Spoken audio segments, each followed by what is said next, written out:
This guy was just standing in the schoolyard, practicing the newly taught move. Nothing special, at least that's what everyone thought. Then he throws a punch, boom. Not one sound. Not two. 9 thunderclaps, all at once. And somewhere nearby, a top-tier martial artist watching in secret? Yeah, completely shaken. Because even the Academy's #1 genius, after hours and hours of non-stop training, can barely hit 3 thunderclap. That's already considered the beginner standard. This guy? Half a day. That's all it took for him to reach the level others can't even touch. So what's his deal? Turns out, he's been chosen by the gods. While everyone else is struggling to remember the basics, he's got something extra working for him. Inside his own mind, there's a version of him training non-stop, so while others are still trying to figure it out, he's already finished. Now here's where things start getting interesting. This guy? He can pick up any martial art, and master it almost instantly. No long training arcs. He sees it once, maybe twice, and that's it. Perfect execution.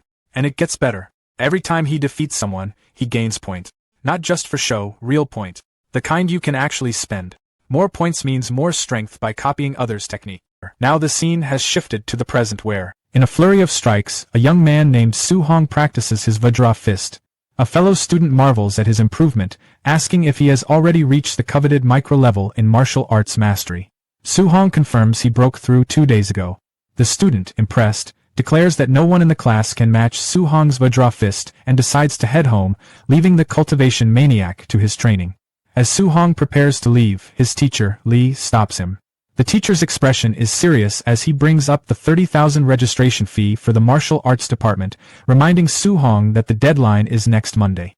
Su-hong asks for a few more days, but the teacher can only sigh, explaining that while he knows Su-hong's family is struggling, the rules are absolute. Left alone in the empty training hall, Su-hong is crushed by the weight of the 30,000 fee. He remembers his past.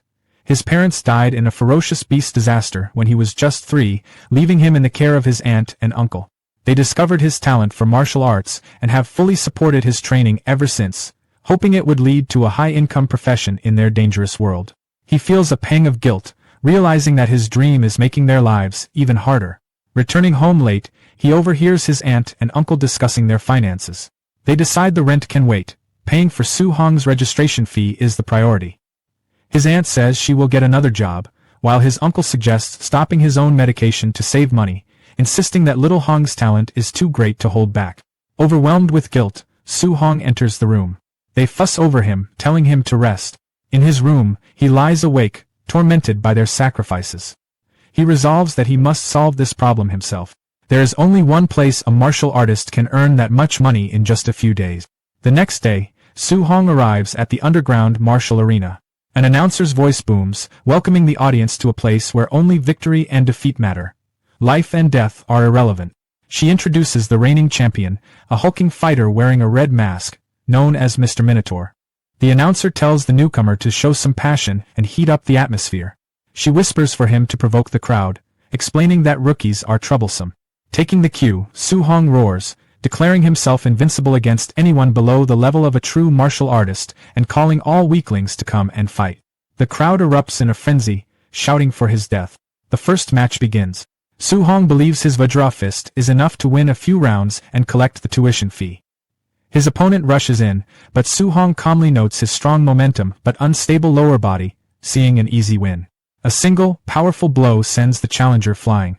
Without pausing, Su-hong calls for the next opponent. The announcer declares the first victory for Minotaur. His second opponent is more formidable. The two trade blows and Su-hong feels the man's strong fist force, but knows his own is greater. He spots a critical opening when his opponent puts too much force into his upper body, leaving his waist exposed. Su-hong seizes the chance and ends the fight in a flash. After a third consecutive win, a well-dressed man watching from a private VIP seat, he remarks that the kid is unusual, his strength far exceeding an average martial apprentice. The man decides Su-hong is perfect for match-fixing and sends his subordinate, a fighter in a White Fox mask called White Fox, to take care of him. He warns White Fox not to reveal that he is a true martial artist. One victory away from the 60,000 prize, Su-hong is shocked when his final opponent is revealed to be White Fox, a known quasi-martial artist. He knows the match will be difficult, but he cannot afford to lose. The bell rings and the final match starts. Knowing his cultivation realm is lower, Su-hong attacks first with all his might. But White Fox stops his punch with ease. The terrifying power behind the block stuns Su-hong, who realizes his opponent isn't a quasi-martial artist at all. He's a true martial artist who deliberately suppressed his vitality. Before Su-hong can react, White Fox unleashes a devastating Thunder Rush fist, leaving him bleeding and broken. White Fox taunts him, asking why he only defends. Su-hong struggles to withstand the onslaught, knowing he will lose if it continues. He desperately searches for an opening to counterattack, but the barrage is too intense. His consciousness begins to fade. Standing over the defeated Su-hong, White Fox informs him that he won't receive a single cent of the prize money. However, his teacher invites Su-hong to join them. If he agrees to fix matches for them in the future, they will pay him the prize for this match. Burning with indignation, Su-hong refuses to do such a shameless thing and accuses them of being unworthy of the title of martial artist. Enraged, White Fox declares his intention to cripple Su-hong, ensuring he could never become a martial artist in his dreams. As the crippling blow descends, visions of his family's sacrifices flash through Su-hong's mind. He cannot let their efforts go to waste. He thinks of his promise to give them a good life and screams that he will never accept a future of failure. A system window materializes before his eyes, asking what he is willing to sacrifice for his family. With a final, desperate roar, he bellows, "Everything!" With a defiant roar of everything, Su-hong's world vanishes. He finds himself in a dark, empty space, wondering where he is. A colossal, radiant, winged being materializes before him, and with a flash of light, he's thrown backward. A translucent blue screen flickers to life in front of him, a status window displaying his attributes and martial skills. He notices a tab labeled Mission, and instinctively taps it. The system reveals the Way of the Arena mission, to polish his martial arts and defeat the White Fox waiting in the outside world. The objective is to upgrade his Vajra Fist to the mastered level and his other skills to the micro level. It's a beginner's mission with no reward, but promises to unlock a guide. Suddenly, a perfect clone of himself appears and attacks with a flawless, textbook-quality Vajra Fist. Su-hong realizes this isn't an enemy, but the ultimate role model.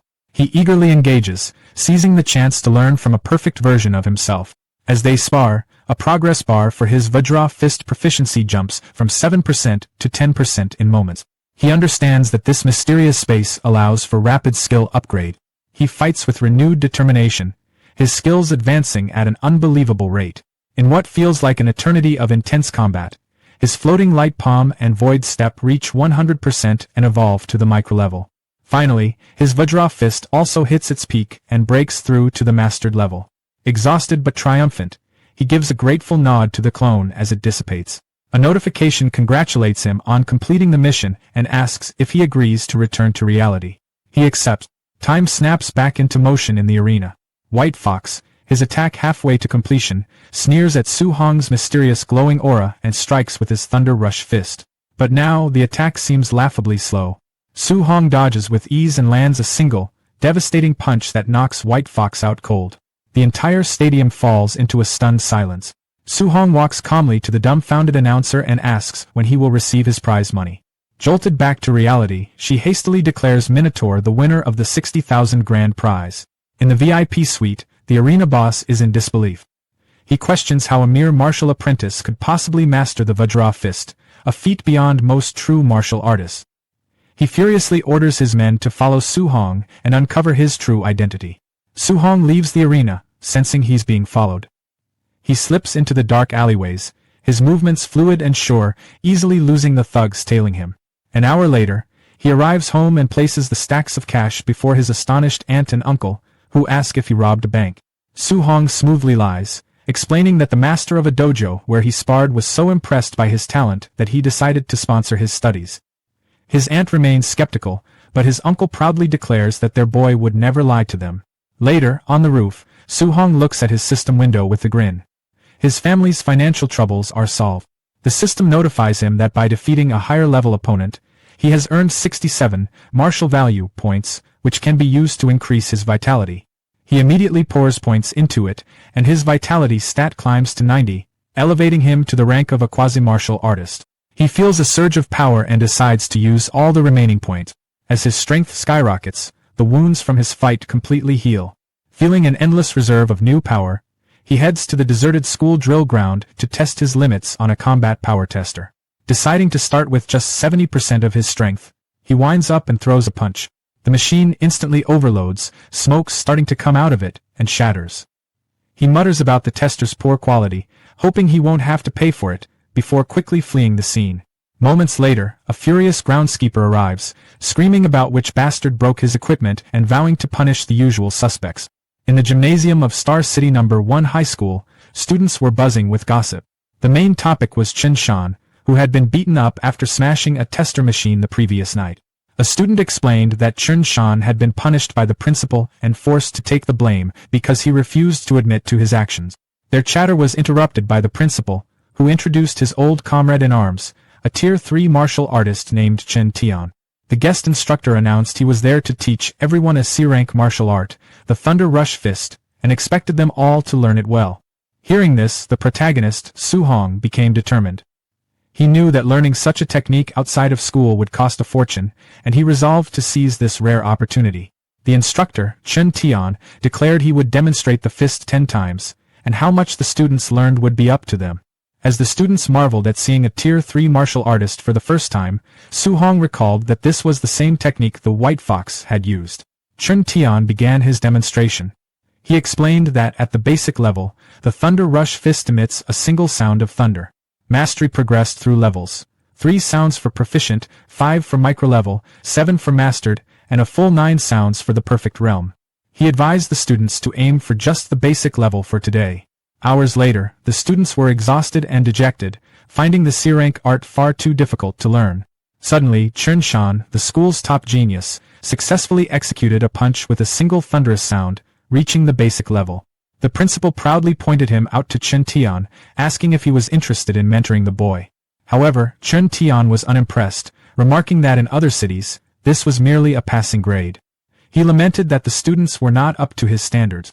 As the two men walked away, Chen Tian commented on the cruel nature of martial arts, where talent was far more important than hard work. Just then, they were stunned by the sound of a 7-sound Thunder Rush Fist. A student had reached the mastered level after just half a day of practice. Chen Tian's shock turned to disbelief as he realized it wasn't 7 sounds, but 9. Someone had achieved the perfect realm. He urged the principal to help him find this prodigious student, but by the time they rushed back, the individual was gone. In the aftermath, Chen Tian was ecstatic. Witnessing the perfect technique had given him a sudden inspiration, allowing him to break through to the 8-sound level himself, a feat he thought he might never have achieved in his lifetime. Elsewhere, Su Hong walked away, reflecting on how exhausting the C-rank skill was. A look at his status panel confirmed his success. His Thunder Rush Fist was listed as perfect. His next goal was to earn martial values to break through to the rank of a true martial artist, and he wondered if sparring would be enough to earn them. Su Hong arrived at his workplace, the Raging Thunder Dojo. Inside, he saw a purple-haired youth named Li Yan berating and kicking another student. A friend explained that Li Yan was the disciple of a new, powerful instructor who was arrogant and taught his classes with disdain for the common students. Su Hong stepped in, stopping Li Yan's attack. Angered by the interference, Li Yan challenged Su Hong to a one-on-one fight in the arena, a challenge Su Hong calmly accepted. Their confrontation was cut short by the arrival of the new instructor, who announced that class was starting. Li Yan told Su Hong he was lucky and backed off, while Su Hong noted his opponent's arrogance. The instructor, Li Yan's master, declared he would only demonstrate the Raging Sea Spear technique once. Li Yan scoffed, believing it was impossible to learn from a single viewing. Su Hong, however, focused intently, absorbing the movements. After the brief demonstration, the instructor left the students to practice. While most were confused, Su Hong understood the technique's core principle. The spear must flow with the momentum of endless waves. He picked up a spear and began to practice, his movements fluid and precise. The other students watched in awe, whispering about what a martial arts prodigy he was. From a distance, Li Yan was shocked, unable to believe Su Hong had actually learned the technique so quickly. A friend warned Su Hong to be careful, as Li Yan was very strong. Undeterred, Su Hong approached Li Yan and asked for a match. Intrigued, Li Yan decided to test Su Hong's true ability, offering to give him some pointers. He attacked with a micro-level Raging Sea Spear technique, but Su Hong effortlessly countered, unleashing a proficient-level version of the very same skill. Li Yan was left completely stunned, unable to comprehend how his opponent had surpassed him in an instant. In a burst of pure martial skill, Su Hong defeats an opponent far stronger than himself. His system immediately confirms the win and rewards him with 35 martial points. Across from him, Li Yan collapses to the ground, stunned and unable to accept what just happened. He cannot understand how someone could bring the raging sea spear technique to a proficient level in such a short time. The scene shakes him deeply, making him question the value of his own years of harsh training. As Li Yan's frustration reaches its breaking point, an instructor steps in at once, sharply scolding Li Yan for refusing to accept defeat and questioning his mindset as a martial artist. Clearly impressed, the instructor points out that Su Hong learned the technique simply by watching a single demonstration. Turning to Su Hong, he explains that Li Yan's arrogance led to his loss and that being defeated by a true genius will serve as an important lesson. He then sincerely apologizes for his student's poor behavior. Su Hong watches quietly, noting how quickly the instructor's attitude changed once his talent was revealed. On the way home, Su Hong reflects on the exhausting yet rewarding day. He opens his status screen and confirms his information. Name, Su Hong.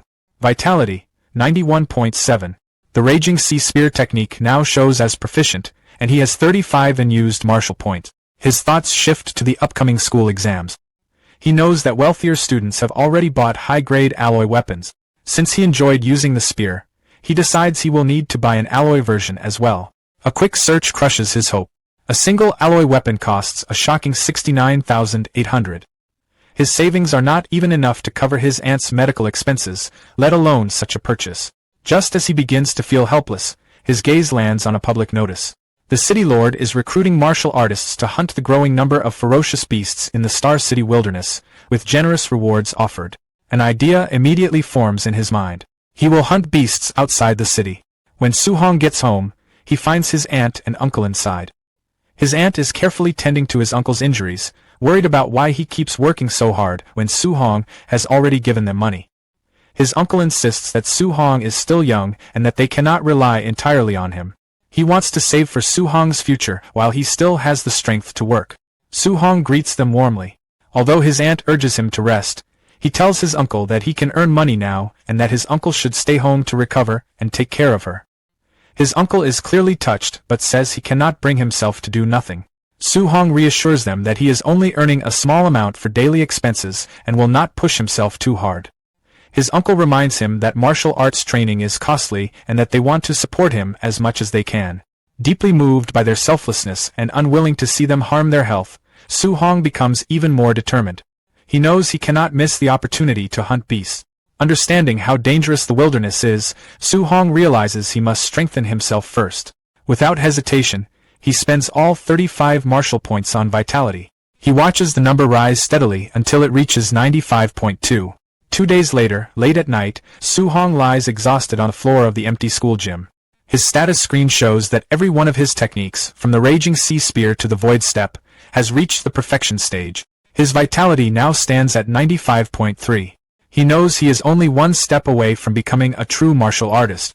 It took 2 full days of relentless training, but now that his preparations are complete, it is time to move forward. On Saturday, Su Hong stands in front of the Star City martial artist base. He did not expect it to be so far from the city center. After seeing it countless times on television, he is finally here in person. He is stunned by the sheer number of martial artists gathered, a rare sight in Star City. He walks up to the bounty board and studies the rewards. An unranked beast earns 300 blue star coins, with higher-tier beasts offering much more. One important detail stands out. To claim a reward, the hunter must present the beast's left ear as proof. Nearby, he watches another hunter hand over a heavy bag filled with ears at the settlement counter. Suddenly, the crowd stirs as guards force people aside, shouting for everyone to make way for young Master Yi. A flamboyantly dressed young man strides through with an arrogant air. Su Hong observes his clothes and attitude, which remind him of fighters from underground arenas. The martial artists around him whisper among themselves, calling Yi a show-off and saying that if his uncle were not the base director, he would have been dealt with long ago. Someone mentions hearing that Yi was beaten recently and that he had it coming, explaining why he had not been seen for a while. Watching all this, Su Hong comes to a sobering realization. Beasts are not the only danger in the wilderness. Humans can be just as dangerous. He resolves to stay alert. As he approaches the gate leading outside the city, a guard notices his young age and asks if this is his first time going out alone. Su Hong admits that it is. The guard sneers inwardly, thinking he is just another reckless and ignorant kid. Stepping into the dense forest, Su Hong silently promises himself that he will return with a full harvest. However, after 2 hours of searching, he finds nothing at all. Frustrated, he wonders if the beasts in the outer area have already been wiped out and decides to push deeper into the wilderness. His choice quickly proves right. Before long, he comes face to face with a massive wolf covered in white fur, its red eyes glowing with menace. Su Hong recognizes it instantly from his studies. A Tier 1 initial stage beast, the Nether Moon Wolf. This is his first time seeing one in real life. With a chilling howl, the beast launches itself straight at him. A red-eyed, white-furred beast suddenly lunged forward. It moved fast, feral and violent, but the warrior didn't retreat. He stepped in and met the attack head-on, driving his fist straight into the beast's strike. Golden energy flared around his hand. The punch landed cleanly. The force exploded outward, a shockwave ripping through the beast's body and sending it flying back. The man stood where it fell, a faint smile tugging at his lips. The rush was better than he'd expected. Fighting ferocious beasts felt addictive. His hand trembled slightly, not from fear, but excitement. He realized just how far he'd come. A Tier 1 initial stage beast, defeated in a single move. He couldn't help wondering how he'd fare against something stronger. Almost on cue, a heavy presence emerged from the shadows, a raging black bear, a Tier 1 middle stage ferocious beast. The fight barely lasted a moment. One clash, one decisive blow, and it was over. Standing over the fallen bear, his hands still glowing faintly, he felt confident. At his current level, Tier 1 beasts weren't much of a threat anymore. As long as he didn't provoke anything Tier 2, he figured he'd be safe. He pulled out a knife and secured the reward from the kill, already thinking ahead. The system informed him that his accumulated martial value was enough to upgrade his rank. This was it, he could finally break through and become a true martial artist. Later, while resting, a sudden surge of energy swept through the area. He frowned, wondering what kind of beast could give off an aura like that. Curiosity won out. He moved fast, leaping through the forest canopy toward the source. Then he stopped. His eyes locked onto the scene ahead. Looming before him was a massive, dark-scaled serpent, a black jade giant python, a Tier 1 late-stage ferocious beast. Nearby, another warrior was flung aside like a ragdoll, smashed into the ground by the python's overwhelming strength. The man didn't get back up. The warrior watched grimly as the brutality unfolded. Then he moved. Launching himself off a rock, he shot straight toward the giant snake. His kick landed in a blur, smashing into the python's head with terrifying speed. The massive creature reeled back, its head snapping away from the impact. Blood splattered across the dusty ground. Behind him, the first warrior lay still, his chest pierced, life already gone. The hero landed and coughed, wiping blood from his mouth. He steadied himself, then glanced at the fallen man. He muttered that he'd borrow the spear for a moment and picked it up. Weapon in hand, he faced the towering python, fully alert now. The serpent lunged, jaws wide, fangs flashing. He didn't back down. Holding his ground, spear raised defensively, he remembered that beasts at this level usually required several martial artists working together. But he also remembered how easily he'd crushed that middle-stage bear. And that made all the difference. The hero held his ground as the massive python lunged at him, quickly judging the situation. With his current strength, he knew he could fight the black jade giant python head-on. He didn't hesitate. Activating his perfected void step, he slipped past the serpent's snapping jaws and reappeared above it, perfectly positioned to counter. He drove the spear down, pouring energy into it as he unleashed the raging sea spear technique. Blue, water-like energy surged along the shaft, and the spearhead punched through the thick scales on top of the python's head. The beast let out a deafening roar, pain rippling through its massive body. As the serpent thrashed violently, the warrior moved with it, sprinting along its huge, coiling form as if it were solid ground. He forced himself to stay balanced, blue energy swirling around him as he tightened his grip on the spear. His expression hardened. One more hit, he decided. Drawing in a deep breath, he flooded the spear with even more power. A roaring vortex of blue energy spiraled down the weapon as he struck again. The blow landed, carving a second wound into the python's head. Enraged, the giant serpent went berserk, smashing the ground and shaking the clearing as it flailed. The sheer difference in size meant he couldn't finish it in a single decisive blow. Staring at the raging beast, he adjusted his plan. He'd weaken it bit by bit, then wait for the right opening to end it, as he prepared a new move, Thunder Rush. After landing another successful strike, he immediately jumped back, widening the distance between them. From a safer position, spear raised, his approach became clear. Wait for an opening, strike fast, then disengage before the python could retaliate. He was breathing hard now. Fighting like this was exhausting, he admitted to himself, but it kept him alive. The python didn't look much better. It growled low and furious, its movements slower, its wounds adding up. He figured a few more clean maneuvers would be enough to bring it down. Raising his spear again, he braced himself and silently urged the beast to come at him once more. Then something felt wrong. A sudden noise behind him made his head snap to the side. His eyes widened as he demanded to know who was there. Before he could react, laughter rang out from above. A man dropped from the trees, his fist glowing with violent red energy. The hero barely had time to cross his arms before the punch landed. The force slammed into him and sent him skidding across the ground. He coughed hard as he pushed himself up to his knees, struggling to catch his breath. Looking up, he froze. Several hostile figures stood in front of him, blocking his path. He questioned who they were. A man in a trench coat stepped forward, a smug smile on his face. He casually remarked that they were meeting again and suggested, almost politely, that the hero hand over the black jade giant python. The group stood facing him, the wounded black jade giant python coiled weakly behind them. Their leader, young Master Yi, looked amused. He mocked the hero openly, saying he'd watched him leave the city alone and had fully expected him to die somewhere out in the wilderness. With a smug grin, Yi gestured toward the injured serpent. He clearly believed the hero had just gotten lucky, stumbling upon a heavily wounded black jade giant python and trying to claim credit for it. Hearing that, the hero quickly pieced things together. These people had arrived late. They hadn't seen the fight at all. One of the larger, more muscular henchmen stepped forward. He told the hero to get lost, saying young Master Yi had already decided the python was his. The hero swept his gaze over them. 5 opponents, all martial artists. Outnumbered like this, he knew a direct fight wouldn't end well. Still, he let out a short, dismissive laugh.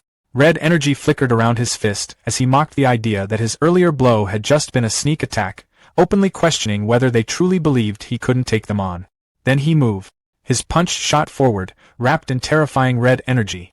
The blow slammed into the henchman and sent the big man staggering backward. Young Master Ye's expression shifted instantly. He recognized the technique, Vajra Fist, and he identified the hero as the infamous Minotaur. The hero blinked in surprise at being recognized, briefly registering the name, White Fox, in his mind. He raised a hand to his mouth, fury burning behind his eyes. He declared that the hero was the first person who had ever humiliated him so badly in front of others. The hero grabbed the spear and turned, sprinting straight into the forest. He didn't hesitate for even a second before shouting the order to kill him, pointing sharply in his direction as his men rushed after him. They chased him into the dense woods, branches whipping past as visibility dropped fast. Before long, they lost sight of him entirely. One of the men warned the others to stay alert. The terrain was perfect for an ambush. Another scoffed, brushing it off, questioning why they should be afraid of a single person. That was when it happened. The hero burst out of the shadows in a blur, slamming into the dismissive henchman from the side. Before anyone could react, his glowing eyes shifted to the next target. He moved again, impossibly fast, cutting down a second pursuer in one clean motion. The body hit the ground hard, lifeless. Young Master Yi stared in disbelief. He couldn't process that kind of speed. One of the remaining men shouted in panic, recognizing the technique. He called it the 9 Echoes Thunder Rush Fist, perfected to a level even Tier 3 martial artists struggled to reach. He dropped from the trees without warning, striking another henchman from behind. The body tumbled across the ground and landed right at the feet of young Master Yi and his last remaining subordinate. The final subordinate panicked, begging Yi to leave immediately. He insisted the hero was far too strong to deal with. Yi didn't even consider it. He angrily dismissed the idea of retreat, staring into the forest with bloodshot eyes.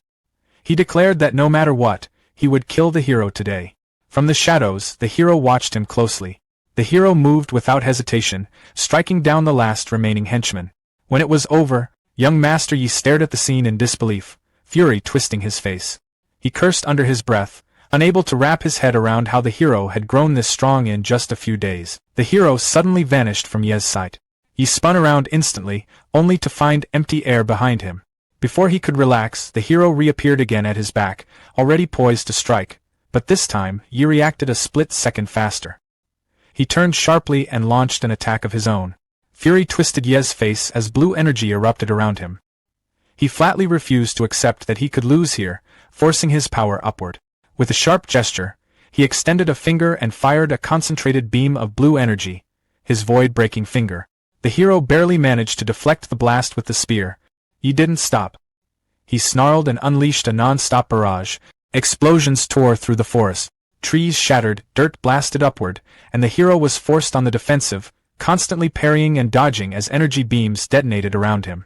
Even while being pushed back, he stayed focused, quickly judging the technique's strength. From the sheer output alone, he figured it had to be a B-rank skill. He pointed at the hero and screamed that he'd memorized his face.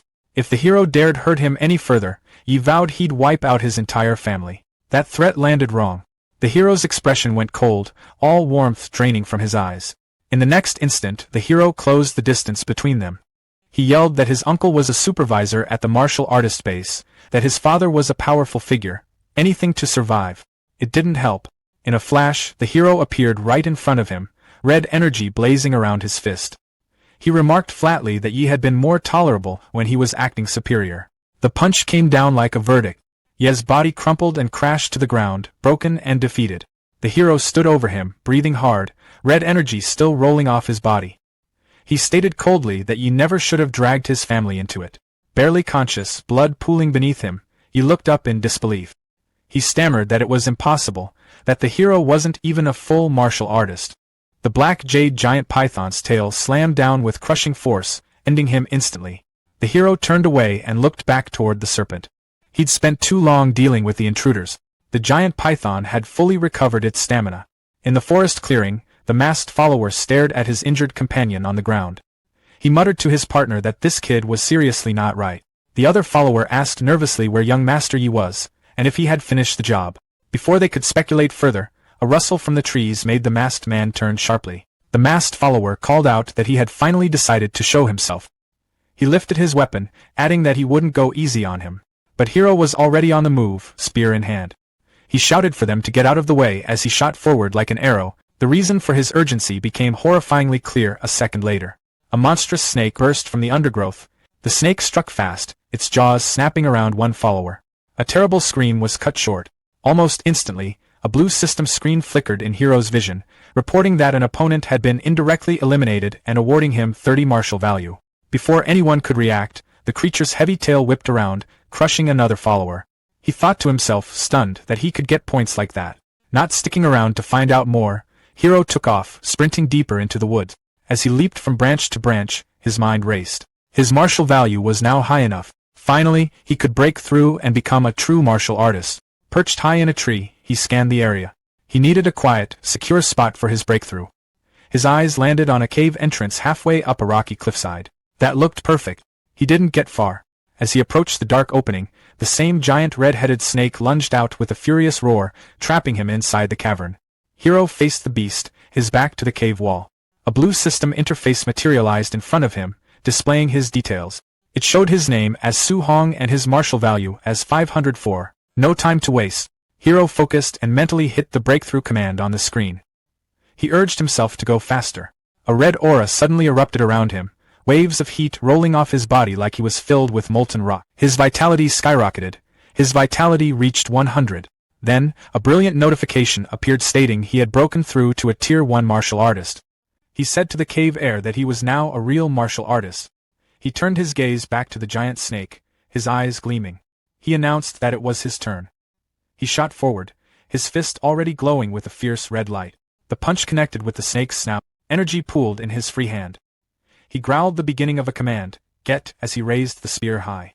Blue, lightning-like energy crackled down its length. He yelled down as he brought the weapon crashing onto the snake's body in an explosion of blue force. As the dust settled, Hero clenched his fist. Golden, crackling electricity surrounded it, buzzing with raw power.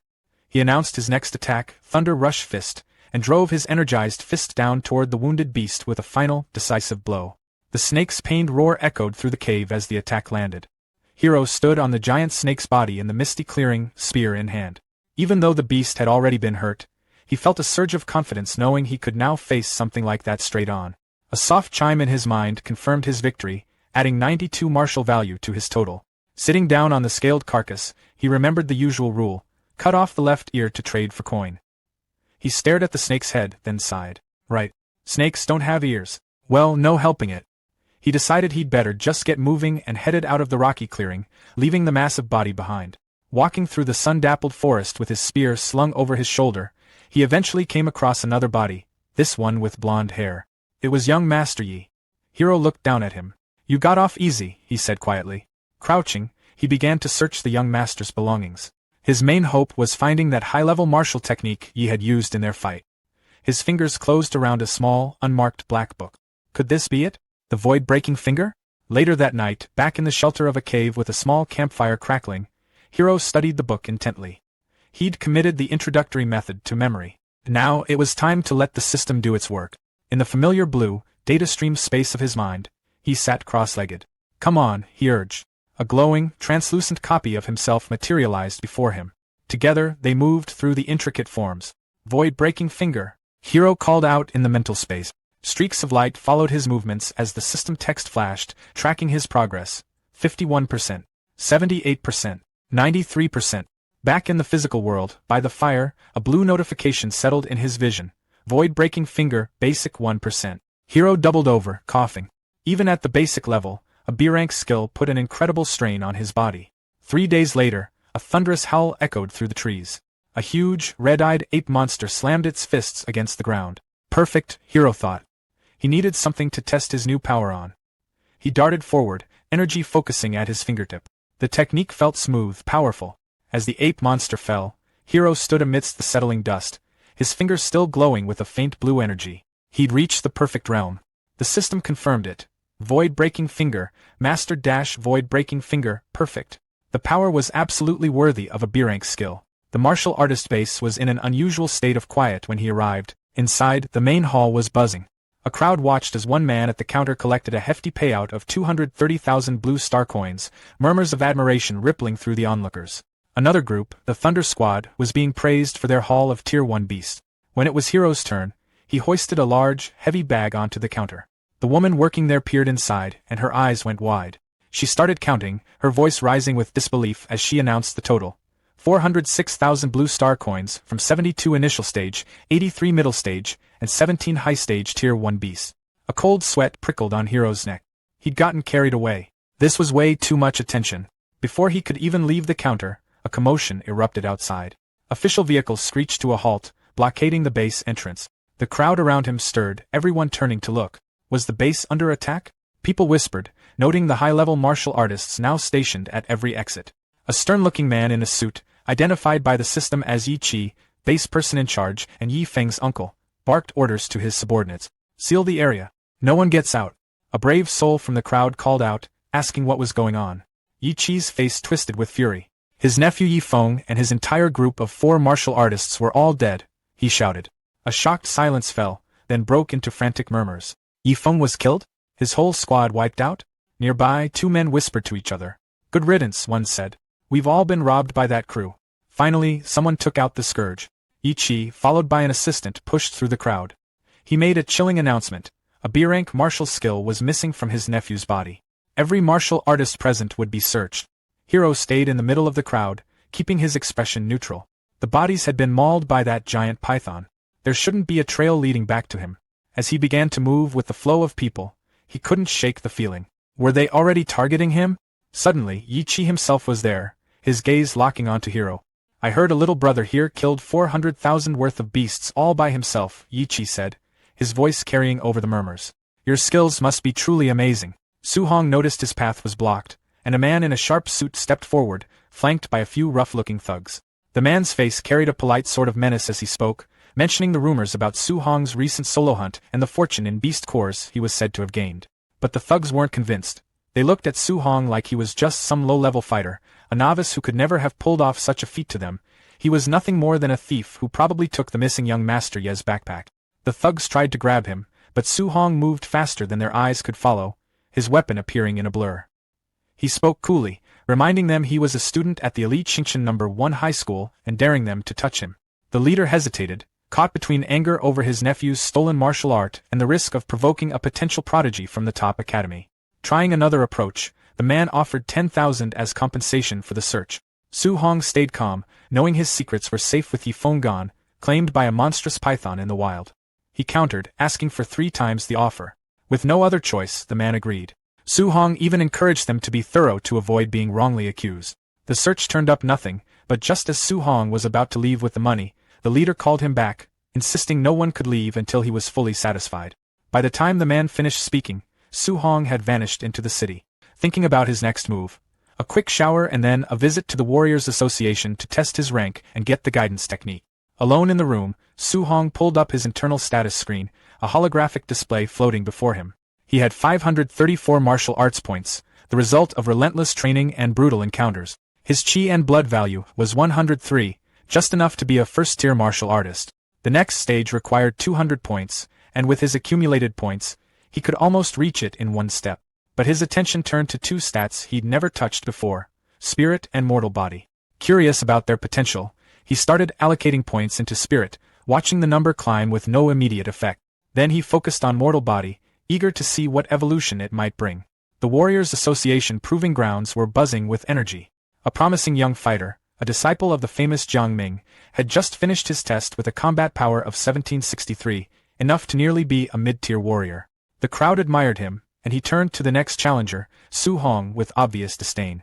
For him, testing at that age meant genius, but Su Hong? He was probably average at best. Su Hong stepped up to the chi and blood detector. The screen lit up at his touch, showing a reading of 123. The hall went silent. People whispered and questioned whether the machine was broken. Even the arrogant disciple's confident face faltered, and the proctor double-checked before announcing, clearly surprised, that Su Hong had passed. The disciple muttered that raw life force meant nothing, insisting combat power was the real measure. All eyes turned to Su Hong as he approached the combat assessment pillar. Inside, he remained calm, calculating. His recent upgrades had given him a huge boost in strength, and though he considered holding back, he decided to use about half of his true power. He struck, and the air itself seemed to react. The punch hit the pillar like an explosion. The multi-ton testing machine ripped from its moorings and smashed into the far wall. The crowd couldn't process what had just happened. This wasn't a test, it was pure destruction. Some whispered, some shouted. Nobody could believe that a first-stage novice had just shattered a high-tier benchmark with one casual punch. In the crowd, the man from the alley watched, pale and shocked. His subordinate pointed, stammering. The leader's eyes widened as realization hit. "It's him," he said quietly. "That explains everything." Meanwhile, across the city, Wu Linxian, president of the Star City Martial Arts Association, had been fuming over the lack of local talent. Her office door burst open, and an assistant delivered frantic news. A first-stage novice had just punched the testing machine into scrap metal, showing a combat power over 3,000. Wu Linxian's frustration instantly turned to sharp focus. Her city finally had its genius. Inside the main hall of the Martial Artists Association, a male staff member walked up to Su Hong and politely explained that there was a process to follow. He would need to head to the second floor first, get officially registered as a martial artist, and only then receive his monthly allowance. Su Hong gave a quiet thanks and was about to move, when a cool, commanding voice cut in, saying she would handle it herself. The staff member immediately straightened, clearly aware of who had spoken. From the second-floor balcony stood a woman with long golden hair. Her eyes landed on Su Hong as she calmly confirmed his name, then introduced herself as Wu Linxian, the president of the Star City Martial Artists Association branch. With a simple gesture, she told him to come along. Su Hong followed without hesitation, though inwardly he was surprised. He hadn't expected the association's president, someone rumored to be a Tier 5 martial artist, to feel so overpowering just by standing there. Once inside her office, Wu Linxian casually asked if he studied at Star City No. 1 High School. She mentioned that old man Liang had complained before, saying the school had only produced 2 average Tier 1 martial artists this year. What no one realized, she said, was that an exceptional talent had been quietly sitting among them the whole time. Su Hong felt more puzzled by the minute. He explained that he'd only come to register, collect his allowance, and pick up a guidance technique. Wu Linxian brushed that aside. His ID and allowance were already taken care of downstairs. As for the guidance technique, she said she would teach him personally. Standing in front of him, she asked how much he understood about guidance technique. Su Hong answered honestly, repeating what the textbooks taught, that heavenly and earthly spiritual keys had different attributes, and guidance techniques were used to absorb them and strengthen the body, as long as the attributes matched. Wu Linxian smiled slightly and said the explanation wasn't wrong, just incomplete. Guidance techniques weren't limited to cultivation alone. As she demonstrated her heavenly fire guidance technique, a flame appeared in her palm, growing stronger until blazing fire wrapped around her fist. She explained that it absorbed fire attribute spiritual keys, reinforced the body, and could directly enhance attacks with fire-based power. Once the attribute could be released outward, the range and impact of attacks increased dramatically. With a smooth motion, she sent a stream of fire forward before casually adding that most martial artists considered it impressive if their attacks carried even a faint trace of attribute power. Su-hong reevaluated everything he thought he knew. He'd always believed guidance techniques were strictly for absorption. None of the books mentioned combat use. Wu Lingxian continued, explaining that heavenly and earthly spiritual keys carried 7 attributes: mental, wood, water, fire, earth, lightning, and wind. Each had different strengths, with lightning leading in raw offensive power, followed by mental and fire. But in the end, what mattered most was compatibility. She picked up a red crystal from her desk and explained that it was used to measure compatibility. The brighter it glowed, the higher the match. Most martial artists fell around 20 to 30%. Even her own 80% was considered exceptional. Given his talent, she expected him to surpass 90. Su-hong accepted the crystal, thinking that if someone like her had reached Tier 5 with 80%, then 70 would already be impressive for him. The crystal answered immediately. A brilliant red glow filled it almost completely, lighting up the office. Wu Lingxian stared in disbelief as the result became clear: perfect fire attribute compatibility. She explained quickly that this meant he could absorb fire spiritual keys with no loss at all. By comparison, her own absorption wasted 20% every time. That alone placed his potential far beyond hers. She admitted she never imagined Star City could produce someone on par with the top talents from the Imperial Capital or Magic City. As Su-hong looked at the crystal, another thought crossed his mind. Fire was strong, but lightning suited him better. The crystal reacted again, this time bursting with a dazzling golden glow. After a brief pause, Su-hong quietly noted that his lightning compatibility also appeared to be perfect. Wu Lingxian struggled to process it. Dual attributes, both flawless. Before she could fully react, the crystal continued responding. Wind followed, then the others. One after another, every attribute reached the same result. 7 attribute. All perfect. Wu Lingxian sank into her chair, her past achievements suddenly feeling distant. She remembered being praised as a top genius herself, reaching Tier 5 before 30. But standing in front of someone who broke every rule, she realized how different the gap truly was. For Su-hong, 7 perfect attributes felt both like a gift and a weight. Giving up any of them seemed unbearable, so he asked for copies of all 7 guidance techniques. Wu Lingxian reacted sharply, warning him that human energy was limited. Even the most gifted martial artists usually focused on 1 or 2 attribute. She recalled someone who tried to cultivate all 7 and never advanced past Tier 1, even after decade. Su-hong didn't argue. He simply said he wasn't ready to choose yet. He wanted to try first. After a moment, Wu Lingxian agreed, reminding him not to waste such rare talent. She then brought up the upcoming monthly school exam. With tensions rising at the all-heaven battlefield, and the threat of war with the 10,000 races looming, nations were pouring resources into a genius training camp. She planned to recommend him. If he took first place in the school exam, he'd qualify automatically. Hearing about the 10,000 races stirred memories from over a decade ago, when Su-hong lost everyone except his uncle and aunt. His resolve settled firmly. He would become stronger. That kind of loss would never happen again. When he returned home, he excitedly told his uncle and aunt that he was now an official martial artist. Their reactions were immediate: joy, relief, and emotion all at once. He explained that a Tier 1 martial artist received a monthly allowance of 10,000, meaning his uncle no longer had to push himself to exhaustion. They called him the family's support. Su-hong took a steady breath. From this point on, they were protected.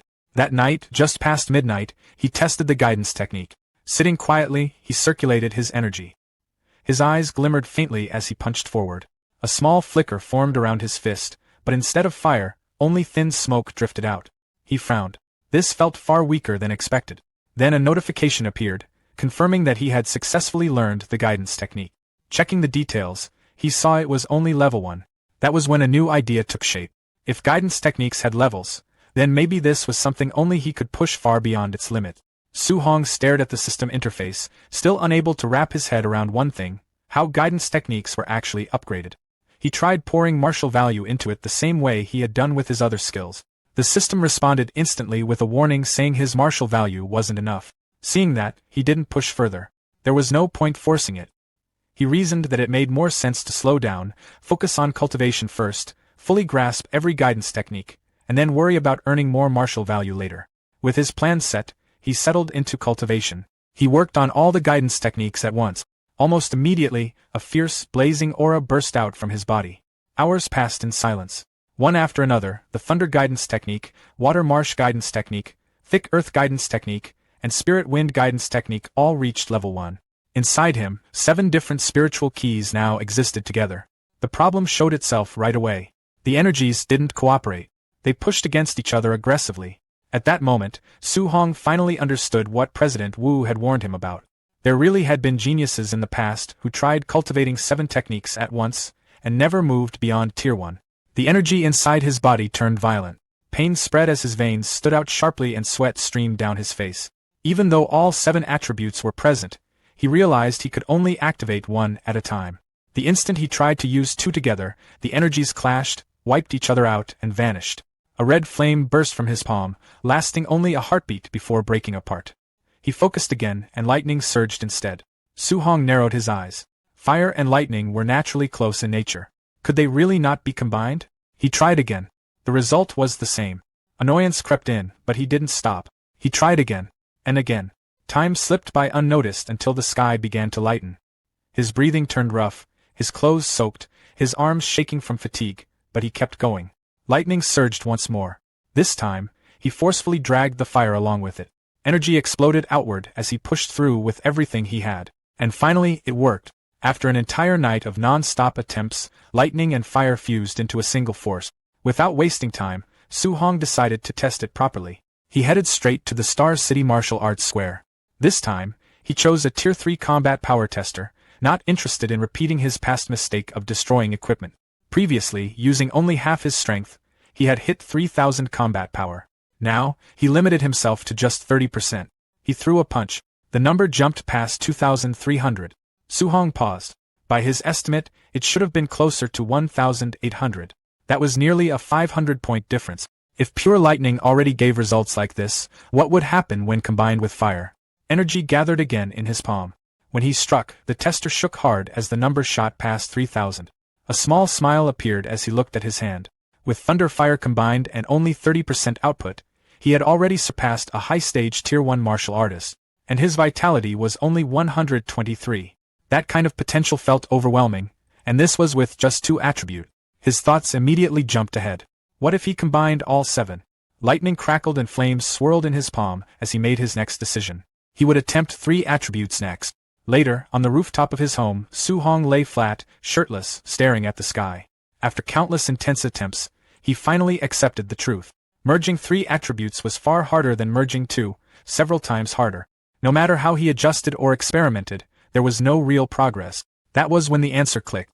The issue wasn't his control. It was the level of his guidance technique. He checked the system again. All of them were still stuck at level 1, and the monthly exam was tomorrow. For now, what he needed most was more martial value. The next morning, Star City No. 1 High School was packed. Students filled every corner. The principal announced that today's exam would be different.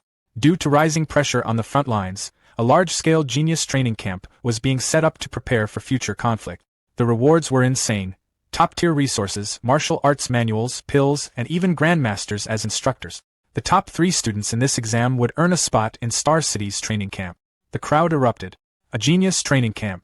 Someone whispered that one of the instructors was a Tier 7 grandmaster. That alone sounded unreal, especially when the principal himself was only Tier 3. Ambition lit up faces across the field. Su Hong focused on one detail only. Top 3. Ranking high wasn't enough. A friend moved up beside him and dropped some unexpected news. Shin Shan and Li Tu had both broken into Tier 1. Many students had reached the basic level of Thunder Rush Fists. Su Hong had been gone for 10 days, and during that time breakthroughs had piled up. There were even rumors of special training arranged by the principal. Shin Shan and Li Tu both had vitality over 100 now, and their Thunder Rush attacks produced 3 echoes. Shin Shan openly told Li Tu he'd prove who the real strongest was. Li Tu shot back that after slamming Shin Shan into the ground, he hoped the confidence would still be there. As the principal stepped down, an instructor asked quietly whether they had found the genius who used the 9-echo Thunder Rush Fist. The principal replied that he'd searched everywhere and believed that person wasn't a student here. Before the conversation could continue, a group approached. The man in front spoke with a mocking tone, asking why the principal looked so miserable. It was Zhang Ming. The principal frowned and asked what he was doing on campus. Zhang Ming casually replied that this year's students didn't look impressive and brought along 2 disciples, joking about sparring with the school's top students after the exam. The principal immediately understood. This was public humiliation. Refusing would only confirm weakness.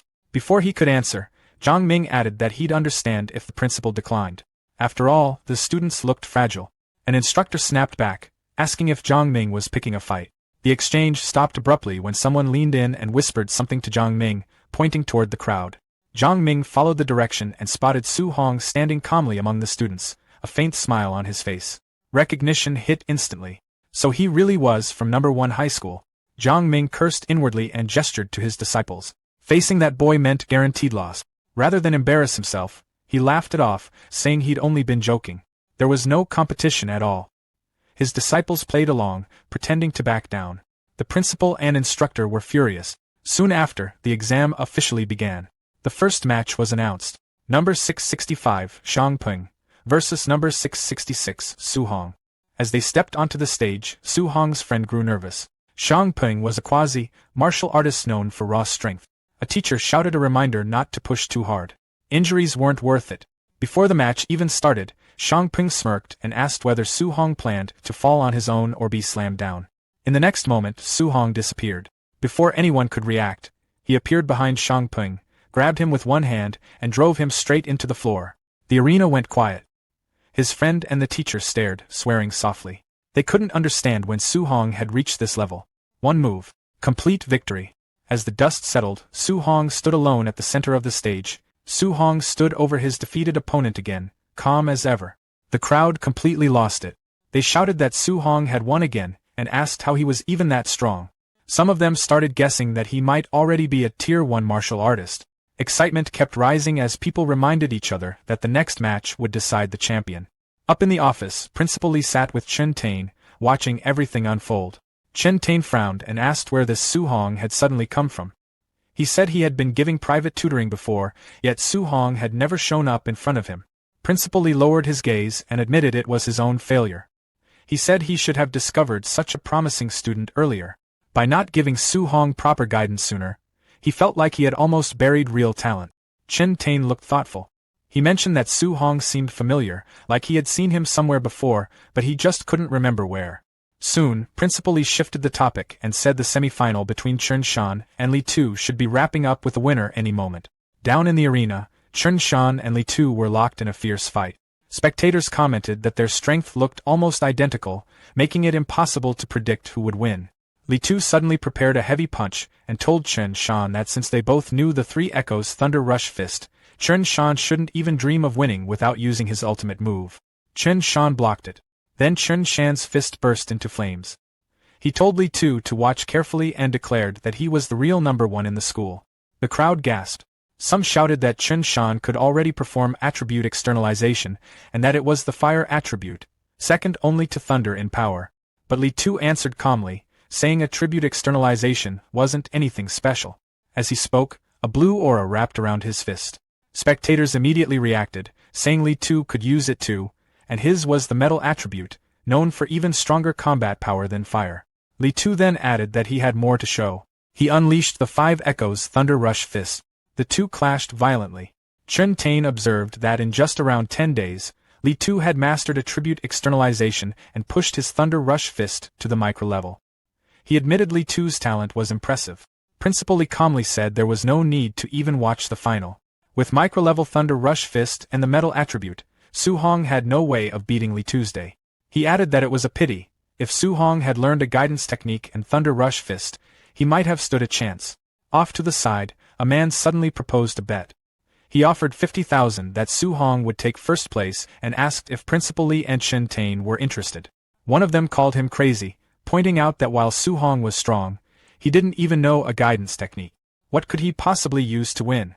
The man laughed and said since they were so confident, he would gladly take their money. Soon, the final match was announced. Final match. Number 01 Li Tu versus number 666 Su Hong. The crowd roared, cheering for both sides. Li Tu looked at Su Hong and said he had been lucky. He hadn't run into Li Tu or Chen Shan earlier and had somehow made it to the finals. Su Hong stayed quiet, studying him. Li Tu then said that since Su Hong had made it this far, he could at least call himself number 2 in the school. Su Hong casually asked who number 1 was. Li Tu stepped forward and declared that number 1 was obviously him. He claimed he only needed one move to show Su Hong the gap between them. Without hesitation, Li Tu opened with the Five Echoes Thunder Rush Fist. The audience was stunned. They wondered if he really needed to go that hard right from the start. Some already declared it over, saying once that move came out, Su Hong had no chance. Su Hong's eyes sharpened. Flames gathered around his fist. He had originally wanted to test the limits of his physical strength. After hunting so many ferocious beasts, fighting students felt almost too easy. Li Tu was finally someone interesting. Instead of dodging, Su Hong stepped forward and met the attack head-on. People yelled that he had lost his mind and begged the referee to step in. The two fists collided in a blast of light. In the next instant, Su Hong threw 5 rapid punches and broke through Li Tu's 5 echoes Thunder Rush fist. Li Tu couldn't believe it. He realized Su Hong had dismantled his ultimate move with pure physical strike. Su Hong continued punching, each hit heavy and precise. Li Tu struggled to keep up, feeling the sheer weight behind every blow. Spectators shouted that Su Hong wasn't even using martial skills, yet he was matching Li Tu's 5 echoes Thunder Rush fist head-on. Others said Su Hong's strength was on another level and guessed he must have some kind of special physique. One teacher burst out laughing, saying the school had actually produced a genius with a special physique.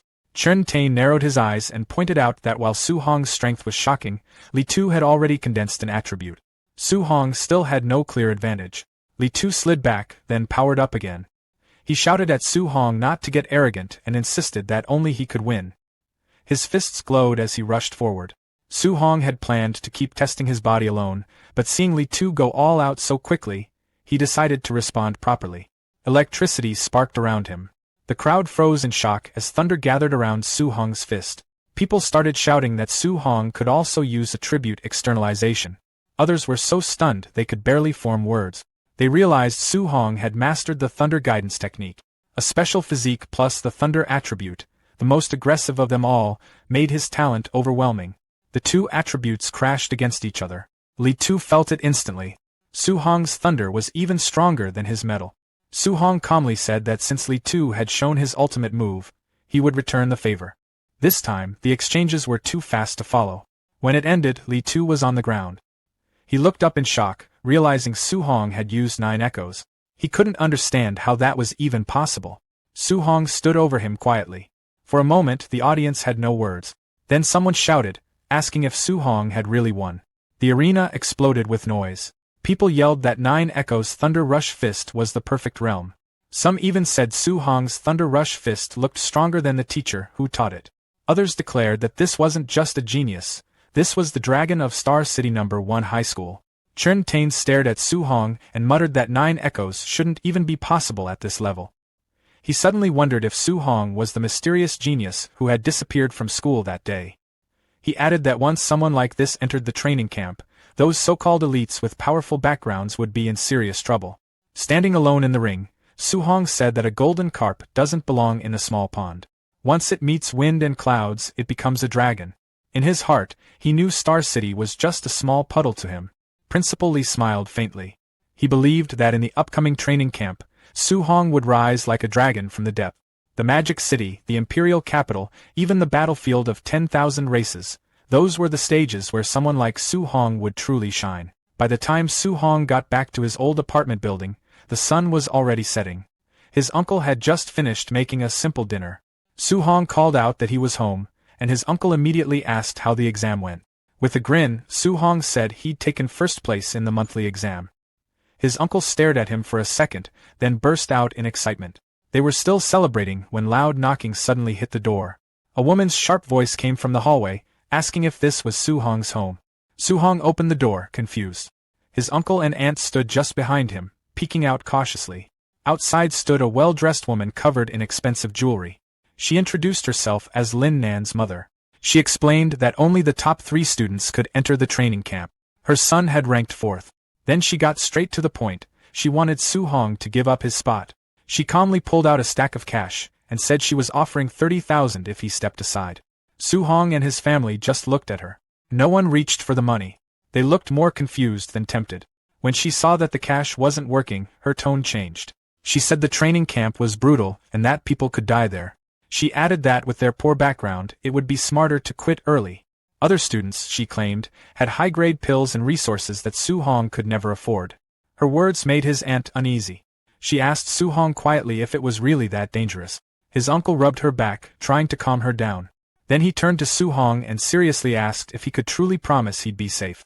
Su Hong stepped forward and said clearly that he could guarantee his own safety. The woman let out a mocking laugh and asked the uncle if he actually believed a kid's promise. His uncle didn't hesitate. He said Su Hong was grown now, and there was no way he'd trust a stranger over his own family.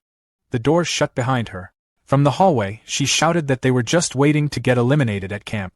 Inside, things slowly settled. His uncle asked Su Hong if he had hidden how dangerous the camp was. Su Hong told them it wasn't a big deal and that he could handle it. His uncle gave him a big thumbs up. He admitted he was just an ordinary man, but if Su Hong had the courage to face something like this, then the family would back him all the way. Suddenly, his aunt smacked his uncle on the back, telling him to stop making it so dramatic. She said they didn't care about rankings or glory. They just wanted Su Hong safe. Su Hong nodded with a warm smile. Hearing that made him feel lighter. Later that night, he stood alone on the rooftop, looking over the city lights. He knew that even though his uncle and aunt said they supported him, they were still worried. He quietly promised himself he wouldn't let them down. If he wanted to protect their new life, he had to get stronger. He opened his system interface. He had gained 285 martial value points from the monthly exam, but it didn't feel like enough. His mortal body stat was at 36.1%. Thinking about the powerful geniuses at the training camp, he decided to focus on strengthening his body first. He started adding points to the mortal body stat. A red glow surrounded him as the percentage slowly climbed. When it stopped, steam rose from his body. His mortal body had reached 64.6%, still far from 100%. He wondered what kind of special physique he would unlock once it was complete. Then he noticed something unexpected. Both his Thunder Guidance Technique and Heavenly Flame Guidance Technique had quietly advanced to level 2. He realized he'd only practiced them casually for a few days. Maybe there weren't any special requirements. Maybe steady practice alone was enough. Curious, he decided to try leveling them again right away. Lightning gathered in one hand. Flames burned in the other. He focused and began training through the night. By dawn, sunlight spread across the skyscrapers. Su Hong opened his eyes after a full night of cultivation. Fire and electricity swirled faintly around him. A notification appeared. Both techniques had successfully advanced to level 3. He checked his stats. His vitality had increased by 3 points, reaching 126. His mortal body remained at 64.6%, and his martial value points were completely used up. Later that morning, he stood outside the apartment building with his weapon over his shoulder, ready to leave for the training camp. His aunt looked at him anxiously and told him to stay safe. She added that if things didn't go well, he could always come home. His uncle quickly told her not to say things like that. He waved at Su Hong enthusiastically and told him to go win another first place. Su Hong smiled, agreed, and started walking down the quiet street. Once he was a distance away, his uncle's brave front faded. He stood there shaking slightly as he watched Su Hong leave. Tears streamed down his face. His aunt teased him, asking if he wasn't just as worried as she was. He admitted he was. He said he just didn't want Su Hong to carry their fear with him. Meanwhile, as Su Hong walked down the street, his senses picked up movement. A red sports car suddenly turned the corner and stopped sharply beside him. The window rolled down. President Wu Lingxian sat inside, wearing sunglasses. She told him to get in. Soon they were racing down the highway. Su Hong asked why she had come to pick him up personally. Without taking her eyes off the road, she said she had a few important reminders about the training camp. As president, she knew the details about the other participants. She told him that a few students were already Tier 1 high-stage martial artists and were close to Tier 2. Their martial skills were at least B rank. Su Hong listened calmly. He knew Tier 2 required 200 vitality points, which was a big gap from where he stood. Still, he wasn't worried. Even if they had B rank skills, his system would let him learn high-level techniques quickly. Wu Lingxian continued, saying that while his talent was the best she'd ever seen, he lacked the resources those wealthy students had. She added that even if he failed at camp, he shouldn't feel discouraged. Surpassing them would just be a matter of time. Su Hong thanked her sincerely and called her Sister Wu. She glanced at him briefly. Even after hearing about the gap between him and the others, he remained completely calm. She figured his mindset wouldn't be a problem at all. A black van winds through the treacherous curves of the Tianlin mountain range.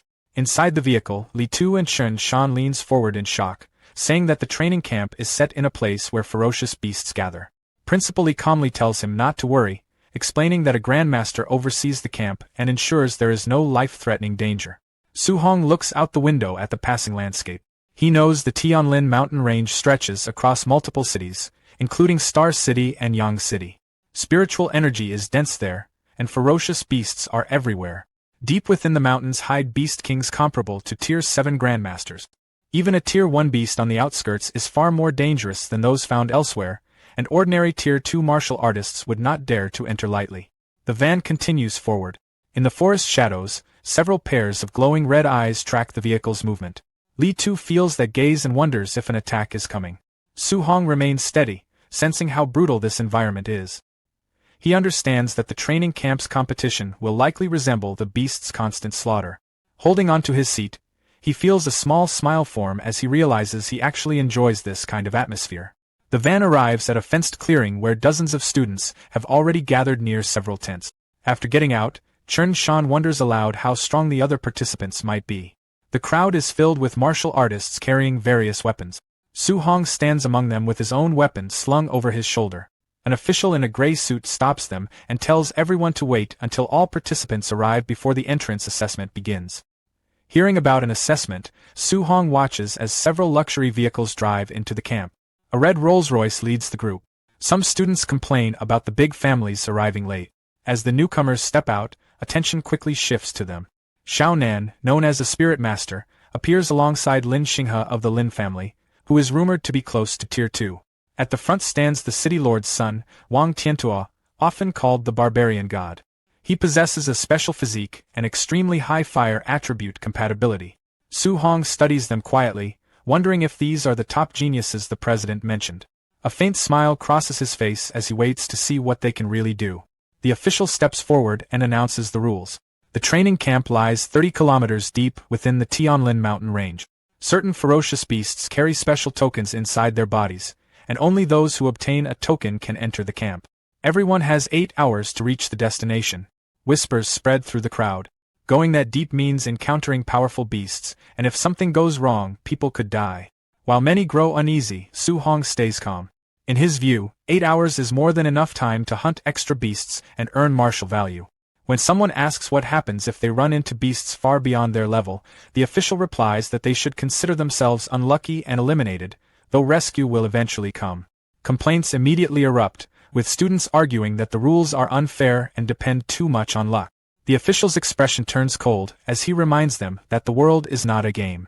On the all-heavens battlefield, a stronger expert could kill them instantly, and no one would listen to protests. If they want to survive, they must act carefully. Overpowering the weak and winning through numbers are realities of the battlefield. A student in formal attire mocks the protesters, calling them trash who should quit early. An angry student points at him and challenges him to repeat it. The mocking student responds by calling him a coward and threatening to cripple him. The official interrupts and makes it clear that violence is forbidden inside the camp itself, but once they enter the mountains, there will be no interference.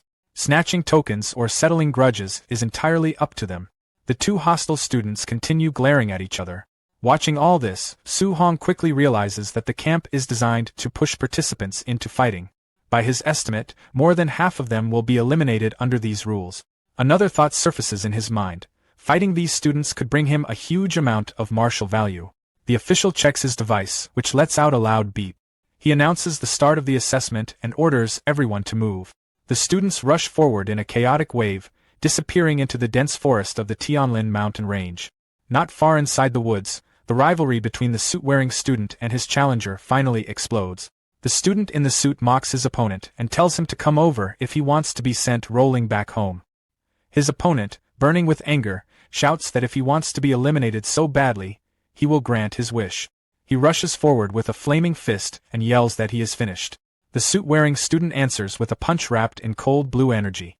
The two forces crash into each other, triggering a violent burst of light and wind that rips through the surrounding foliage. A rapid exchange follows as blue energy surges again and again, gradually overpowering the flames in a string of heavy impacts. High above on a thick tree branch, Su-hong stands quietly, watching the fight unfold. He had wanted to witness the strength of these so-called geniuses for himself, but what he sees leaves him disappointed. The clash is flashy, yet far from impressive. In his mind, even if he defeats them, the martial value gained would be minimal. After a brief glance, he turns away, planning to hunt stronger ferocious beasts instead. Below, the suited students start mocking his opponent, saying that a pauper will always remain a pauper, and questioning what hard cultivation can achieve compared to a family's long-term accumulation. His opponent angrily tells him to shut up and stop dragging working-class people into it. The suited student laughs and repeats the insult. The words make Su-hong pause mid-step. He slowly looks back, a faint smile forms on his face as a new idea settles in. He decides that this ready-made martial value should not be wasted. He drops from the tree and lands smoothly between the two fighters. Telling them to stop fighting, he speaks in a calm and steady tone. Both students stare at him in confusion. Standing there with a thick wooden club in hand, Su-hong casually suggests that they fight him instead. The suit-wearing student grows irritated and calls him another pauper, warning that he will end up beaten as well. The other student demands to know what level he is to dare interrupt their fight. Su-hong remains relaxed and tells them they misunderstood him. He proposes that they stop fighting each other and join forces to fight him together. The blatant provocation infuriates them. The first student yells that Su-hong is courting disaster and lunges forward with a punch. In the next instant, Su-hong moves. Before the attacker can adjust, Su-hong closes the distance and delivers a crushing strike that knocks the air from his lungs. The student is flung backward and collapses after a single exchange. The suit-wearing student immediately breaks into a cold sweat. Their strengths were similar, yet his companion was defeated in one move. He finally understands how terrifying Su-hong's speed is. In the blink of an eye, Su-hong appears directly behind him and quietly tells him it is his turn. The student stiffens. A heavy swing of the wooden club follows, slamming into the side of his head. Blood sprays outward as he is knocked off his feet and sent flying, losing consciousness before he even hits the ground. Su-hong stood there calmly with the club resting on his shoulder. Looking down at the two fighters lying on the ground, he commented that this was exactly what happened when people looked down on ordinary cultivators. Far away, inside a monitoring room, several observers watched everything on a huge digital screen. One of them pointed at the display and asked where that guy had come from, saying the man had suddenly appeared and knocked out both fighters while they were still in the middle of their duel, while another observer asked if the two fighters on the ground counted as eliminated. Their leader explained that they did not. Since neither of them had asked for rescue yet, the test would keep going. Back in the forest, the cultivator in the suit slowly woke up. He held his aching face and noticed the other fighter sitting nearby. Instantly, he pushed himself backward and yelled for the man to stay away. Then he looked toward the direction Su-hong had left and cursed that guy, saying he would definitely take revenge later. The short-haired fighter also sat up, looking annoyed. He said the loss only happened because he had underestimated the opponent. In his opinion, losing to a kid like that simply didn't make sense. For a while, the two former rivals sat quietly, staring at each other. Eventually, the short-haired fighter spoke first. He apologized for what he had said earlier and admitted the other man was actually strong. The cultivator in the suit responded the same way. He said the short-haired fighter also had impressive strength and apologized for mocking him earlier. After sharing the same embarrassing defeat, the two of them shook hands. Soon they were standing with their arms around each other's shoulders, calling themselves brothers.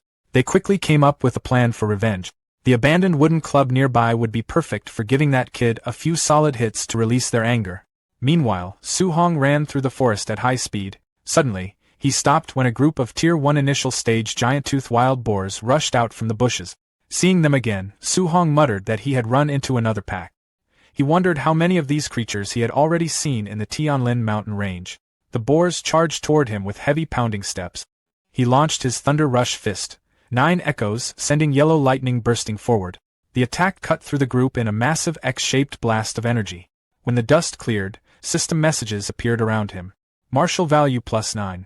Martial value +7. Martial value +10. Martial value +6. Su-hong thought about how defeating martial artists used to give dozens of points. Now the rewards were getting smaller as his strength increased. He shrugged it off and decided the real goal was finding tokens. He started cutting open the boar carcasses, remembering that the dozen beasts he killed earlier hadn't carried any tokens either. After wiping the blood from his hands, he confirmed that none of them had one. Su-hong concluded that only stronger beasts probably carried tokens. Half an hour later, he moved deeper into the forest, jumping between trees while searching the area. When he first entered the 5-kilometer zone, he could find more than a dozen low-level beasts every hour. Now he couldn't see a single one. At that moment, a massive Tier 1 high-stage Nether Knight black tiger suddenly lunged out with a loud roar. Su-hong quickly avoided the attack and recognized the beast right away. Blue energy gathered around his finger as he used void-breaking finger. The strike landed directly on the tiger. The beast cried out as the force smashed it into the ground, cracking the earth beneath it. To finish the fight, Su Hong thrust his spear straight into the tiger's head. A message appeared. Martial value plus 35. Su Hong commented to himself that with his current strength, defeating a Tier 1 high-stage beast felt extremely easy.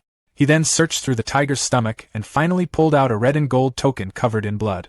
Looking at it, Su Hong remarked that it had taken almost 3 hours just to find a single one.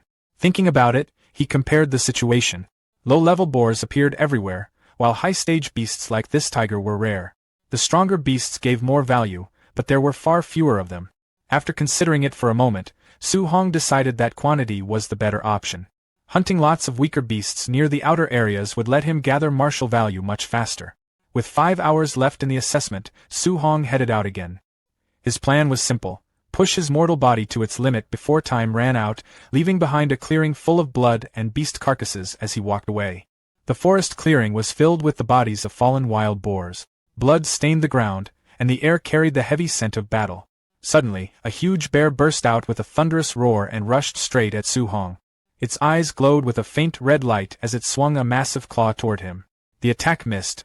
While moving around the beast, he noted to himself that after fighting dozens of Tier 1 ferocious beasts, he had finally run into another Tier 1 middle stage one. Bright orange flames began to gather around his fist as he prepared to strike back. Su Hong jumped high into the air and drove his flaming punch straight into the bear's open mouth.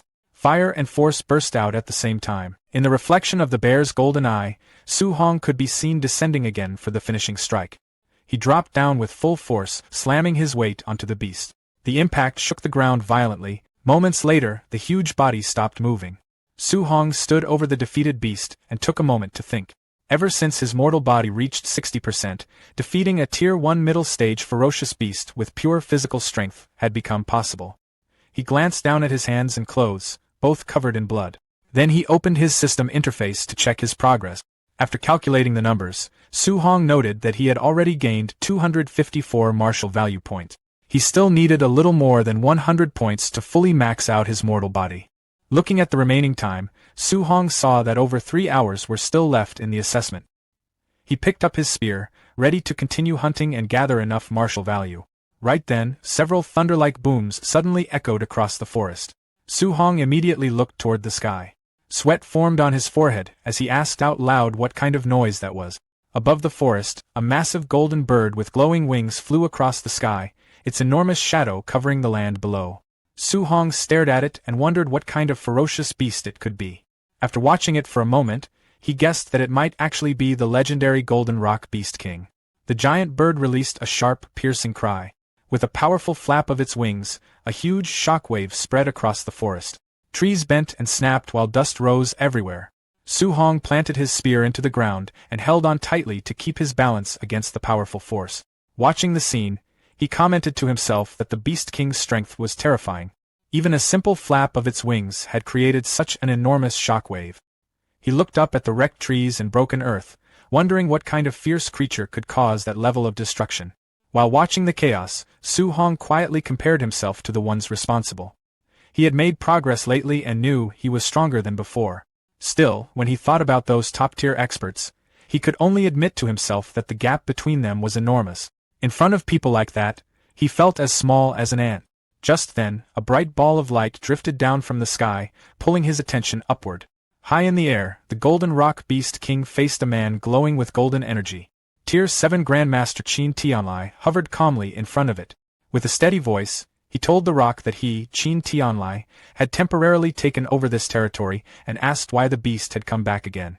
The Golden Rock answered that it had never agreed to lend the place to him in the first place.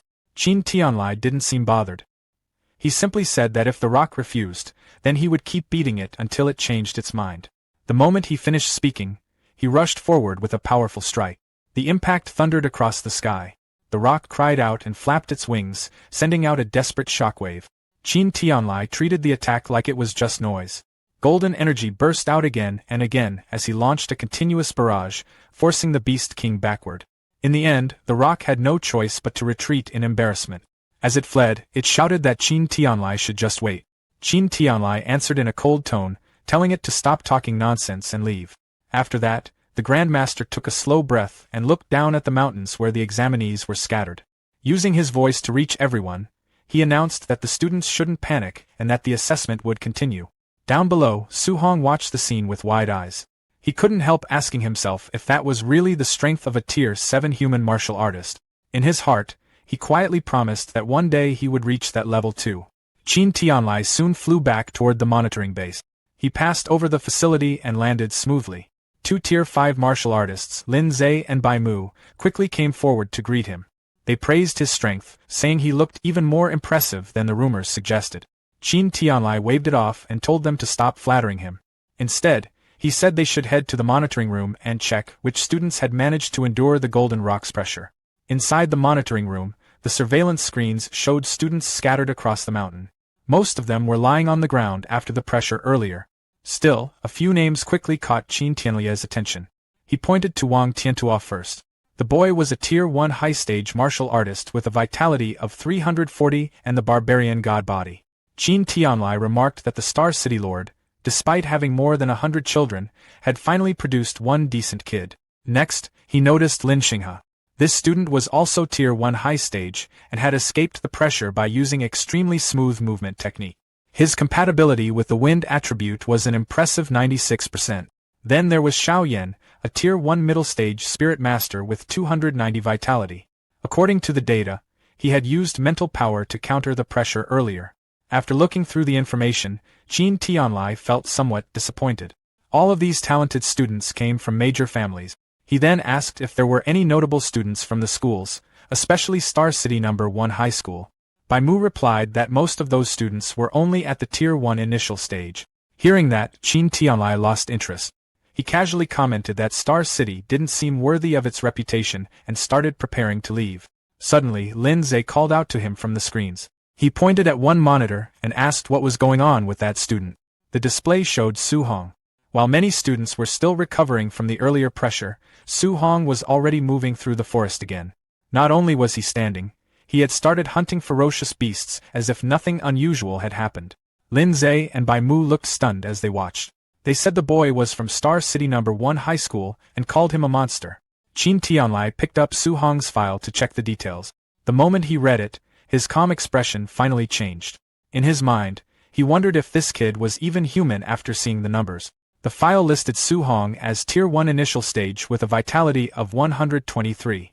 But the report also said he had trained the C-rank Thunder Rush Fist to the perfect realm and had produced 3004 points of combat power using only his physical strength. That level of power was already close to a Tier 1 high-stage martial artist. The next line was even more shocking. Su-hong's compatibility with 7 different attribute guidance techniques was recorded as 100%, and he was cultivating all 7 at the same time. Qin Tianlia's hands started shaking slightly. To him, it felt like he had just found a genius who might appear only once in 1,000 years. In his mind, he thought he had truly struck gold. But then he noticed something strange. He wondered why Su-hong was still only at the Tier 1 initial stage. With talent like this, his vitality being only 123 didn't make sense. Bai Mu explained that the reason was simple. Su-hong was cultivating 7 different guidance techniques at the same time. He wondered how the boy's cultivation could grow while carrying such a heavy burden. Thinking about it more, Qin Tianlai blamed Wu Linxian, the president of the Star City Martial Dao Association. In his opinion, someone should have explained this basic rule to the kid instead of letting him go down such a reckless path. At that moment, an assistant walked in and reported that the students were starting to arrive at the training camp. Hearing this, Qin Tianlai decided he might as well go see things for himself. When he arrived, he quickly met the 3 standout students, Wang Tiantua, Lin Xinghe, and Xiao Yan. The 3 of them stepped forward respectfully and bowed to him. Qin Tianlai looked them over briefly and simply said that they were doing very well. Hours passed after the assessment had begun, and the rest of the students slowly started reaching the camp. Many of them looked completely worn out. They staggered through the gates while breathing heavily, clearly relieved to have made it. 7.5 hours into the assessment, Grandmaster Qin floated high above the training grounds and looked down at the gathered students. He casually suggested ending the assessment early. In his view, anyone who still hadn't arrived probably wasn't strong enough to matter anyway. Still, his mind kept drifting back to Su-hong. He quietly wondered why that monster hadn't shown up yet. For a moment, he even worried that his newly discovered treasure might have gotten lost somewhere in the forest or been eliminated. Just as the deadline was getting close, someone finally walked out of the forest. It was Su-hong. His entire body was covered in blood. While walking toward the camp, Su-hong told himself that he had been so focused on collecting martial value that he almost forgot about the time limit. As he entered the camp, many students turned to stare at him. Some of them whispered that he looked worse than anyone else there. His clothes were soaked with blood and dirt, yet strangely enough, they couldn't spot a single wound on his body. A few students quietly wondered how many ferocious beasts he must have fought to end up looking like that. Inside the crowd, 2 students watched Su-hong with hostile expressions. One of them muttered that he had finally been waiting for that kid to show up. The other told him to relax. Once they were inside the training camp, there would be plenty of opportunities to deal with him.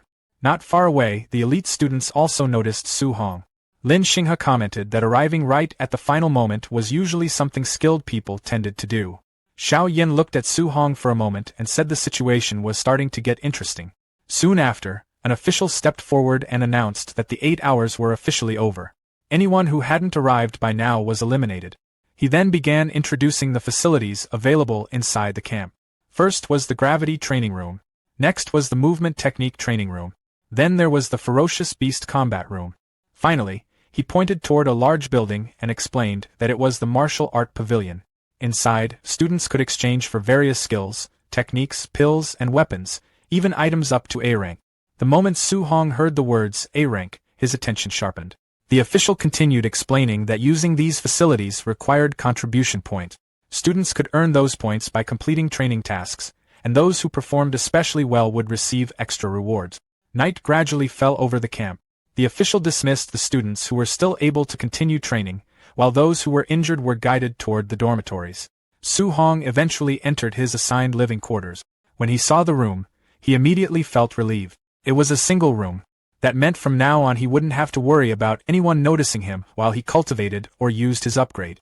He sat down on the bed and opened his system interface to check his current status.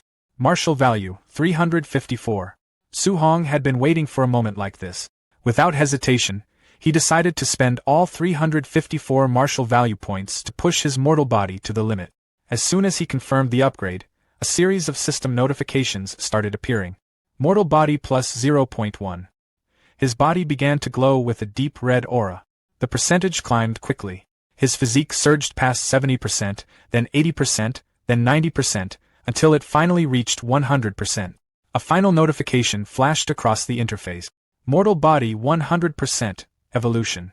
At that instant, Su-hong's eyes burst with bright light as his body entered a complete transformation. His physical evolution had started. Intense red energy spread across his body, while glowing nodes appeared along his muscles and bones, mapping out the changes happening inside him, while a fierce vortex of spiritual energy spun around him. After some time, the process finally ended. Su-hong let out a long breath, faint steam rising from his newly refined body. Looking down at himself, he could clearly feel the difference. The strength flowing through his physical body was overwhelming. At that moment, the system interface appeared again. It showed that he had unlocked a new physique, called the Overlord body. The system described it as a body that possessed the strongest physical strength in the world. However, Su-hong noticed another detail. The physique currently showed spirit rank 0%, which meant it could still continue evolving. Su-hong quietly wondered what kind of unbelievable form it might turn into next. Curious to test the limits of his new body, he grabbed his jacket and picked up his black spear. But the moment his hand closed around the shaft, a sharp cracking sound came from the weapon. The metal bent and fractured right in his grip. Su-hong looked at the spear, realizing that his casual grip alone had been enough to break a C-rank alloy weapon. For a moment he felt uneasy, thinking about how expensive C-rank spears were and how he had just destroyed one. Then he remembered something important. He had actually picked up this spear for free during his time in the wilderness. Even so, it made one thing clear. His old equipment could no longer handle his strength. Su-hong decided he would need to collect camp contribution points as soon as possible so he could exchange them for an A-rank alloy spear. With that in mind, he stepped out of his room and walked into the hallway, already planning his next move. He wondered if training with a weight vest of several hundred kilograms might help him earn points quickly. Meanwhile, inside the camp warehouse, a large group of trainees had gathered around Wang Tiantua. The young martial artist was carrying a massive 3,000-kilogram weight, yet he still jumped high into the air, as if it barely affected him. Watching from the side, Lin Shanghai and Xiaonan commented that his strength was completely outrageous. They pointed out that a normal Tier 1 martial artist could only handle a small portion of that weight. In the monitoring room, Grandmaster Chen Tianli watched the live feed and praised Wang Tiantua's barbarian god body. Soon, the conversation shifted to Su Hong.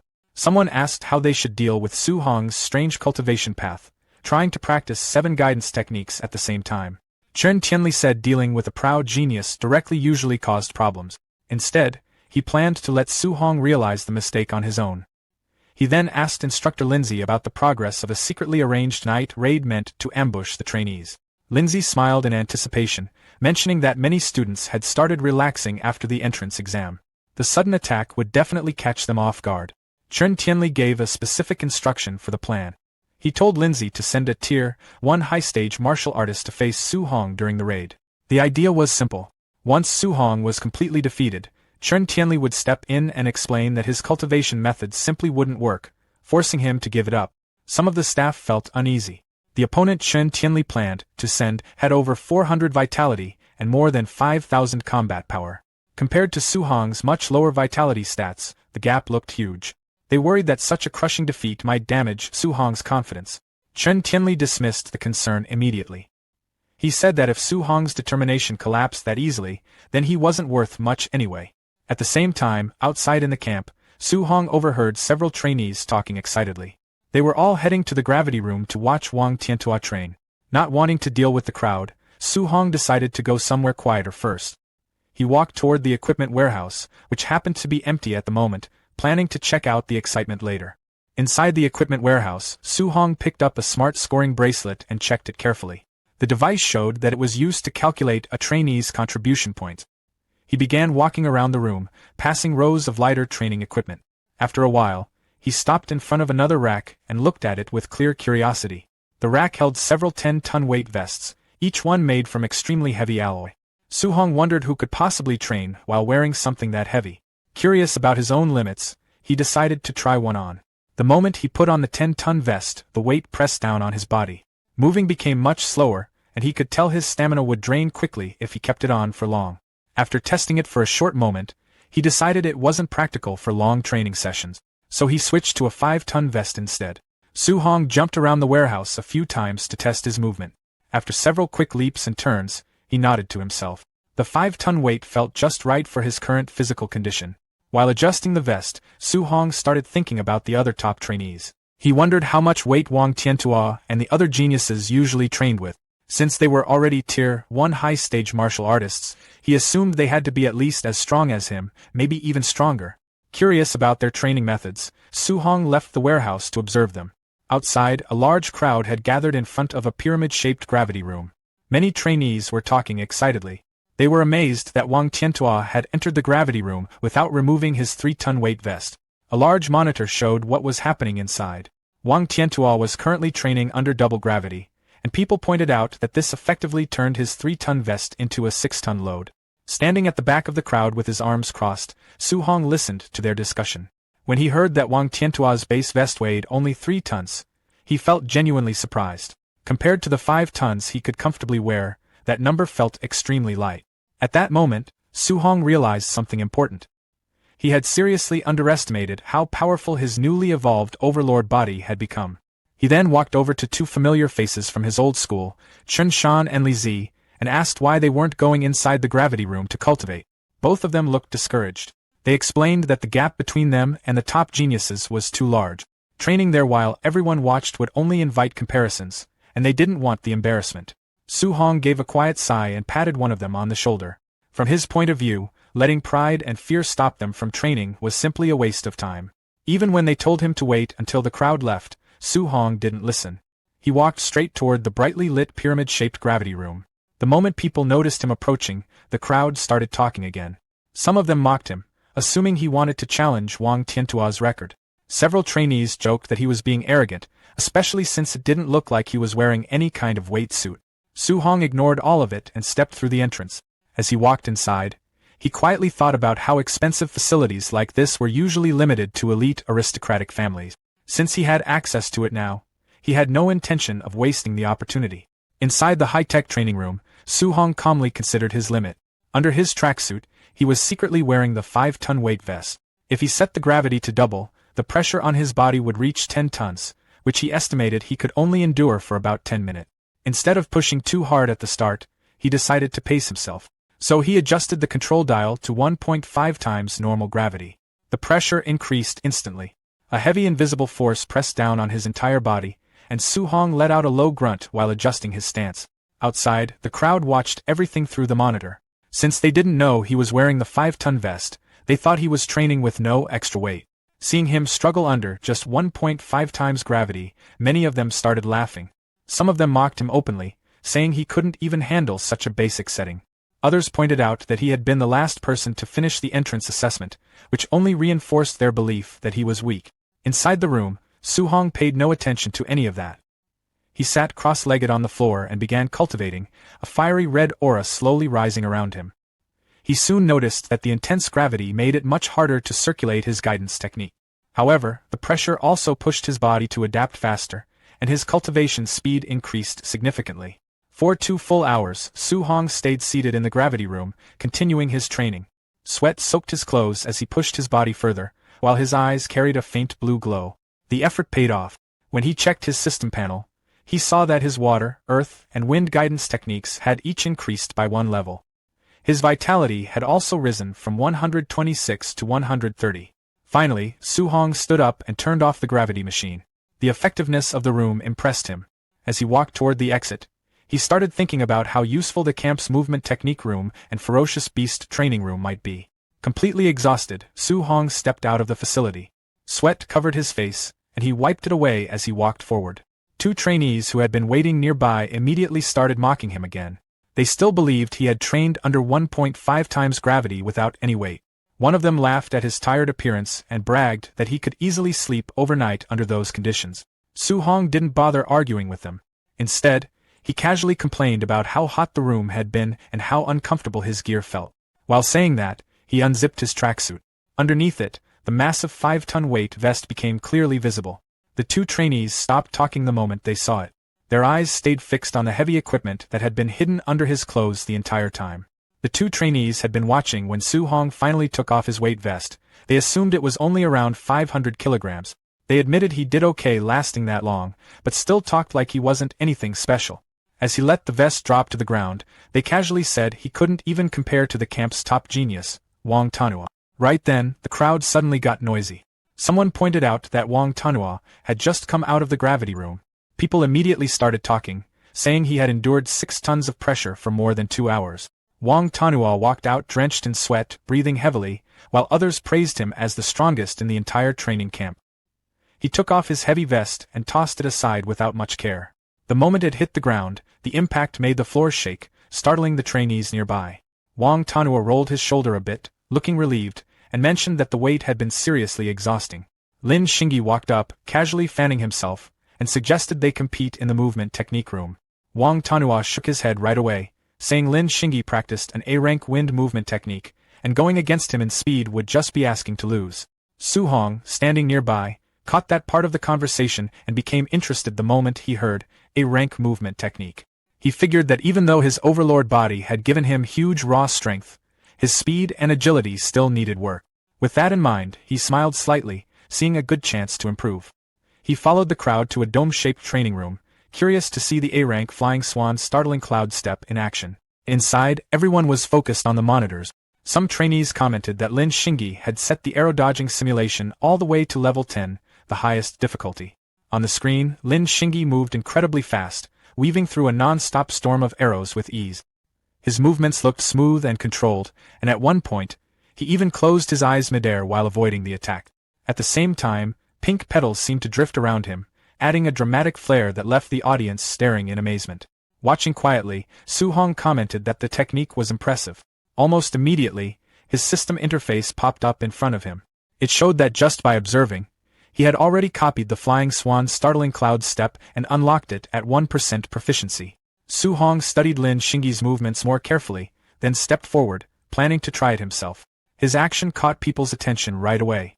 Some of the trainees started laughing, saying it was ridiculous that he thought he could pick up such a complicated A-rank movement technique after seeing it just once. Su Hong paid no attention to the mocking voices around him.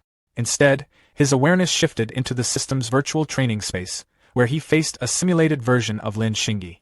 Inside that space, he trained non-stop, weaving through fast and relentless attacks while adjusting his movements again and again. As the practice continued, his mastery of the technique climbed rapidly, jumping from 8% all the way up to 93% in a short time. Soon, the system sent him a notification, letting him know he had officially reached the basic level of the skill. Su Hong stood there, clearly pleased. He had just secured his first A-rank movement technique. As the system prepared to pull him back to reality, he quietly noted that copying Lin Xingyi's flashy style as a reference felt a bit over the top. Once he returned, he decided he was done with the movement technique room. He figured his next stop would be the ferocious beast room, where he could hunt and earn martial value while boosting his vitality. But as he started thinking about it, he noticed something strange. The entire crowd was staring at him, some even holding up their phones and commenting on how dramatic his movements looked. That's when Su Hong realized what had happened. While he had been training inside the virtual space, his real body had been copying all those exaggerated movements in front of everyone. Not wanting to deal with that attention, he immediately took off at full speed, ignoring people calling out for him to do it again. At the same time, he decided he wouldn't use Lin Xingyi's style as a reference like that again. As he moved away, his senses picked up something unusual. Someone was following him. A short distance behind, the suited student carried a wooden club, while the rugged student from the entrance assessment walked beside him. The two had been tracking Su Hong and had already guessed he was heading toward the ferocious beast room. They quietly planned to block his exit later and deal with him when he came out. When Su Hong arrived at the large facility, he saw a crowd gathered near the entrance. Not far from the doors, Wang Tanhua and Xian were in the middle of a tense exchange. Wang Tanhua laughed and said Xian wanted to compete with him in beast hunting to decide who the top trainee really was.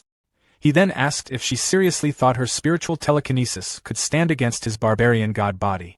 Xian responded without hesitation, saying he was the one underestimating the power of a spirit master. Hearing that, Su Hong became curious.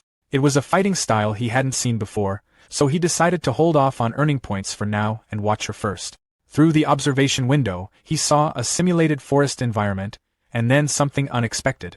Xian was slowly descending from the air toward a group of black tigers. Su Hong watched closely, noting that walking through the air like that was usually something only high-level grandmasters could do. He figured this must be part of a spirit master's ability. With a simple motion of her glowing hand, Xian activated her power. Thin streaks of golden light shot forward instantly, piercing through the heads of 3 high-stage Tier 1 black tigers at the same time. The beasts dropped immediately. Su Hong focused on the attack, trying to understand what that strange flowing light really was. Then, a massive bear-like creature wrapped in a red aura charged from behind her. Before it could get close, it suddenly stopped mid-movement, as if held in place by something invisible. Xian had used her telekinesis to lift and lock the creature in the air. With another calm gesture, the golden light shot forward again, piercing straight through its head. Watching closely, Su Hong finally figured it out. The streaks of light were actually daggers being controlled from a distance by her mind. He quickly understood the advantage. A spirit master could move through the air, restrain enemies, and attack from afar all at once. Against ordinary martial artists, that kind of ability gave a huge edge. As everyone continued watching, someone suddenly pointed at the screen, asking about a massive weapon that had just appeared. The display showed Xian facing a giant snake beast. Out of nowhere, a huge golden sword formed in front of her. With a simple downward motion of her arm, the blade dropped and cut the creature cleanly in half. Su Hong studied the scene carefully. He noted that she hadn't been holding any weapon before, and something that large should have been far too heavy to use so easily. At that moment, Lin Xingyi walked over, still casually fanning himself. He explained that the giant sword wasn't a physical weapon, but an advanced A-rank martial skill used by spirit masters. The crowd reacted immediately, surprised to hear about another A-rank skill. Someone then asked Lin Xingyi how all the top trainees seemed to have such rare techniques, and whether Wang Tanhua had one too. Lin Xingyi confirmed that Wang Tanhua did possess a powerful A-rank offensive skill, which made the surrounding trainees comment on how overwhelming the top elites were. Su Hong, however, reacted differently. Instead of feeling pressured, he smiled slightly. To him, the camp looked full of valuable techniques his system could copy, and that made the whole place even more worthwhile. On the monitor, Wang Tanhua was shown defeating a high-stage Tier 1 beast with a single punch. It was clear he was relying purely on raw strength, without using any martial skills. Seeing that, Su Hong turned away, deciding to wait for a better chance to observe him later. Inspired by Xian's display, he opened his system panel and checked his stats. His spirit attribute was at 26.5, and he noted that reaching 100 was required to become a spirit master. That left a gap of 73.5 points. After a quick calculation, he figured he needed 735 martial value points to close that gap. Blue energy gathered in his hand as he made up his mind. He was going to hunt beasts and collect everything he needed. Meanwhile, the suited student and the rugged student were still watching him from a distance. They saw him enter one of the testing arenas inside the facility. With most people focused on Wang Tanhua and Xian, they realized no one would pay attention. They quietly agreed this was the perfect chance to corner him. Just as they were about to move, the rugged student suddenly reacted loudly. The suited student quickly signaled for him to stay quiet. The rugged one then pointed toward the large monitor above the entrance. Both of them looked up, and immediately froze in place, staring at the screen. Inside the arena, Su Hong stood calmly, surrounded by a group of ferocious beasts. A towering red-eyed bear, several massive armored scorpions, and multiple stone-skinned creatures. In the corridors of the training camp, where two students observed the monitoring screens with growing dread. The suited student, gripping a wooden club, asks if they should find an instructor to save the boy inside, fearing he will definitely die. The rugged student replies coldly that it is already too late. He believes the kid will be torn to shreds in seconds, lamenting that they no longer have a way to get their revenge. Inside the combat arena, Su Hong stands composed amidst a swirling haze of dust. He stares down the unseen threats and issues a calm challenge. Come on! A massive scorpion-like beast immediately responds with a deafening roar, lunging from the shadows. Su Hong dodges the strike with a fluid movement technique, leaving a trail of afterimages as he surges forward. His hands ignite with brilliant blue energy, and he tears through a pack of beasts with blinding speed. Back in the observation room, the suited student watches the screen in disbelief.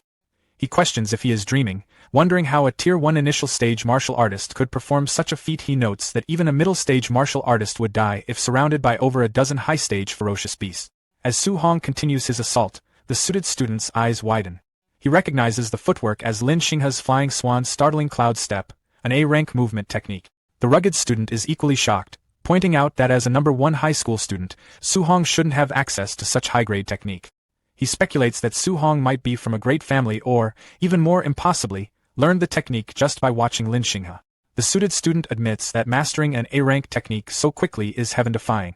Seeing this, the rugged student suggests they forget their revenge, but the suited student grips his club, his face contorted as he refuses to swallow his anger.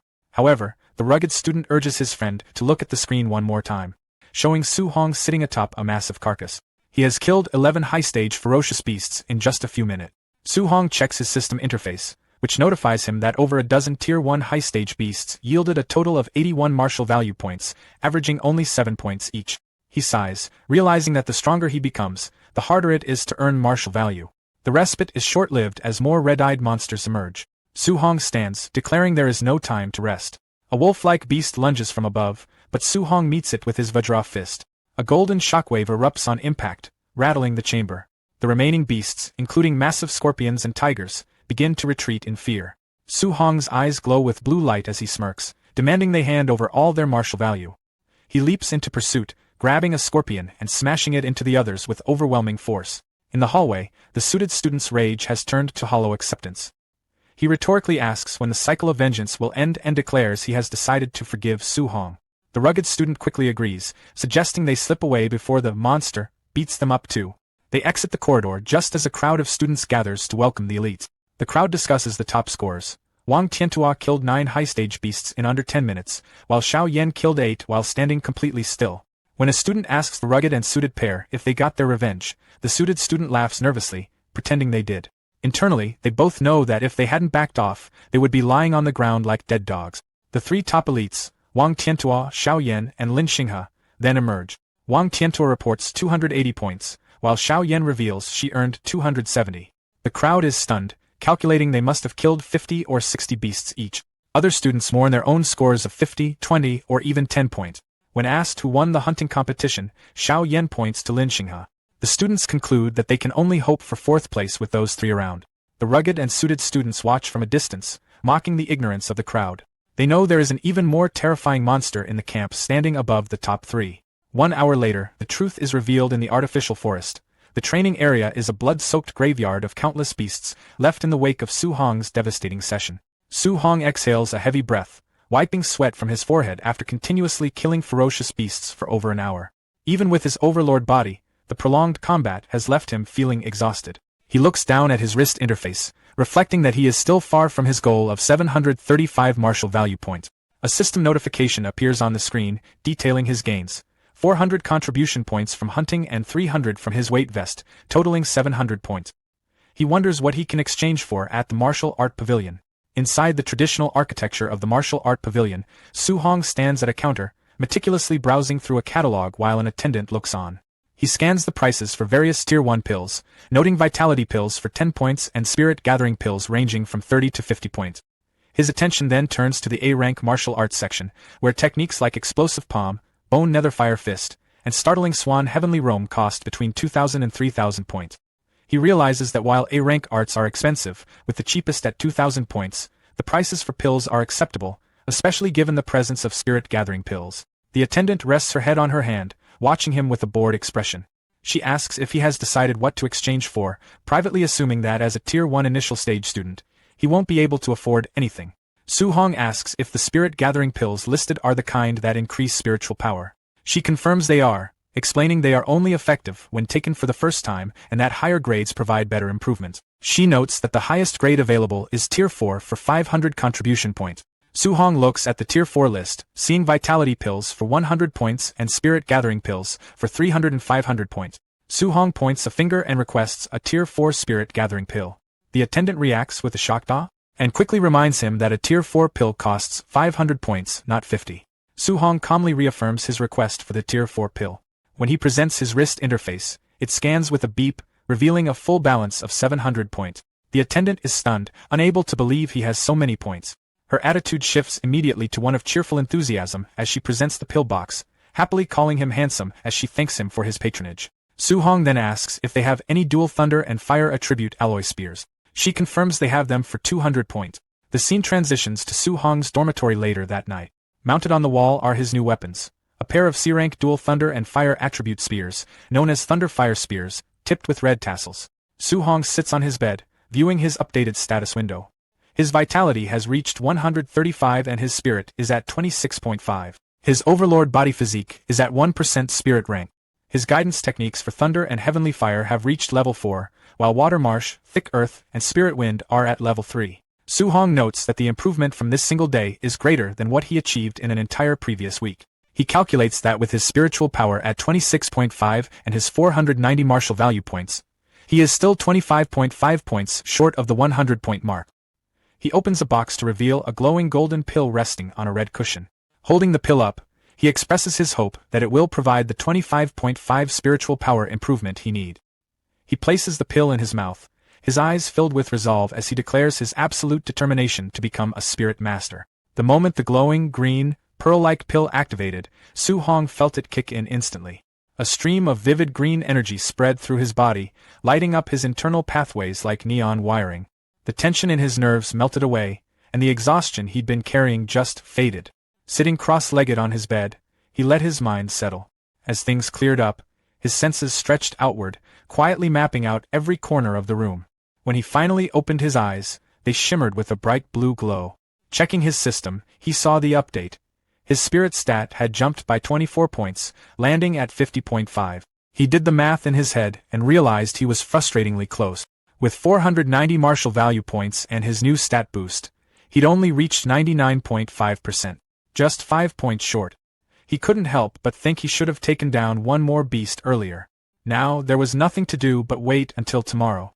With a quiet sigh, he lay back down to rest. Meanwhile, over in the brightly lit warehouse, the camp staff had gathered. Instructors dressed in dark uniforms stood around, going over trainee profiles and trading opinions. One of them questioned why someone from the prestigious Martial Dao University had been assigned to work with new recruit. Bu Jingfang didn't hold back. He reportedly scoffed and dismissed the trainees as fake geniuses, saying they weren't even worthy of being his high school sparring partners. That comment got a reaction. A bald instructor laughed and pulled up Wang Tinto's profile, pointing out that the guy had a vitality of 340, something Bu Jingfang himself had never reached. That clearly caught him off guard. Then a gray-haired instructor added that Lin Xingyi's vitality was over 300, and another chimed in that his own student was already a spirit master. Now Bu Jingfang looked confused. He pointed out that his assigned target, Su Hong, only had a vitality of 123. He questioned why he got stuck with someone so weak while everyone else had strong trainees. The others found that odd too, considering Bu Jingfang was the strongest among them. Some even wondered out loud if Grandmaster Qin Tianli had made a mistake. Perfect timing. Qin Tianli walked in with Linda and Ba, immediately shutting that down. He made it clear there was no mistake. Bu Jingfang, clearly annoyed, complained that the assignment felt insulting. In response, the Grandmaster explained that Su Hong's actual combat power could rival a high-stage Tier 1 martial artist. That statement hit the room like a shockwave.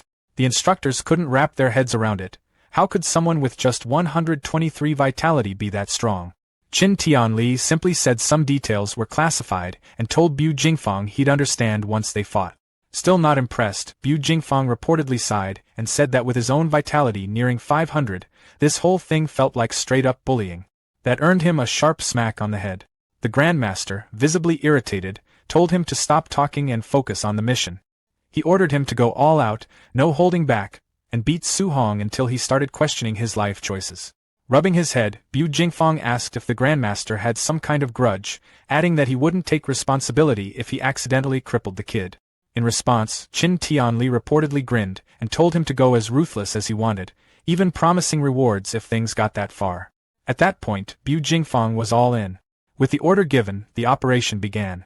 The instructors moved out fast, launching their ambush under the cover of night. Outside, the camp sat quiet under a light layer of snow, calm for about 5 seconds. Then chaos exploded inside the dorms. Masked instructors smashed through doors, catching trainees completely off guard. Panic spread instantly. Shouts, confusion, people scrambling, some literally yelling for a second to get dressed. Su Hong woke up the moment the noise hit. Sitting up, he quickly figured the camp was under attack. His eyes locked onto his door just as 2 massive slash marks ripped through it from the outside. A second later, the door burst apart. Bu Jingfang stepped in, sword in hand, its blade glowing with a deep purple energy. He wore a confident smirk like this was going to be easy. Without hesitation, he unleashed a cross-shaped strike that tore through the floor. Su Hong reacted instantly, jumping back as the attack shattered the ground where he'd been. As debris scattered, Su Hong recalled rumors about assassins targeting camps like this. For a second, he wondered if this guy was one of them. Landing smoothly, he grabbed his new spear and took a defensive stance in the rec room. The attacker was masked, and Su Hong couldn't yet read his strength. Bu Jingfang didn't give him time to think. He leaped forward again, bringing down a massive arc of purple energy. Mid-attack, he mocked Su Hong, reportedly calling him an unlucky Tier 1 brat. That voice, and the aura behind it, gave it away. Su Hong quickly realized this wasn't some alien assassin. Just a human, a Tier 1 martial artist. And weirdly enough, that made him smile. He saw it as pure luck. If he could defeat this guy, those missing 5 martial value points would be his. That final push right within reach. Up in the air, Bu Jingfang suddenly noticed something was off. Instead of dodging, Su Hong stepped forward, charging straight into the attack. Their weapons slammed into each other in a blinding flash, Su Hong's spear meeting Bu Jingfang's purple energy blade head-on. The impact wasn't clean. It dragged. Bu Jingfang strained almost immediately, his grip tightening as sweat started to form. He reportedly admitted, if only in his own head, that the Grandmaster hadn't been exaggerating. The kid's strength really did match a high-stage Tier 1 martial artist. And then it got worse. As the clash dragged on, he began to panic. It wasn't just skill. Su Hong's raw physical power felt overwhelming, way beyond what a normal Tier 1 should have. Meanwhile, Su Hong stayed completely calm. A red aura flared around his body, and he steadily pushed forward with his spear like he had all the time in the world. Then came the shift. With a sharp battle cry, he unleashed his full strength and swept his spear upward. The move shattered Bu Jingfang's defense instantly, sending him flying back like he'd just been swatted away. Bu Jingfang skidded across the ground, barely holding onto his sword, his arms trembling from the impact. For a second, he just stared, visibly shaken. He reportedly wondered what exactly he was dealing with, because trainee didn't seem like the right word anymore. Still, he forced himself back up. Purple flames ignited along his blade as he steadied his breathing. He declared, more to himself than anyone, that fights weren't decided by strength alone. If power wasn't enough, then technique would be. Su Hong watched the flames with clear interest. It was his first time seeing a fire attribute martial art in action. At the same time, golden lightning began to crackle around his spear. Now things were getting loud. The purple flames intensified as Bu Jingfang gathered power, then he launched himself into the air. A glowing purple cross formed around his blade as he prepared his attack. He reportedly taunted Su Hong midair, challenging him to survive a B-rank martial art. Then he brought it down. The flaming slash tore through the air with serious weight behind it. Su Hong didn't flinch. He braced himself, channeling lightning through his spear. He could tell instantly, this attack was stronger than his own B-rank void-breaking finger technique. Still, he didn't dodge. Instead, he thrust his spear upward, meeting the attack directly. The collision of lightning and flame triggered a massive explosion. The floor shattered, chunks of concrete blasted outward, and the entire room shook like it might collapse. Then, silence. As the dust slowly settled, Su Hong landed lightly on his feet, completely steady. When the smoke cleared, he stood there untouched, spear still in hand like nothing had happened. Across from him, Bu Jingfang stared, stunned. Looking down at the wrecked dorm, he realized what had just happened. Su Hong had blocked a B-rank martial art using nothing but raw thunder energy. No formal technique, just power and control. At that point, it clicked. He finally understood why the Grandmaster had told him to go all out. Still, he tried to recover some dignity. He pointed out that Su Hong didn't have any proper thunder spear techniques, reportedly claiming that without them, he'd eventually lose. Su Hong just smirked. Lightning crackled louder along his spear as he casually admitted that, yeah, he didn't have any thunder techniques. But then, red flames suddenly ignited around the spearhead, and instead of clashing, the fire merged smoothly with the golden lightning, wrapping together in perfect sync. Now the aura around him burned in two colors, fire and lightning intertwined. He stood there, completely composed. Bu Jingfang, on the other hand, froze. He stared, wide-eyed and sweating, reportedly unable to believe what he was seeing. The trainee in front of him had just pulled off a flawless attribute fusion, something far beyond basic skill. At that point, unlucky Tier 1 brat was officially off the table. Su Hong stood facing Bu Jingfang, his spear now blazing with a wild mix of fire and lightning. Bu Jingfang could only stare. He was visibly sweating, shaken as he realized the fusion wasn't some myth after all, it was right in front of him, and it was coming at him fast. Su Hong's eyes burned with heat as he suddenly lunged forward. Bu Jingfang reacted on instinct, swinging his blade and releasing a surge of purple energy to intercept. It didn't go well. The two attacks collided hard, but Su Hong pushed straight through. His spear drove forward, and the combined fire and lightning erupted outward in a violent burst that swallowed Bu Jingfang completely. The impact shattered his defense instantly. He coughed up blood mid-blast, the force overwhelming him as he got launched backward like he'd been hit by a cannon. A second later, he crashed straight through the outer wall of the building, exploding out into the open in a storm of debris. Inside the ruined dorm, the dust slowly settled. Su Hong stood there, completely unharmed, spear still humming with fading energy. Then came the system notification. He'd gained 7 martial value points. That did it. He checked immediately, confirming his total had reached 497. Close enough. The gap was gone. A small smile formed. He finally had what he needed to become a spirit master. Out in the courtyard, the sounds of destruction echoed from the dorm building. Grandmaster Qin Tianli arrived with Ba Mu, calmly observing the situation. At first, he didn't think much of it. He casually assumed enough time had passed for Bu Jingfang to finish the job. In fact, he reportedly mentioned he'd already prepared a whole speech to fix Su Hong's cultivation path and make him drop that chaotic multi-technique approach. Yeah, that speech didn't make it very far. A massive explosion cut him off mid-thought. Bu Jingfang came flying out from the upper level of the dorm like a human projectile, crashing down hard right in front of them. He hit the ground with a heavy slam, completely unconscious, blood trailing from his mouth. Ba Mu gasped the moment she recognized him. Qin Tianli didn't say anything at first. He just stared. His earlier confidence? Gone. Ba Mu quickly pieced it together in her head. If Bu Jingfang was the one lying there, then the only possibility was that Su Hong had beaten him. Before that realization could even settle, 3 more explosions tore through the upper floors. Boom, boom, boom. 3 more figures were blasted into the night sky, each trailing different elemental energy before crashing down into the courtyard beside Bu Jingfang. The rest of the instructors, all unconscious, all wrecked. Up above, 3 figures appeared from the ruined building, Wang Tianyuo, Xian, and Lin Xingyi. The top trainees looked completely fine. Wang Tianyuo crossed his arms and casually called down, reportedly suggesting the Grandmaster send stronger opponents next time because those instructors were too weak. Then he paused. Something didn't add up. There were 4 bodies down there, not 3. Lin Xingyi, clearly misreading the situation, casually assumed the 4th trainee must have been weak and got taken out instantly. Ba Mu, still staring at Bu Jingfeng's broken form, mentally rejected that idea immediately. She knew better. Out of all 4 instructors, Bu Jingfeng was the strongest, which made this whole situation a lot more unsettling. Qin Tianli stroked his beard, analyzing everything. The victories of the top 3 made sense. They were elite for a reason. But Su Hong? An early-stage Tier 1 beating someone nearly at Tier 2, and doing it faster? That didn't line up. He frowned, clearly deep in thought, reportedly wondering what kind of hidden factor was at play. A secret technique? Some rare physique? Then suddenly, Instructor Lindsay came sprinting in, completely panicked, shouting that something major had happened. Qin Tianli didn't even flinch at first. He waved a hand dismissively, calmly assuming it was just a casualty. He reportedly said that a few deaths were normal in this kind of harsh training. Lindsay quickly shut that down. Breathing hard, he clarified that no one had died, but Su Hong had used an elemental fusion during his fight. Qin Tianli nodded casually at first, saying that would explain how he beat a stronger opponent. Then it hit him. He froze. A split second later, his aura exploded outward in blazing gold. He grabbed Lindsay by the shoulders and demanded he repeat that, making it very clear he wasn't in the mood for jokes about something that ridiculous. Lindsay, clearly nervous now, insisted it was real.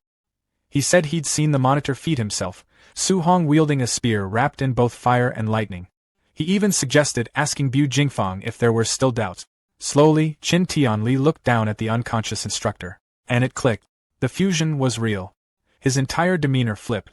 Grabbing Lindsay again, this time with pure excitement, he reportedly pointed out that the only known genius to ever achieve dual-attribute fusion had taken over a decade to figure it out. And Su Hong? Less than a month. That contrast hit different.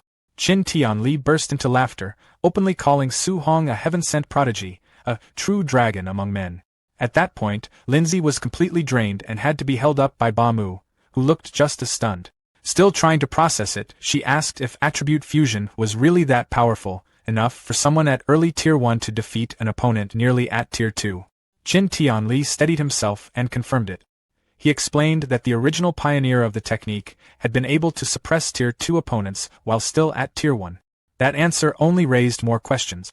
Ba Mu, now clearly intrigued, reportedly asked why something that powerful wasn't widely taught. Even if it was difficult, the payoff sounded too massive to ignore. Qin Tianli's expression turned serious as he explained the reality behind attribute fusion.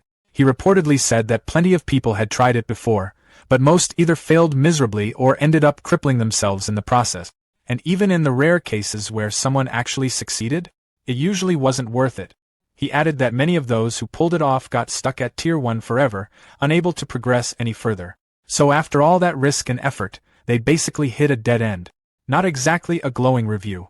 But then, his tone flipped again. Clenching his fist as a faint aura flared, he pointed out the one detail that changed everything. Su Hong had done it in less than a month. That part hit different. He reportedly marveled at Su Hong's absurd level of comprehension, then started wondering out loud just how far this could go. If the boy could fuse 2 elements this quickly, what would happen if he managed all 7?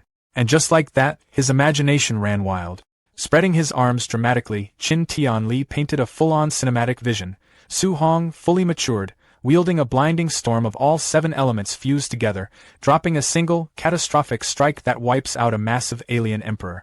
Complete annihilation. Behind him, Lin and Ba Mu just froze for a second. Then came the sweat drop. They awkwardly pointed out that he might be getting a bit carried away. Sure, fusing 2 elements was already insane, but all 7? That was basically fantasy territory. Realizing he might have gone a little too far, Qin Tianli coughed and brushed it off, telling them to forget what he just said. But then his expression shifted again, this time more grounded. He admitted that this situation came with serious responsibility. If Su Hong kept trying to juggle all 7 attributes on his own, there was a real risk he'd hit a wall, especially when attempting a third fusion, and potentially ruin his future. And if that happened? He reportedly said he'd be the one to blame, a sinner to humanity for failing to guide someone like that properly. Yeah, pressure just skyrocketed. Right then, Lindsay suddenly blurted out another realization, almost like he'd just unlocked a second layer of the problem. He pointed out that Su Hong must also have some kind of special physique, since his raw physical strength alone had already overwhelmed Bu Jingfang before even using attribute fusion. Qin Tianli turned and immediately scolded him for not mentioning that earlier. The instructors quickly started breaking it down. Lindsay noted that Su Hong, with a base vitality of around 120, had completely crushed Bu Jingfang, who was pushing close to 500.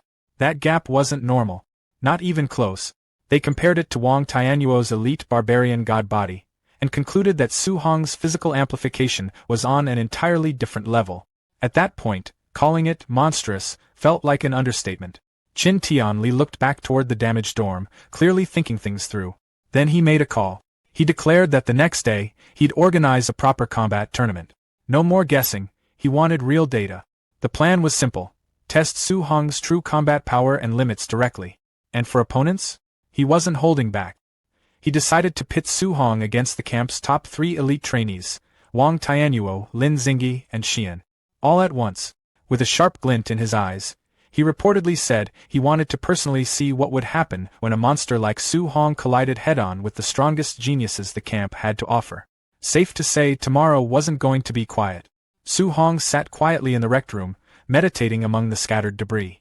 The noise and chatter outside didn't bother him at all. His focus stayed locked on improving himself. Wanting to move forward, he opened his system and poured all his martial value into his spirit stat. A bright blue aura surrounded him as he stepped into the spirit realm. He shut his eyes, taking in the feeling of this new power. When he tried it out, a glowing phantom fist appeared. Controlling it felt a little unusual, like getting used to an extra limb. With a bit of effort, he checked his inner interface and saw that his spirit stat had passed the 100% mark. Curious about how it worked in reality, he turned his attention to his bed and lifted it effortlessly with a single thought. Excitement showed on his face as he rose into the air along with his spear. He realized he could now move through the air and use telekinetic attacks just like Xian. With that in mind, he decided he would copy Xian's A-rank spirit martial art and Wang Tiantua's offensive technique. The next morning, an urgent announcement told everyone to gather within a minute, warning that latecomers would lose points. Trainees rushed downstairs in a hurry, complaining loudly about how intense the schedule had been. They said they had already gone through the entry assessment, tough training, and even a night raid, all in a single day. Soon, a large crowd formed in the courtyard. Su Hong showed up at a relaxed pace, stretching as if nothing from the previous night had bothered him. Instructor Linda stood in front of the group and said with a smile that he had expected many of them to still be too worn out to even stand, adding that they had done well to make it.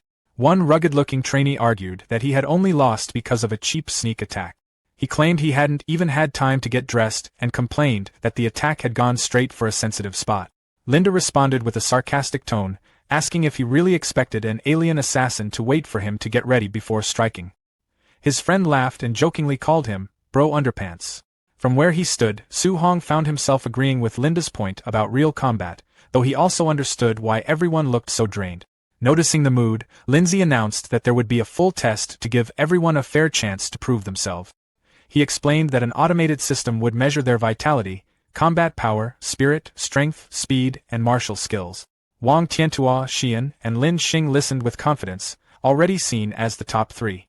Lindsay added that there would also be a combat ranking, and the top 10 would earn daily contribution points based on their position. The trainees immediately grew excited. Most of them already expected the top 3 spots to go to the elites, so they focused on fighting for the remaining 7.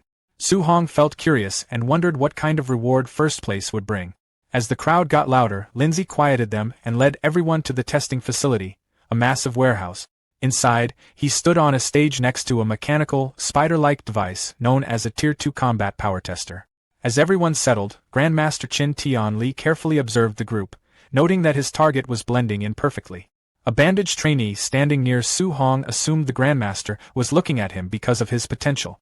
Su Hong glanced at him and told him plainly that he had the wrong idea. Feeling the Grandmaster's gaze, Su Hong started to feel uneasy, knowing he was the real focus. Qin Tianli then addressed everyone and announced a new grand prize. Whoever ranked first overall could choose an A-rank martial art or movement technique. The crowd reacted instantly, buzzing with excitement. People started talking about how the top 3 elites would now compete seriously, and guesses about the winner spread quickly.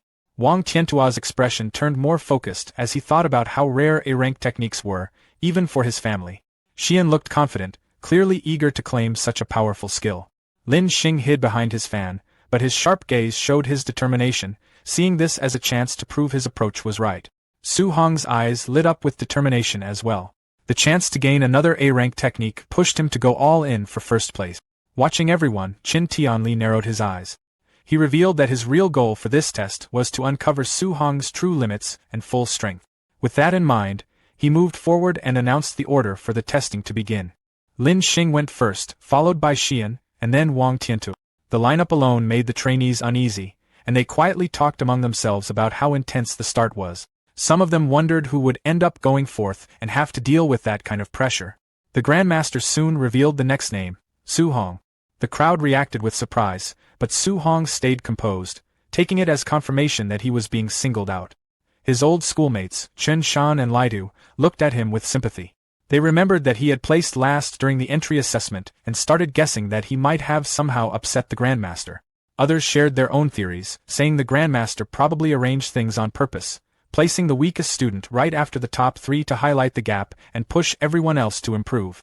Su Hong paid no attention to any of it. Meanwhile, Qin Tianli explained that the test would begin with raw physical combat power, followed by martial skills. Lin Xing stepped forward casually and mentioned that raw strength wasn't really his focus. Even so, he rushed toward the machine and delivered a powerful punch. The screen lit up and showed a score of 4,013. The crowd reacted right away, clearly impressed. They pointed out that scoring over 4,000 was already very high, especially for something he considered a weak point. Another trainee added that compared to his A-rank speed, his strength only seemed lower by comparison. Su Hong watched quietly and figured that Lin Xing's physical base had to be solid to handle an A-rank movement technique.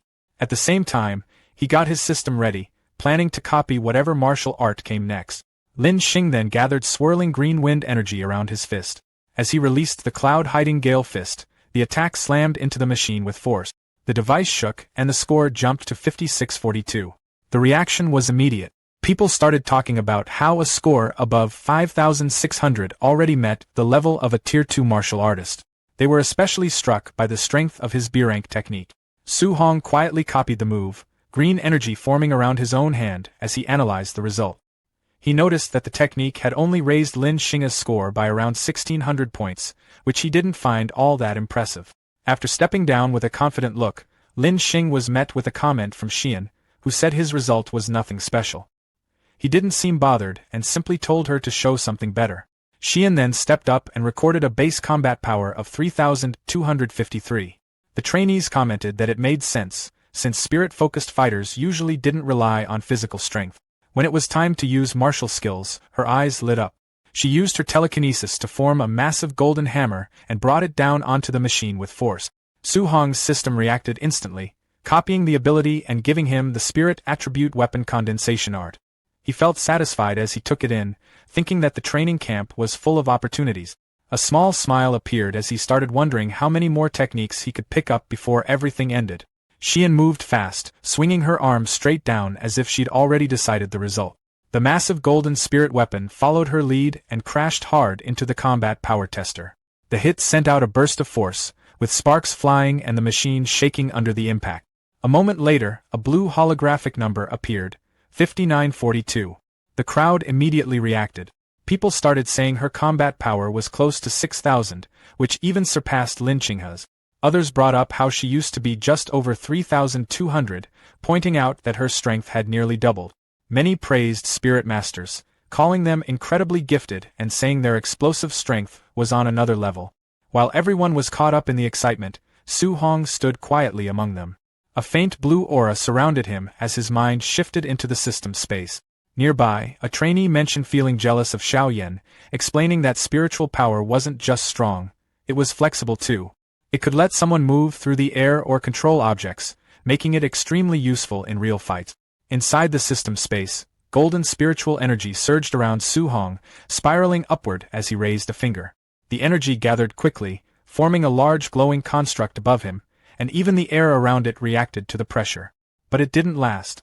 The construct broke apart almost instantly, turning into scattered golden particles that faded away.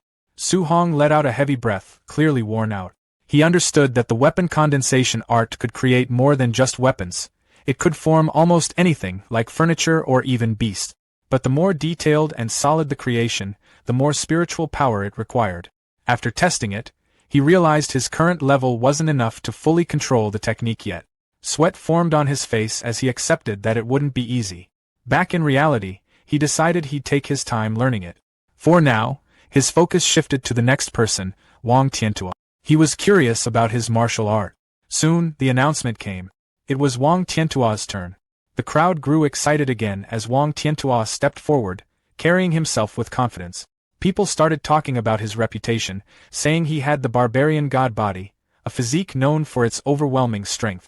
Many believed that with that kind of power, he had a clear advantage and would take first place. Some even said the real king of combat power had finally stepped up. Su Hong watched quietly, wondering how Wang Tiantua's strength compared to his own overlord body. Wang Tiantua walked up with steady confidence, his eyes focused. He said everyone should pay close attention, adding that this punch would show the difference between him and the rest. Power gathered around his arm as he rushed forward and threw a heavy punch into the machine. The impact spread out with a loud force, sending waves across the arena. The crowd reacted instantly, with people saying they could hardly believe what they just saw. Others called it unreal. They pointed out that his pure physical punch was only about 300 points lower than Lin Qinghe's result when he had used a martial art. That alone showed how powerful the barbarian god body really was. In the distance, Grandmaster Qin and Lin watched the scene. Grandmaster Qin commented that it was very good. Hearing that, Wang Tiantua cupped his fists respectfully and thanked him, still full of confidence. He then said he would use a martial art next, preparing to show something even stronger. Su Hong became more interested, realizing that Wang Tiantua was finally about to reveal his offensive A-rank martial art. At the center of the arena, energy began to gather around Wang Tiantua's arm. A white, flame-like power wrapped around his hand, growing stronger as his aura built up. He steadied himself and focused, pushing the energy further as he got ready to attack. Grandmaster Qin recognized it right away and noted that Wang Tiantua was using the A-rank martial art called the Bone Netherfire Fist. At the same time, a system notification appeared in front of Su Hong, informing him that he had obtained a new martial art, Fire Bone Netherfire Fist. Seeing that, Su Hong reacted with surprise.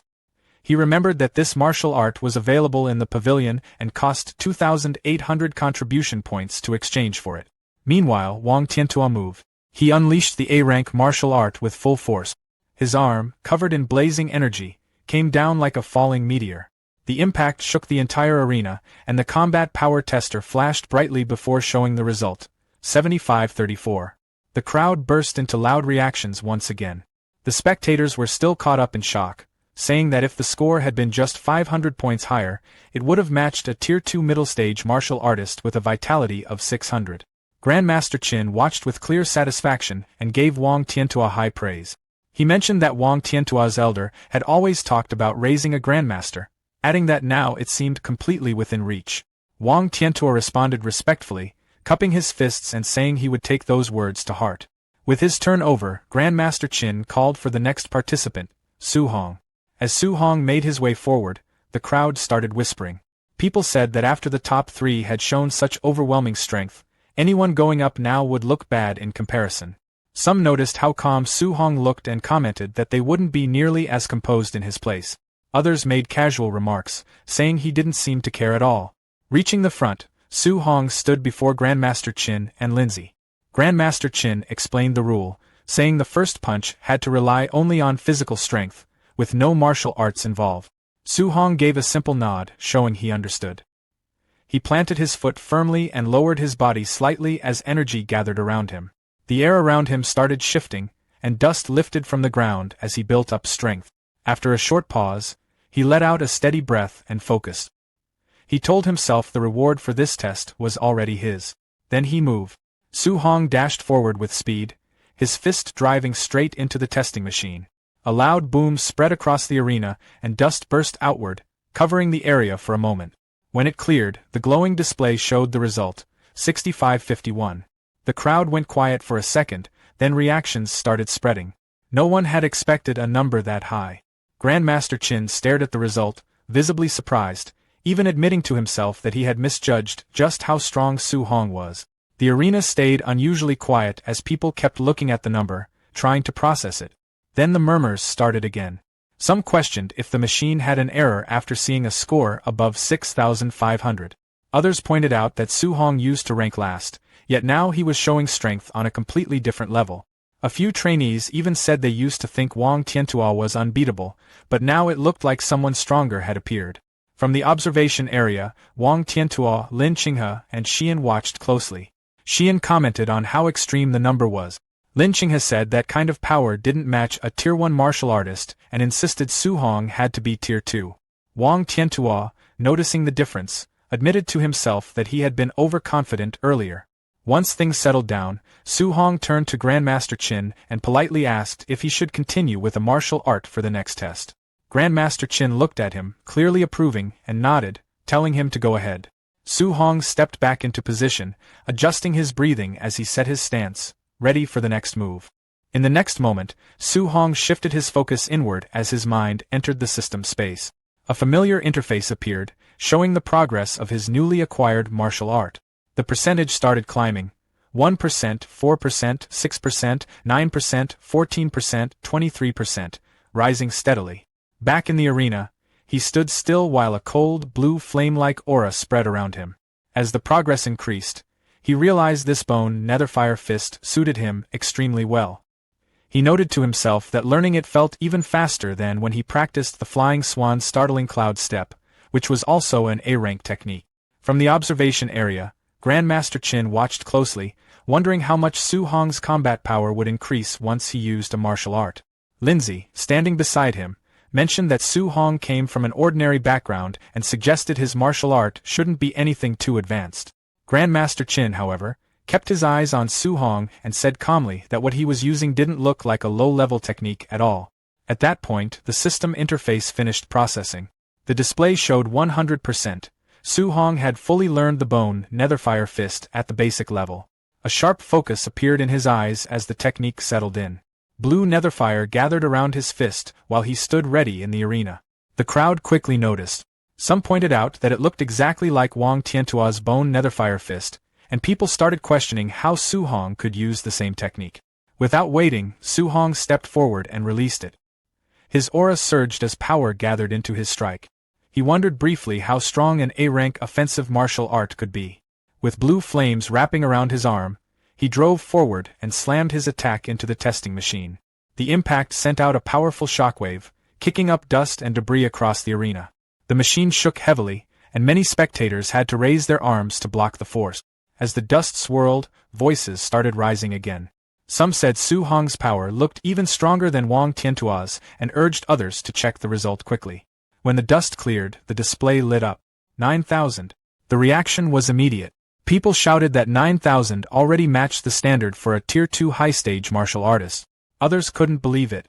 From the observation area, Lindsay questioned whether that kind of combat power made sense for someone at Tier 1 initial stage with just over 100 vitality, even wondering if the machine had an issue.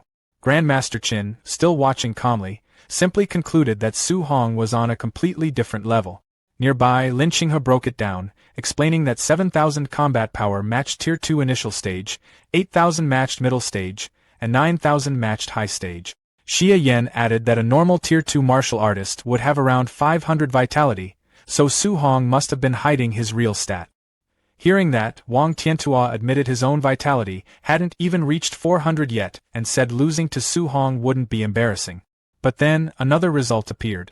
The vitality tester showed Su Hong's actual number, 137. For a moment, no one knew how to react. Then the crowd burst into noise again. Wang Tiantua called out in shock, repeating that it was only 137. Lin Qinghe questioned whether the tester itself was working properly. The numbers stayed the same. People started arguing, some saying maybe a digit was missing and it should have been something like 13,700. Others pointed out that this meant Su Hong was really just a Tier 1 initial stage martial artist. That only made things more confusing, as many said producing 9,000 combat power with that level of vitality didn't make any sense. Amid all the reactions, Su Hong simply walked out of the testing area, faint steam drifting off his body. Grandmaster Qin watched him with a serious expression, clearly thinking things over. Then he stepped forward and told the crowd to settle down. He announced that they would move on to the practical combat test and begin the tournament rankings. He explained that it would follow a challenge system, where participants could choose their opponent. He also added that if no one dared to challenge someone, that person would automatically take first place and receive an A-rank martial art as a reward. Right then, someone called out to him. It was Lin Xinghe. He stepped forward with confidence, pointed directly at Su Hong, and said he wanted to fight him. Lin Xinghe figured that even though Su Hong hit incredibly hard, his low vitality was a clear weak spot. He planned to rely on his superior movement skills, dodging attacks and dragging the fight out until Su Hong wore himself down. That idea didn't even get a chance to play out.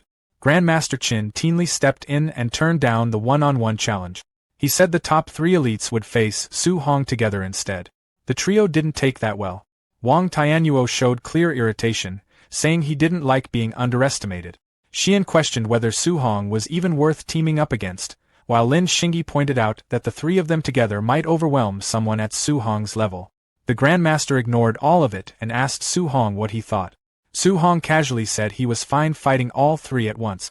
That answer only made things worse. The elites looked at him with clear annoyance, taking his calm response as arrogance. Wang Tianyuo even remarked that he could handle Su Hong alone without any trouble. Once the match started, the 3 elites moved into position inside the testing facility.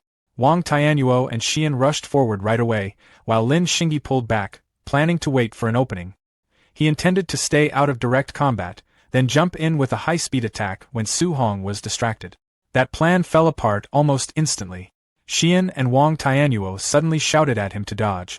Lin Xinghe turned, confused, but Su Hong had already slipped past his view and appeared right behind him. A glowing blue punch came straight at him as Su Hong casually told him it was over. At the last second, the strike stopped just short of his face. Lin Xinghe didn't waste the chance. He quickly jumped back to create distance. Once he landed safely, he told Xian thanks for stepping in with her telekinesis and warned the others that Su Hong's speed was far beyond normal. Su Hong, lightly held in place by a faint telekinetic force, looked at his hand with curiosity. He commented that it was his first time dealing with spiritual telekinesis in a fight and mentioned he wasn't used to having his movement restricted like that. Then he decided Xian had to go first. In the next moment, he burst forward with explosive speed, cracking the floor beneath him as he charged straight at her. Xian reacted with clear shock, recognizing that he was using the elite movement technique known as the Flying Swan's startling cloud step. Lin Xinghe and Wang Tianyuo immediately moved to intercept. Lin Xinghe pointed out that it didn't make sense for a fire-type user to use a wind-based technique and concluded that Su Hong must have dual attribute. He called out to Wang Tianyuo to stop him. Wang Tianyuo stepped in front of Su Hong, his arm igniting with flames. He told Xian to focus on controlling Su Hong while he handled the physical clash. Then he launched his A-rank bone netherfire fist. Instead of avoiding it, Su Hong copied the move perfectly. His own fist ignited with the same pale blue flames as he struck back. Before their attacks could connect, Xian strengthened her telekinetic hold, stopping Su Hong in place. The pressure was intense. His feet even cracked the concrete beneath him. Su Hong noted that her control was more troublesome than he expected. Seeing him restrained, Lin Xinghe jumped in and aimed a powerful kick at his head. From the sidelines, Grandmaster Qin Tianli watched closely. He remarked that breaking free from a spirit user's control usually required either overwhelming strength or stronger spiritual power, and he wondered if letting Su Hong fight all 3 had been too much. But Su Hong didn't look worried at all. He even smiled. Right before the attacks landed, he released a massive surge of raw strength and broke free from the telekinetic hold. The backlash hit Xian hard, making her lose control. Now free, Su Hong easily stopped their attacks, sending out a shockwave that made the watching trainees react in shock. They couldn't believe he had broken through telekinesis and blocked elite attacks using nothing but physical strength. Without slowing down, Su Hong grabbed both Lin Xinghe and Wang Tianyuo and twisted their limbs, throwing them completely off balance. Both of them realized they were in serious trouble. Then Su Hong lifted them and spun them through the air like they weighed nothing. After a few rotations, he stopped and slammed both of them face-first into the ground. The impact cracked the floor beneath them. Wang Tianyuo's face hit the rubble, while Lin Xinghe struggled from the heavy blow. The trainees could only watch as the sounds of repeated impacts echoed through the facility. Su Hong kept lifting and slamming the 2 elites into the broken ground again and again, moving so fast it all blurred together. When Su Hong finally let go, the 3 elites dropped to the ground without moving, completely out after the brutal beating. Dust slowly settled around him as he stood there, clearly in control of the entire fight. His presence still carried that intense, battle-ready energy as he turned his eyes toward the last opponent left. Xian caught his gaze and immediately lost the will to continue. She started shaking, raised her hands, and stepped back, loudly saying she gave up and asking him not to come any closer. The trainees watching couldn't stay quiet anymore. They reacted with excitement and disbelief, talking about how Su Hong had taken down the strongest trio all by himself. To them, it was obvious. He stood at a completely different level. Grandmaster Qin Tianli stepped forward, cutting through the noise. He asked if anyone else wanted to challenge Su Hong, adding that if no one stepped up, Su Hong would take first place. No one moved. In fact, most of them quickly backed off, making it clear they weren't interested. They all agreed there was no point in fighting him, saying only someone reckless would try at this stage. With no objections, the Grandmaster officially declared Su Hong the winner. He then told instructor Lin Si to arrange the remaining matches to decide the rest of the rankings. After that, he turned to Su Hong and told him to follow along to claim his reward and choose a new A-rank martial art. Su Hong showed a satisfied smile. Winning meant he could add another powerful technique to his collection, and that clearly mattered to him. As they walked, the Grandmaster mentioned that he had been watching Su Hong since he first arrived. He asked why Su Hong chose to keep his true strength hidden when most trainees like to show off. Su Hong explained that he didn't have the support of a strong family, so revealing too much too early would only put a target on his back. The Grandmaster laughed and said he respected that way of thinking. Then he admitted the tournament had actually been arranged with Su Hong in mind, as a way to secure more high-level resources for him. He explained that most resources went to recognize talents and assured Su Hong that he no longer needed to hold back, since he now had his backing. Su Hong thanked him for that. Not long after, they reached the martial arts pavilion. Inside, the receptionist quickly stood straight when she saw them. The Grandmaster told her to bring out the master list of martial arts. While looking through the catalog, he told Su Hong to ask if he needed help understanding anything. Su Hong took the chance and asked what kind of martial art would suit him best going forward. Before answering, the Grandmaster asked him to list the techniques he already knew. Su Hong casually named them: Bone Netherfire Fist, Flying Swan Startling Cloud Step, Cloud Hiding Gale Fist, and Void Breaking Finger, adding that his other skills were lower rank. The Grandmaster's expression changed slightly. He pointed out that the Flying Swan and Cloud Hiding techniques weren't even part of their collection and asked if Su Hong had really learned them just by watching Lin Xingyi once. Su Hong confirmed it like it was no big deal. The Grandmaster went quiet for a moment, clearly caught off guard, and thought to himself that Su Hong really was on another level. The receptionist stood there quietly, still trying to process what she was seeing as Grandmaster Qin personally guided Su Hong. She couldn't help but wonder who this young man was to receive that level of attention. Qin flipped through the master list and explained that since Su Hong already had strong offensive and movement techniques, a control-type martial art would suit him best. He introduced the A-rank technique Flame Cage, describing how it condensed fire qi into a structure that could trap and lock down enemies. He went on to explain that offensive techniques were simpler since they only required qi to stay on the body or a weapon, while control techniques needed the qi to move outside the body, something most Tier 2 martial artists still couldn't do. Even so, he said Su Hong had the talent to learn it, despite being at the early stage of Tier 1.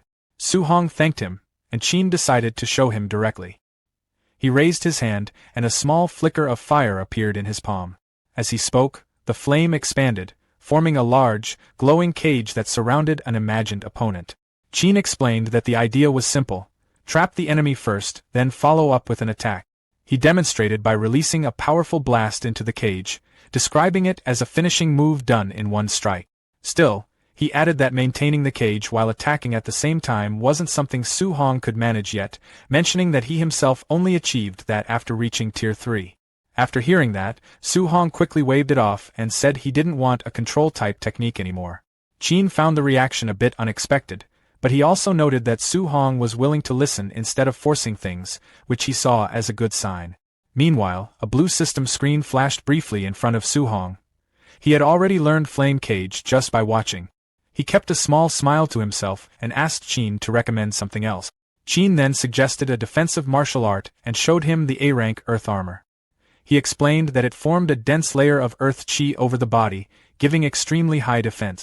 Su Hong agreed right away, saying it would work perfectly with his physical strength.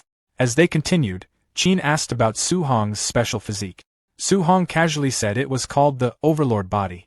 For a moment, Su Hong imagined Qin reacting dramatically and praising him as some rare genius, but in reality, Qin simply admitted he had never heard of it. Su Hong laughed and said he had made the name up himself. Qin took that in and said it must be an unrecorded physique, adding that its strength boost was impressive, especially remembering how Su Hong handled Wang Tiantua's barbarian god body. Right then, a loud ringtone filled the room. Qin picked up the call, clearly interrupted mid-thought. On the other end, someone reported that the contribution records showed Su Hong had been wearing a weighted vest during his fight. Qin turned to him and asked if that was true. Su Hong confirmed it casually, explaining he kept it on so he wouldn't miss out on contribution points. Qin tried to steady himself as he processed that, realizing Su Hong operated far beyond normal expectations.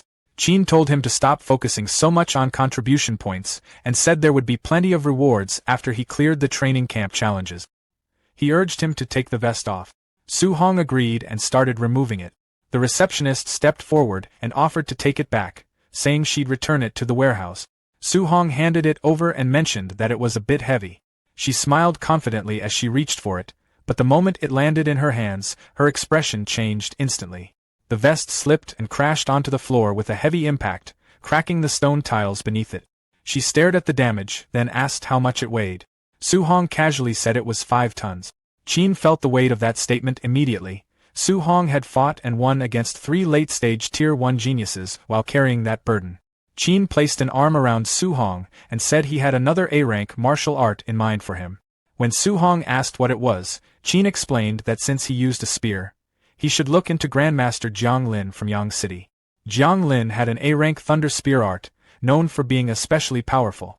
Qin then suggested they head to Yang City and challenge Jiang Lin's student, saying they could find a way to take that martial art from him. Su Hong commented that it didn't sound very fair, but Qin brushed it off, saying Jiang Lin had been mocking their training camp for a long time, and it was time to return the favor. He told Su Hong to get ready since they would leave early the next morning. Later that night, Su Hong returned to his room and noticed it had already been cleaned up. He sat down on his bed and began cultivating. One after another, system notifications appeared. He had gained multiple new martial arts, including fire, spirit, and earth technique.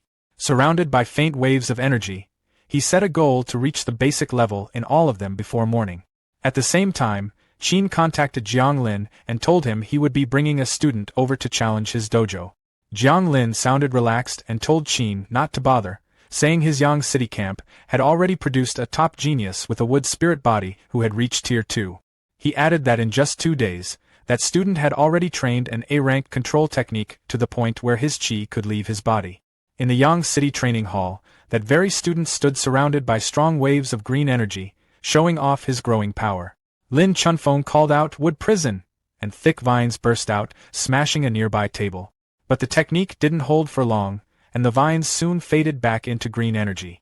Jiang Lin told him he was pushing too far too soon, but Lin replied confidently that he just needed a month to reach the basic level. Jiang Lin then spoke to Qin over the call, saying his student was far too strong for someone like Qin's to challenge, before ending the conversation. After that, he turned to Lin Chunfeng and told him to put on a show during the upcoming fight, adding that he shouldn't finish it too quickly so Qin wouldn't look too bad. Lin agreed with a slight smile, stretching his hand as green energy gathered around it. The next afternoon, a high-speed craft arrived at the Yang City training camp, surrounded by mountains. Su Hong stepped out and looked a bit sick from the trip. Jiang Lin walked up with a smirk and asked Qin where this so-called genius was. When Qin introduced Su Hong as a Tier 1 early-stage spear user, Jiang Lin paused, clearly confused, and asked if Qin was serious. At the same time, Jiang Lin started to feel uneasy, wondering how his Tier 2 student was supposed to hold back in a fight like this without going too far. Qin didn't react to the comments and simply told him to move things along so they could finish the match and go eat. Meanwhile, a big crowd of trainees gathered at the Yang City training camp arena, buzzing with excitement. Some of them talked about the so-called genius from Star City, joking that they hoped the challenger wouldn't be too disappointing. Grandmaster Jiang Lin then introduced Grandmaster Qin Tian Li and his genius student, Su Hong, to everyone. With a smug smile, he revealed that Su Hong was only at the beginner Tier 1 stage. The crowd reacted instantly, shocked and offended that someone that weak would step up to challenge them. They mocked Su Hong openly, saying their champion, Lin Chunfang, was already Tier 2 and could take him down without effort. Hearing all that, Lin Chunfang started to get nervous. His master had already told him to make the fight look close to protect Qin's reputation, but now he had no idea how to pull that off against someone so inexperienced. Ignoring the noise, Zhang Lin confirmed the bet with Qin Tianli.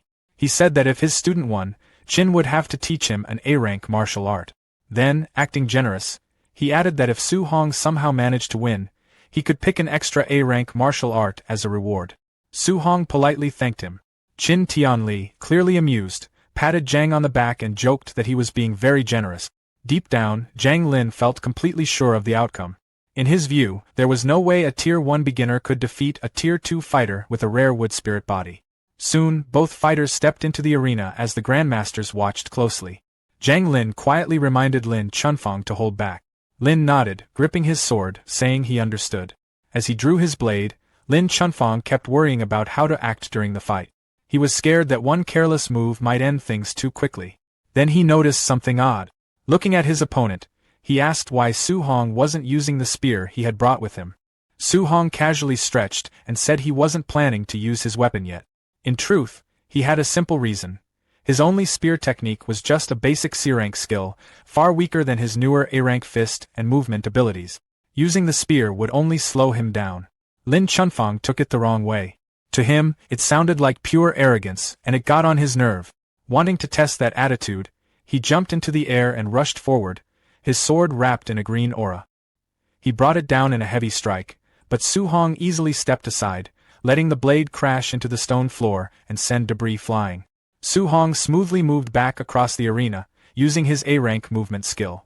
A faint trail of wind followed him as he kept his distance without any effort. Lin Chunfang was caught off guard, realizing a beginner was using such a high-level technique. Not wanting to give him space, Lin Chunfang pushed forward and said movement skills wouldn't help anymore. He activated his wood prison technique, sending thick green vines bursting from the ground to wrap around Su Hong's leg. Su Hong looked slightly surprised at the rare control skill and briefly commented on Lin Chunfang's talent. Even so, he stayed calm and began to gather strength, ready to break free. Before he could act, the vines suddenly fell apart on their own, fading away like they were never there. Su Hong looked confused, wondering how something like that could fail so quickly. Taking advantage of that moment, Lin Chunfang appeared behind him in midair. As he swung his sword down, he claimed that even a second of distraction was enough to decide the match. Su Hong didn't panic. He simply glanced back over his shoulder, gathered a swirl of green wind energy around his fist, and went for a quick counter. The moment he threw the punch, Lin Chunfang realized something was off. The attack was too fast. It would land before his sword could. He reacted quickly, using his wood escape technique to form a thick wooden barrier in front of him. But it didn't help. Su Hong's punch tore straight through it, shattering the shield and sending Lin Chunfang flying across the arena. As he was pushed back through the air, Lin Chunfang struggled to process what just happened. The raw power behind that strike didn't match someone at Su Hong's level. Around the arena, the trainees were just as stunned. They had just seen their champion's A-rank defense break apart with ease, and it made them rethink everything about this beginner. Above them, Grandmaster Qin laughed and joked about how quickly things had turned.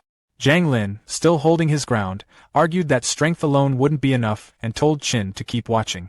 Su Hong didn't slow down. He rushed forward, closing the distance in an instant. He threw a strong kick, but it passed right through Lin Chunfang, breaking into shadows. Su Hong immediately realized it was just an afterimage. At the same time, Lin Chunfang reappeared behind him using his own A-rank movement skill, and launched another powerful slash, but Su Hong avoided it without much trouble. As the dust settled, Lin Chunfang stood there, breathing heavily. Looking at Su Hong, he admitted that the gap in strength was clear. He said that if they were on the same level, he wouldn't stand a chance, and suggested ending the fight there. Su Hong didn't respond with words. Instead, he lowered himself slightly and extended a hand. Bright orange flames burst to life around his fist. Before Lin Chunfang could even question it, a massive cage of fire formed around him, trapping him inside. Feeling the heat rise, Lin Chunfang was stunned that a beginner could use a technique like this. Still, he figured Su Hong wouldn't be able to maintain it for long, so he decided to wait it out. Up on the platform, Qin Tianli reacted with clear surprise, not expecting Su Hong to already know the flame cage. Zhang Lin noticed and questioned why he seemed so shocked about a move he supposedly taught. Qin stumbled through an explanation, while Zhang pressed further, asking how a wind-type fighter was suddenly using fire. Trying to stay composed, Qin brushed it off and said having multiple elements wasn't unusual. Then he quickly pointed back at the fight, asking why the flames were still going and drawing attention to the new energy gathering around Su Hong's hand. Outside the cage, Su Hong stood calmly, building up a pale, swirling aura around his fist. Inside, Lin Chunfang watched and realized what was happening. Su Hong was keeping the cage active while preparing another attack at the same time, something even experienced fighters struggled to do. Before he could react, Su Hong rushed forward and drove his glowing fist straight through the flames toward him. Lin Chunfang quickly used his wood escape again, summoning thick roots as a shield. But just like before, it didn't hold. The attack went right through and struck him in the stomach, sending him flying back as he coughed up blood. As he was thrown away by the impact, Lin Chunfang could only think about how overwhelming this so-called beginner really was. Lin slammed straight into the blazing wall of the flame cage, the heat tearing across his bare back. Almost instantly, a bright green energy spread over the burns, fixing the damage as if it had never happened. With a confident grin, he told Su Hong not to underestimate the recovery ability of a Tier 2 wood spirit body. Su Hong stayed calm and kept his eyes on him. He made it clear that if one punch didn't do the job, he'd just keep going. He rushed forward and started throwing a fast, non-stop barrage of glowing punches, clearly not buying the idea that Lin could recover forever. Lin took the hits and kept talking. He said the effort was pointless, explaining that a Tier 1 fighter couldn't outlast a Tier 2 in stamina.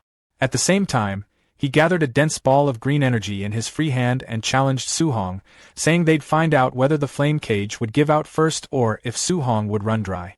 Su Hong soon realized his fire energy was dropping fast. Instead of pushing it further, he suddenly stopped attacking. He figured the cage might collapse on its own and turn things against him, so he ended it himself.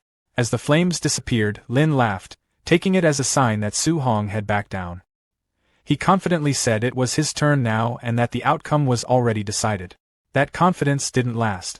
Su Hong calmly formed a swirling mass of golden lightning mixed with fire in his hand.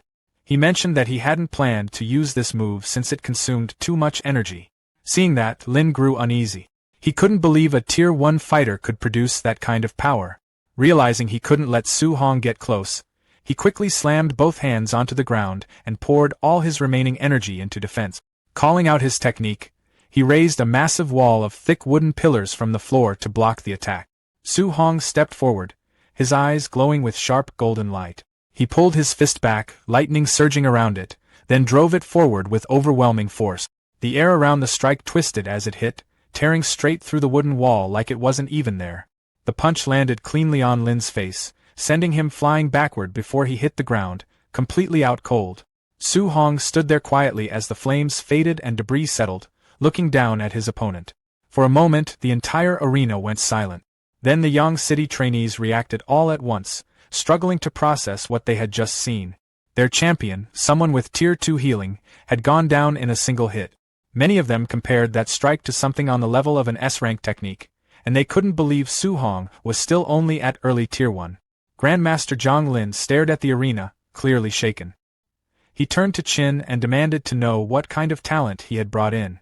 As he pointed toward the arena, he realized that Su Hong had used element fusion to reach that level of destruction, something that shouldn't have been possible for a fighter at his stage. Meanwhile, Qin casually sipped his tea and remarked that he wasn't planning to mention that Su Hong had already mastered dual element fusion in just 1 month. Zhang Lin could hardly process that. Qin went on, adding that if Zhang Lin also knew Su Hong had perfect compatibility with all 7 elements and was training 7 techniques at once, it might be too much for him to handle. Zhang Lin just stood there, stunned. Qin then acted like he'd said too much and casually apologized, though his expression made it clear he didn't mind at all. Zhang Lin remained in place, still trying to wrap his head around how a student could achieve that much in a single month. Seeing the moment, Qin casually put an arm around him and brought up their bet. Since Su Hong had won, he said Zhang Lin now had to teach him the A-rank Thunder Spear art along with his ultimate skill, Palm Thunder. Still overwhelmed, Zhang Lin quietly agreed. Some time later, inside a huge dome-shaped training room, Su Hong stood across from Grandmaster Zhang Lin in a high-tech arena lined with practice spears. Zhang Lin kept his eyes on the young trainee, still thinking about how unusual his talent was. He admitted to himself that he had never come across anyone like Su Hong before. Putting that aside, Zhang Lin got straight to the lesson. He introduced the technique he was about to teach, an A-rank thunder spear art called the 9 heaven-breaking spears. Blue lightning started crackling around his hand as he explained how it worked. He said the art had 3 stances, and each stance contained 3 different moves. He also made it clear that both the power and the difficulty went up sharply with each stage. He added that this technique was so demanding that he normally wouldn't teach it to anyone below Tier 4. Still, considering Su Hong's ability, he believed the first stance wouldn't be a problem for him. He told Su Hong to pay close attention. He announced the first stance, river overturning, and brought his spear down, sending a massive wave of lightning crashing through the arena from above. Without stopping, he shifted into the next move, calling out the second stance, sea inverting. With a wide sweep of his spear, a huge surge of lightning rushed forward, spreading across the arena like a wild ocean. Su Hong held onto his spear and watched closely. Standing in the middle of that display, he felt incredibly small, like he was caught in a violent storm where even a single bolt could wipe him out. Zhang Lin didn't slow down. He jumped high into the air and moved into the third stance, heaven-breaking. As he drove his spear downward, a concentrated blast of lightning struck the center of the arena with explosive force. The remaining energy twisted into a massive tornado of crackling electricity that spun wildly through the space. Watching it all, Su Hong could tell Zhang Lin was holding back to avoid damaging the reinforced training room. Even so, the power on display was overwhelming. Still, instead of backing off, Su Hong focused even harder. He decided that one day, he would reach that same level of strength. As the storm finally died down, Zhang Lin walked over and handed him a small manual that explained the 9 heaven-breaking spears. He told Su Hong to start practicing on his own and said he could come to him later with any questions. Su Hong thanked him properly for the guidance. Zhang Lin gave a small smile and said he was only following through on their bet. He added that once Su Hong mastered the first stance, he would teach him another technique, palm thunder. He casually mentioned that even though the spear art was powerful, it still didn't compare to his ultimate skill. Hearing that, Su Hong gripped the manual tighter, clearly excited. If palm thunder was even stronger, he wanted to get there as soon as possible. He made up his mind to master the spear art quickly. Zhang Lin waved a hand and turned to leave the dome. As he walked off, he said he had something to discuss with Grandmaster Qin and promised he'd come back later to check on Su Hong's progress. That left Su Hong alone in the arena, ready to begin his training. About an hour later, Su Hong stood in the middle of the training dome while Grandmaster Jiang watched from the entrance. Jiang asked if he had started to understand the technique yet, though he quietly figured there was no rush. In his view, something like this would usually take at least a month or 2 to get the hang of. Right then, a surge of golden lightning burst out from Su Hong's position. He lifted his spear and swung it, electricity snapping through the air as he pushed the technique out with force. Thick bolts of lightning crashed into the ground, leaving burn marks and smoke across the arena floor. When everything settled, Su Hong let out a breath and said the spear art was way harder than he expected, adding that he could only manage the basics for now. Jiang didn't respond right away. He just stared, sweat forming on his forehead as he tried to process what he had just seen. To him, it didn't look like barely the basics at all. Before he could even say anything, Su Hong kept going and directly asked to learn palm thunder next. By the time the sun was setting, Jiang stood outside the dome on the steps, staring off into the distance without saying a word. Grandmaster Qin walked over and asked what was going on, wondering if he had already finished teaching palm thunder. Jiang, still out of it, simply said he was done and told Qin to go inside and see for himself. Qin walked into the dome, muttering that maybe Jiang hadn't really gone all out while teaching. He figured a technique like palm thunder should be impossible to pick up without close guidance. But as soon as he turned the corner, he stopped. Su Hong was standing in the center of the room, his entire body and both hands surrounded by a swirling mass of yellow lightning. Su Hong looked over with a bright expression and called out that he had finally learned palm thunder. Qin just stood there, trying to take it in. He had expected fast progress, but not this fast.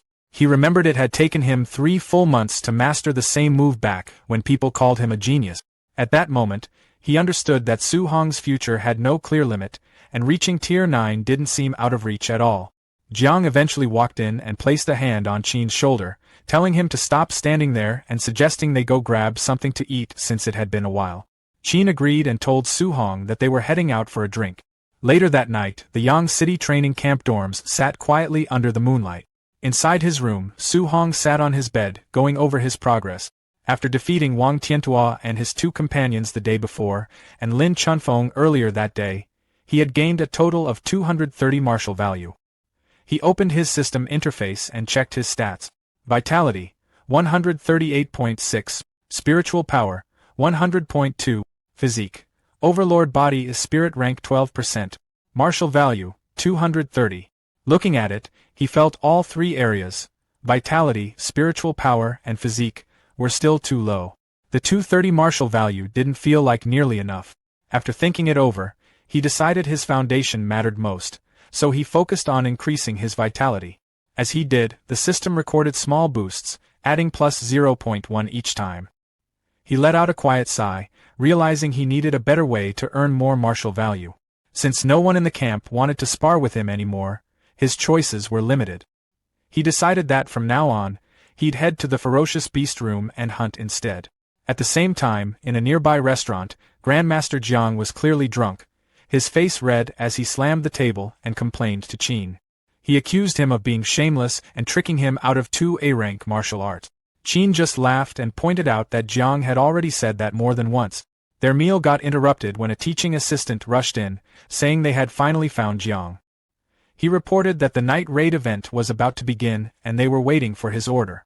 Jiang, slurring his words, waved it off and told them to start, adding that they shouldn't go easy on the students. The assistant quickly passed along the order, telling the raiders to begin and push the students hard. A moment later, Qin realized the problem. He reminded Jiang that Su Hong was staying in those dorms tonight too. Jiang's expression changed instantly as he understood the situation. He shouted for the assistant to stop the night raid, but the assistant hesitated and said the notice had already been sent out and the event had already started. Across the rooftops of the dorm buildings, dark figures moved quickly through the night. 2 of them, Bu Jinglong and Bu Jingfeng, paused on a ledge. Jingfeng, the younger one, asked why his brother, a high-level Tier 2 martial artist, was even taking part in something like this. Jinglong explained that Jiang had personally asked him to come because of someone with a wood spirit body and strong recovery ability. He added that going after a Tier 2 beginner felt like overkill to him.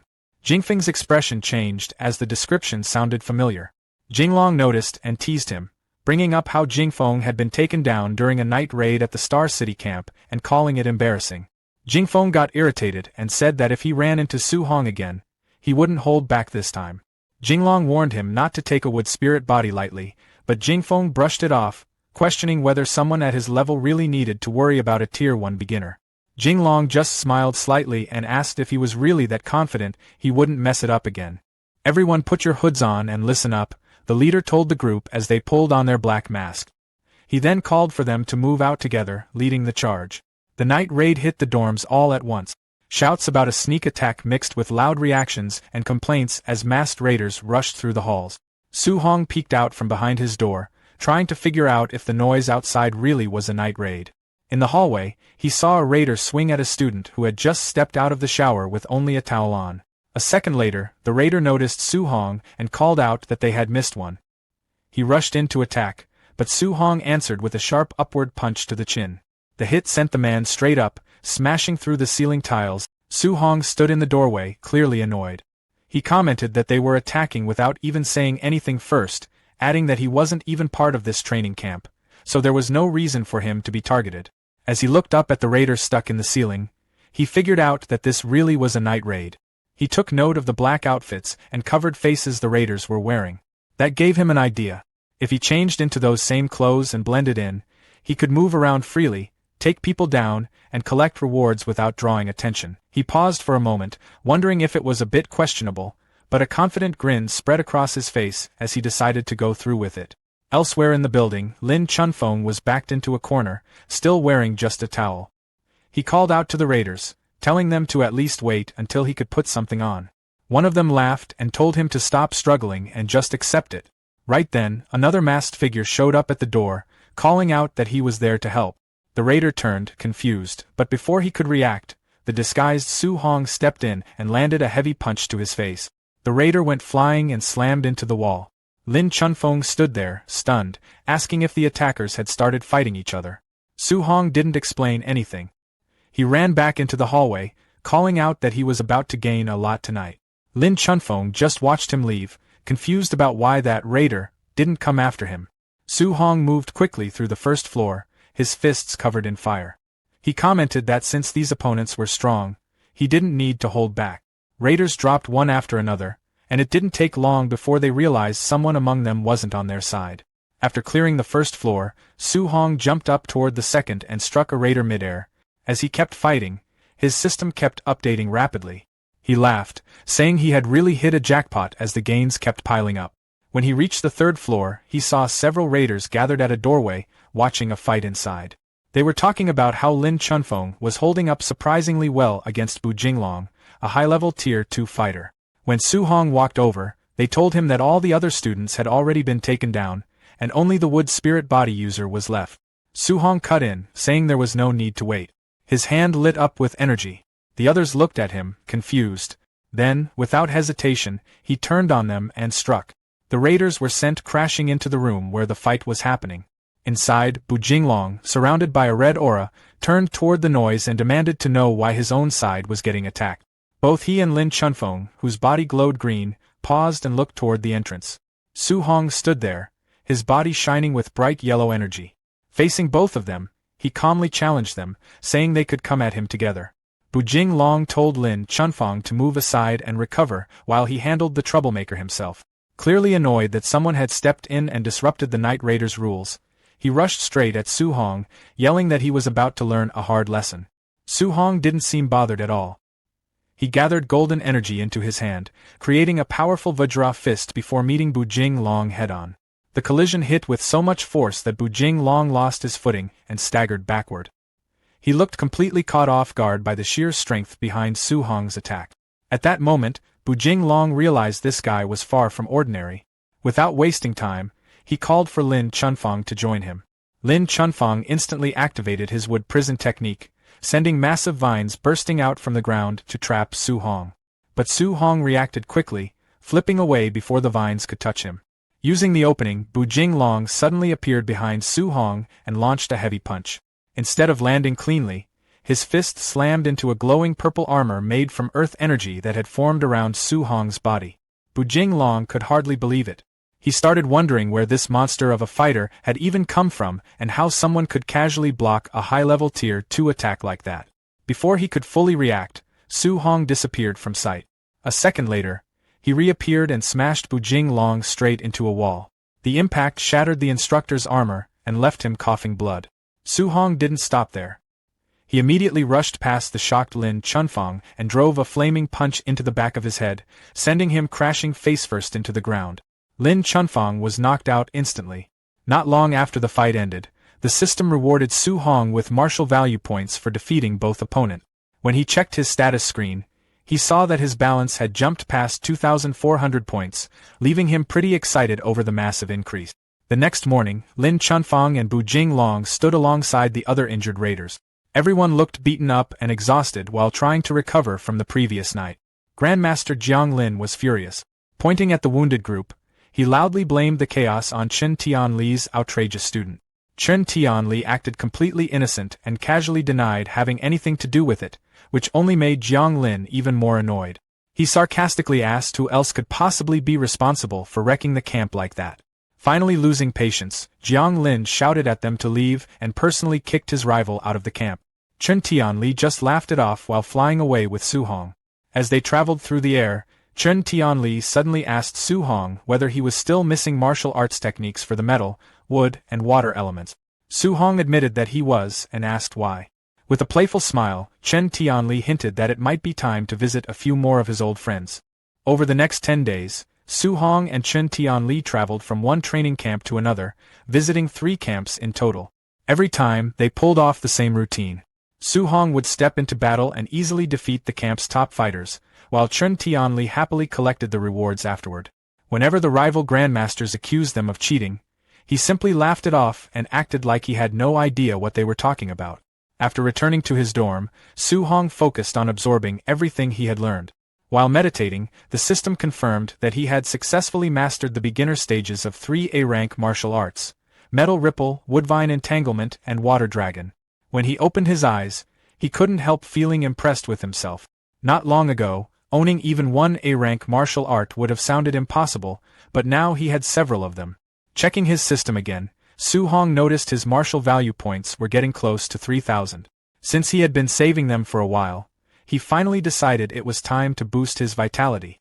The moment he started pouring all those points into his body, things became intense fast. Heat surged through him while raw energy spread everywhere at once. His muscles expanded painfully, and sweat quickly covered his body.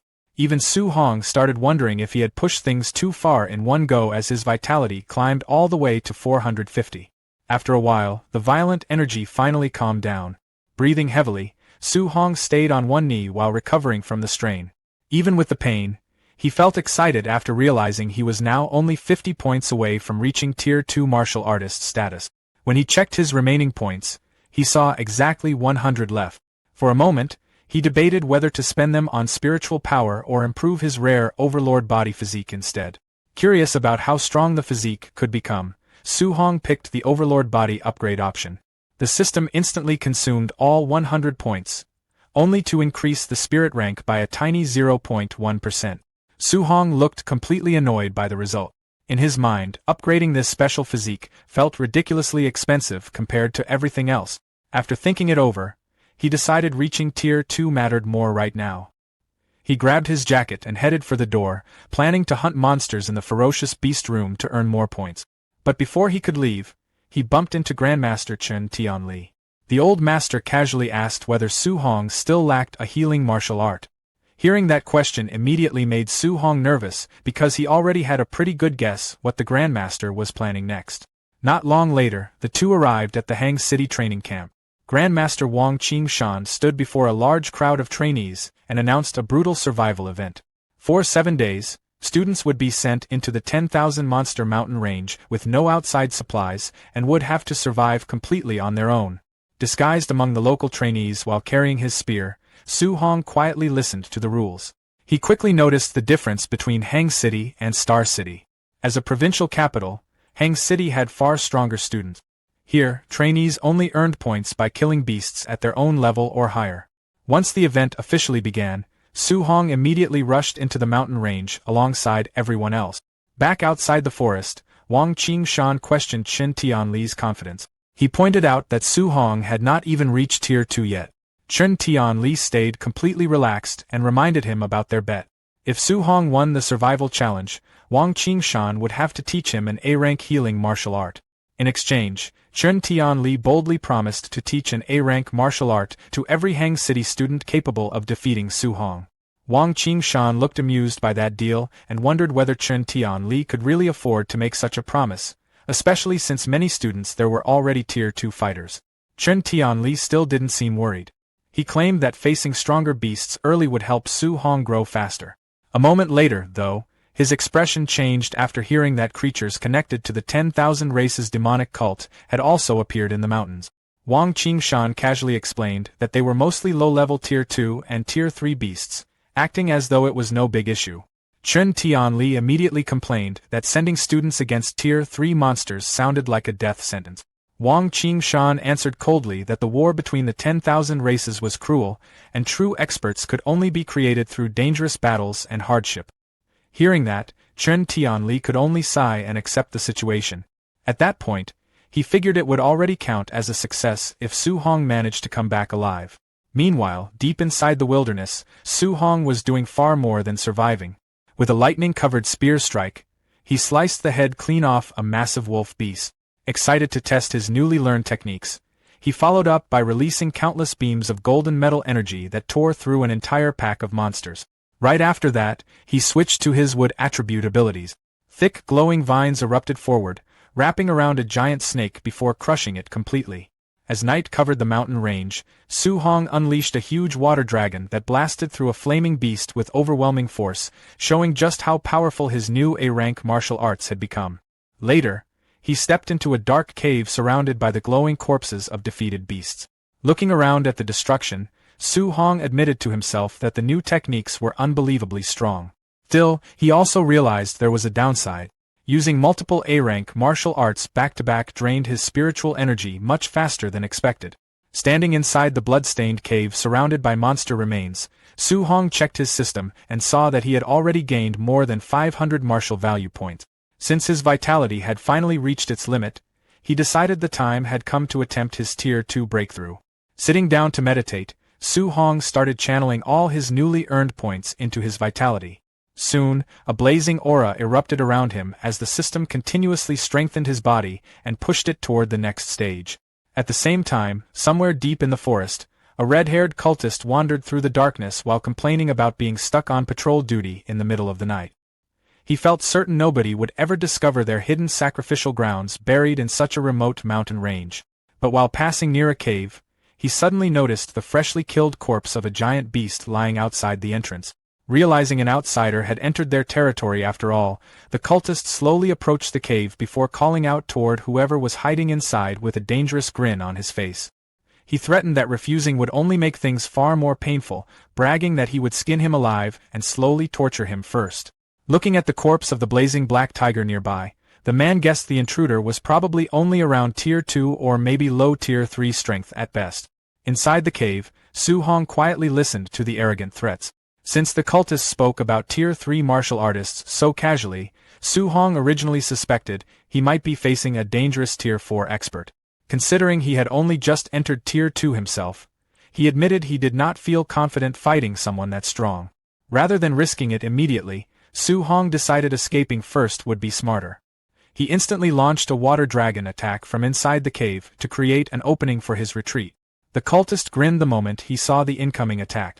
Pulling out his sword, he sliced the giant water dragon apart with one swing and mocked the technique for only having the strength of an early Tier 2 attack.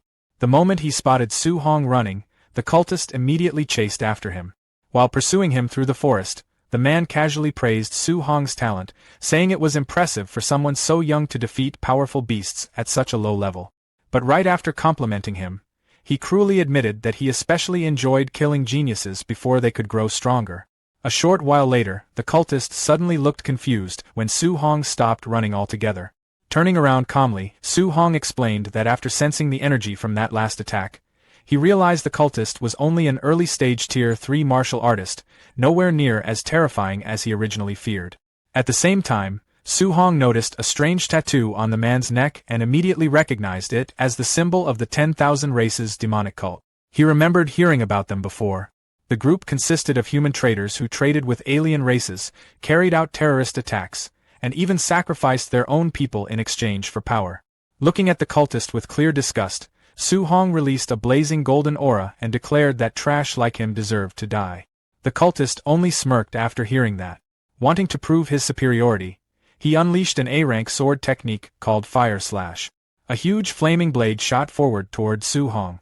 Since this was his first real fight against a Tier 3 martial artist, Su Hong decided not to hold back at all. He immediately countered with C-inverting, releasing a massive storm of golden lightning and water energy that completely crushed the incoming fire attack. Even Su Hong looked slightly surprised after seeing how easily his technique overwhelmed the enemy's A-rank martial art. Meanwhile, the cultist was starting to panic. He could not understand how someone an entire major realm below him was overpowering him so badly. What confused him even more was seeing Su Hong use both water and lightning attributes together. Frustrated, the cultist launched a wild series of sword strikes, but Su Hong dodged every attack with ease. Using his movement technique, Su Hong suddenly vanished from sight before reappearing directly behind the cultist. Without hesitation, he fired another devastating burst of golden lightning. The cultist instantly realized this attack was far stronger than his own fire slash and quickly tried to escape. But before he could get away, thick green vines suddenly burst from the ground and wrapped tightly around his leg. The cultist stared in shock after realizing Su Hong could also use wood attribute technique. Completely trapped by the vines, he had no chance to avoid the incoming lightning blast. The explosion swallowed him entirely. After the smoke and flashing energy finally faded, Su Hong looked down at the cultist's burned remains. But moments later, the body strangely started sinking into the ground like melting mud. Su Hong narrowed his eyes, wondering if the man had somehow survived by using a strange movement or transformation technique. Soon after, the cultist reappeared with his body now covered in thick magma-like rock armor. Looking furious, He cursed his terrible luck for running into such a ridiculous human genius in the middle of nowhere. The armored cultist warned Su Hong that there was no escape left this time and prepared to attack again. Then his body started changing even further. Large wings burst from his back as he activated a bloodline transformation. Looking completely full of himself, he demanded that Su Hong witness the power of the celestial race. Su Hong looked more disgusted than impressed. Pointing his spear forward, he mocked the cultist for turning himself into a strange-looking monster and called the entire demonic cult insane. The cultist casually grabbed the tip of Su Hong's spear with his armored hand and proudly claimed that once the bloodline transformation was complete, he would become a true celestial being. Still holding onto the spear, he declared that Su Hong had to die for interfering with their sacrificial ritual. Su Hong answered immediately. A blast of fire exploded forward and pierced straight through one of the cultist's newly grown wings, leaving him stunned. Taking advantage of the opening, Su Hong instantly activated Flame Cage, trapping the cultist inside a burning prison of fire. Right after that, he poured pure lightning energy into his spear and unleashed the heaven-breaking final stance from his A-rank spear technique. The lightning-covered spear pierced directly through the cultist's hardened rock armor before detonating with explosive force through his chest. The magma armor shattered apart piece by piece while the cultist looked completely unable to accept what had happened. Seconds later, his transformed body broke apart entirely. When the battle finally ended, Su Hong checked his system and was surprised to see he had earned 212 martial value points from killing just one cultist. He quickly realized hunting these fanatics was far more rewarding than fighting beasts. Normally, he needed to spend a long time battling monsters just to collect around 500 points. Then he remembered the cultist mentioning some kind of sacrificial ritual. After thinking it over, Su Hong guessed there were probably captives somewhere nearby. He immediately contacted Grandmaster Chun Tian Li and requested backup. Back at the Hang City training camp, Chun Tian Li checked the message before informing Grandmaster Wang Qingshan about the demonic cult's activities in the mountains and the ongoing sacrifice ritual. Wang Qingshan calmly drank his tea and did not seem particularly worried. Chun Tian Li explained that the cult was apparently sacrificing its own brainwashed followers this time, meaning there were no innocent civilians involved.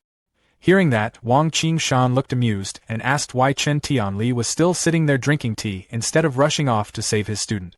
Chun Tian Li casually replied that there was no reason to panic because Su Hong had already killed the early-stage Tier 3 cultist. Wang Qingshan immediately dismissed the idea, saying there was no way a Tier 1 trainee could defeat a Tier 3 cultist. He assumed Su Hong was simply exaggerating his accomplishments. Chun Tian Li did not bother arguing and just told him to believe whatever he wanted. 3 days later, deep inside the wilderness, Su Hong stood beside the freshly severed head of a giant multi-eyed snake beast. Leaning against the corpse while checking his system stats, he looked slightly disappointed. Even after spending 3 full days hunting Tier 3 beasts non-stop, he had only managed to gather 832 martial value points. Comparing the results, he complained that killing just a few cultists had been far more profitable than all this exhausting monster hunting. Right then, his sharpened senses suddenly detected someone hiding nearby. On a tree branch above him stood a blue-haired woman with black wing-shaped tattoos covering her back. She smiled playfully and complimented Su Hong for noticing her presence so quickly. Cold ice energy slowly gathered in her hand while she kept smiling at him. Even while sounding flirtatious, she casually announced that since he had wandered into their territory, she would have to kill him. Without warning, she launched a rapid storm of deadly ice spikes toward him. Instead of feeling nervous, Su Hong actually smiled after seeing who his new opponent was. In response, Su Hong immediately summoned a gigantic water dragon to meet it head-on. The two attacks collided with explosive force, shaking the battlefield as water and energy crashed together violently. A huge wave of smoke and steam spread across the area, covering everything in a thick haze. The smoke had barely cleared when the female cultist attacked again. A whip suddenly shot out toward Su Hong, but he reacted immediately and grabbed it midair without hesitation. Instead of killing her right away, Su Hong decided she might still be useful. He wanted information about the other demonic cult bases first. With a powerful pull, he yanked the whip hard enough to drag the woman straight toward him through the air.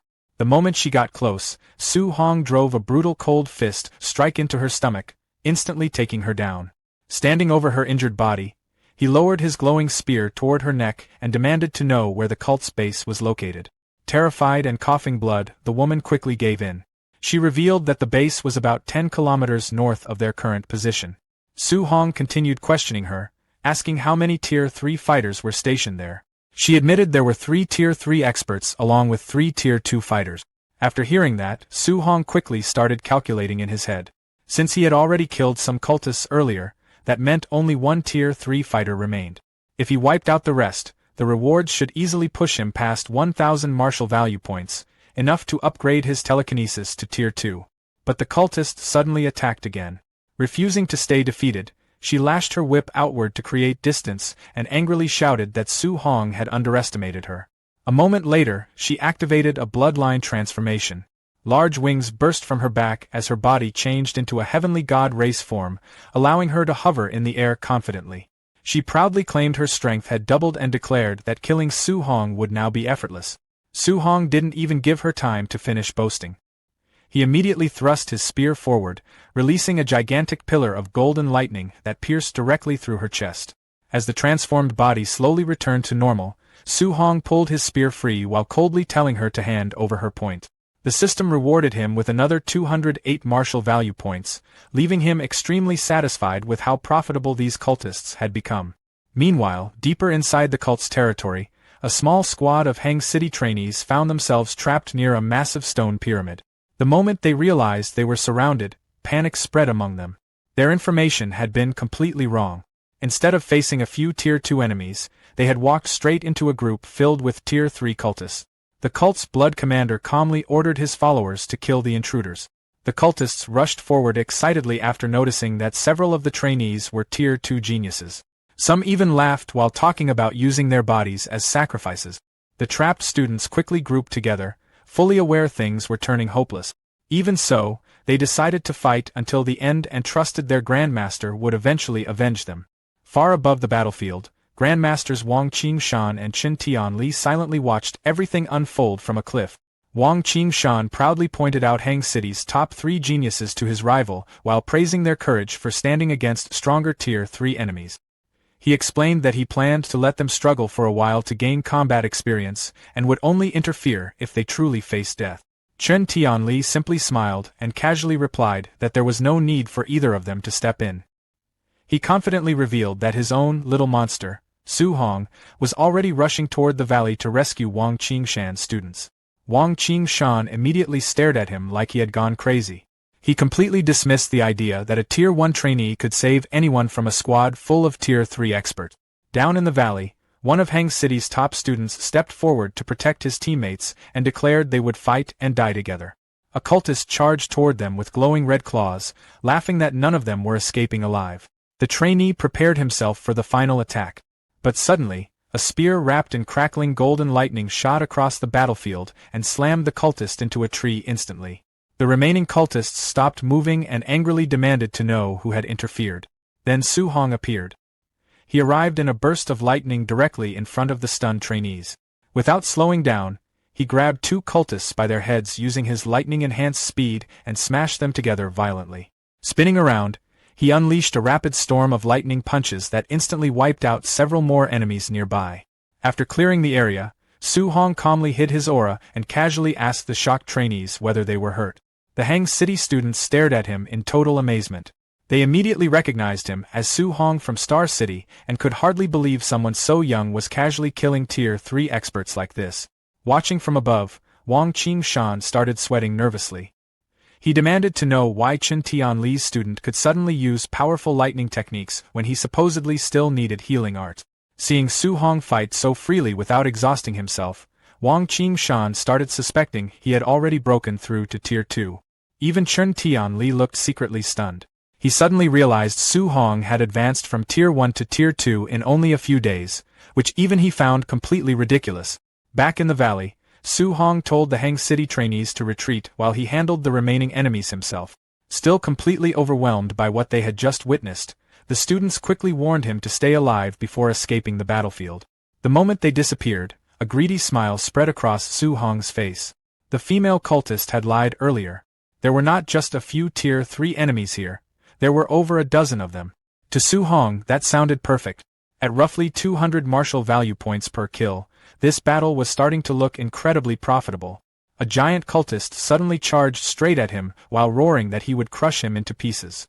Su Hong casually avoided the attack, slipped past the man's defense, and slammed a heavy punch into his stomach hard enough to send the massive cultist crashing to the ground. Golden lightning gathered around Su Hong's hands again as he calmly turned toward the remaining enemies and announced that it was now their turn. The surviving cultists immediately backed away in fear after seeing how overwhelming his strength was.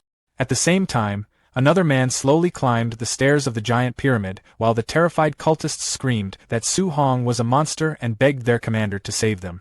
Once the man reached the top, he inhaled deeply. Instead of caring about the dead cultists, he happily declared that their sacrifice had been worth it.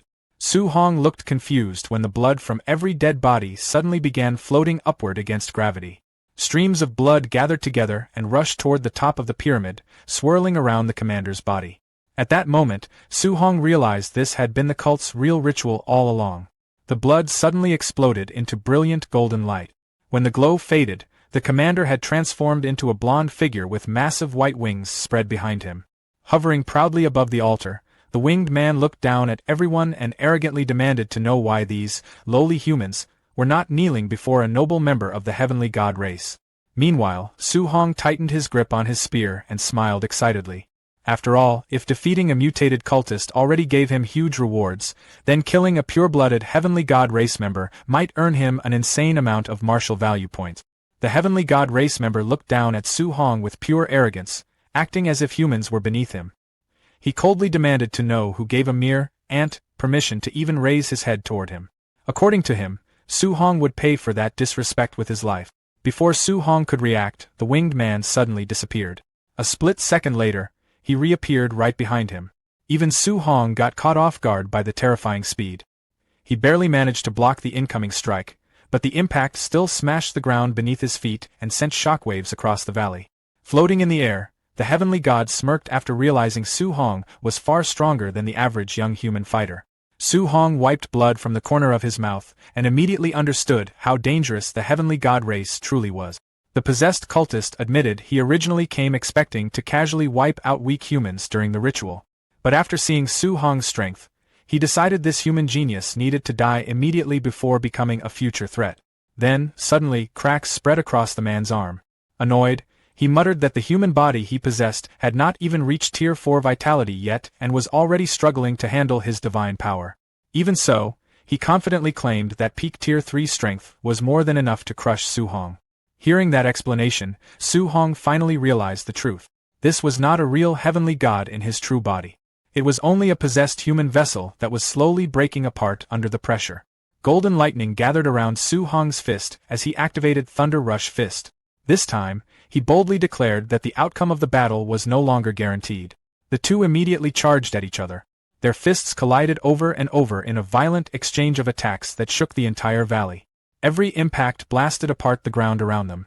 Watching from the cliffs above, Chun Tianli casually commented that the heavenly god race really did deserve its reputation for physical strength if it could keep up with his student. Beside him, Wang Qingshan looked completely stunned. What shocked him most was not the heavenly god, it was Su Hong. He could not understand how a fighter from a lower realm was matching, and even overpowering, a possessed heavenly god using pure physical strength alone. Su Hong eventually landed a heavy lightning-covered punch that forced the winged enemy backward.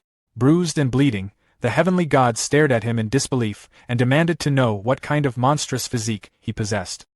He admitted that even while fighting the greatest geniuses across countless battlefields, he had never lost a direct clash of raw strength before. Yet now, a human was actually pushing him back. Meanwhile, Su Hong looked completely relaxed. Smirking confidently, he mocked the heavenly god and told him to keep fighting if he still had energy left. A fiery aura exploded around Su Hong as excitement filled his expression. Ever since awakening the overlord body, he had constantly worried about accidentally killing ordinary opponents too easily. Now, for the first time in a long while, he finally had someone strong enough to let him fight seriously without holding back. Su Hong even admitted that he wished the heavenly god's real body were present because this weakened host was stopping the battle from becoming truly satisfying. The heavenly god instantly became furious after hearing that. Feeling humiliated by being looked down on by a human, he roared in anger and activated his ultimate technique. A giant golden portal opened in the sky. From within the portal, countless glowing spears slowly emerged and floated above the battlefield. Hovering proudly in the air, the heavenly god announced that Su Hong was the very first person who had forced him to use divine arsenal. The moment Su Hong sensed the power radiating from those golden spears, his expression became serious. Every single weapon carried enough destructive force to kill a Tier 3 martial artist instantly. Then the system suddenly notified him that divine arsenal could not be copied or learned. That completely surprised him, since he had never encountered an unlearnable martial art before. Watching from above, Wang Qingshan immediately recognized the technique. He explained that divine arsenal was an innate martial art exclusive to heavenly gods with extremely pure bloodlines. Hearing that, Chen Tianli realized the being possessing the cultist might actually be a high-ranking noble from the alien race. Wang Qingshan quickly urged him to interfere before Su Hong got killed.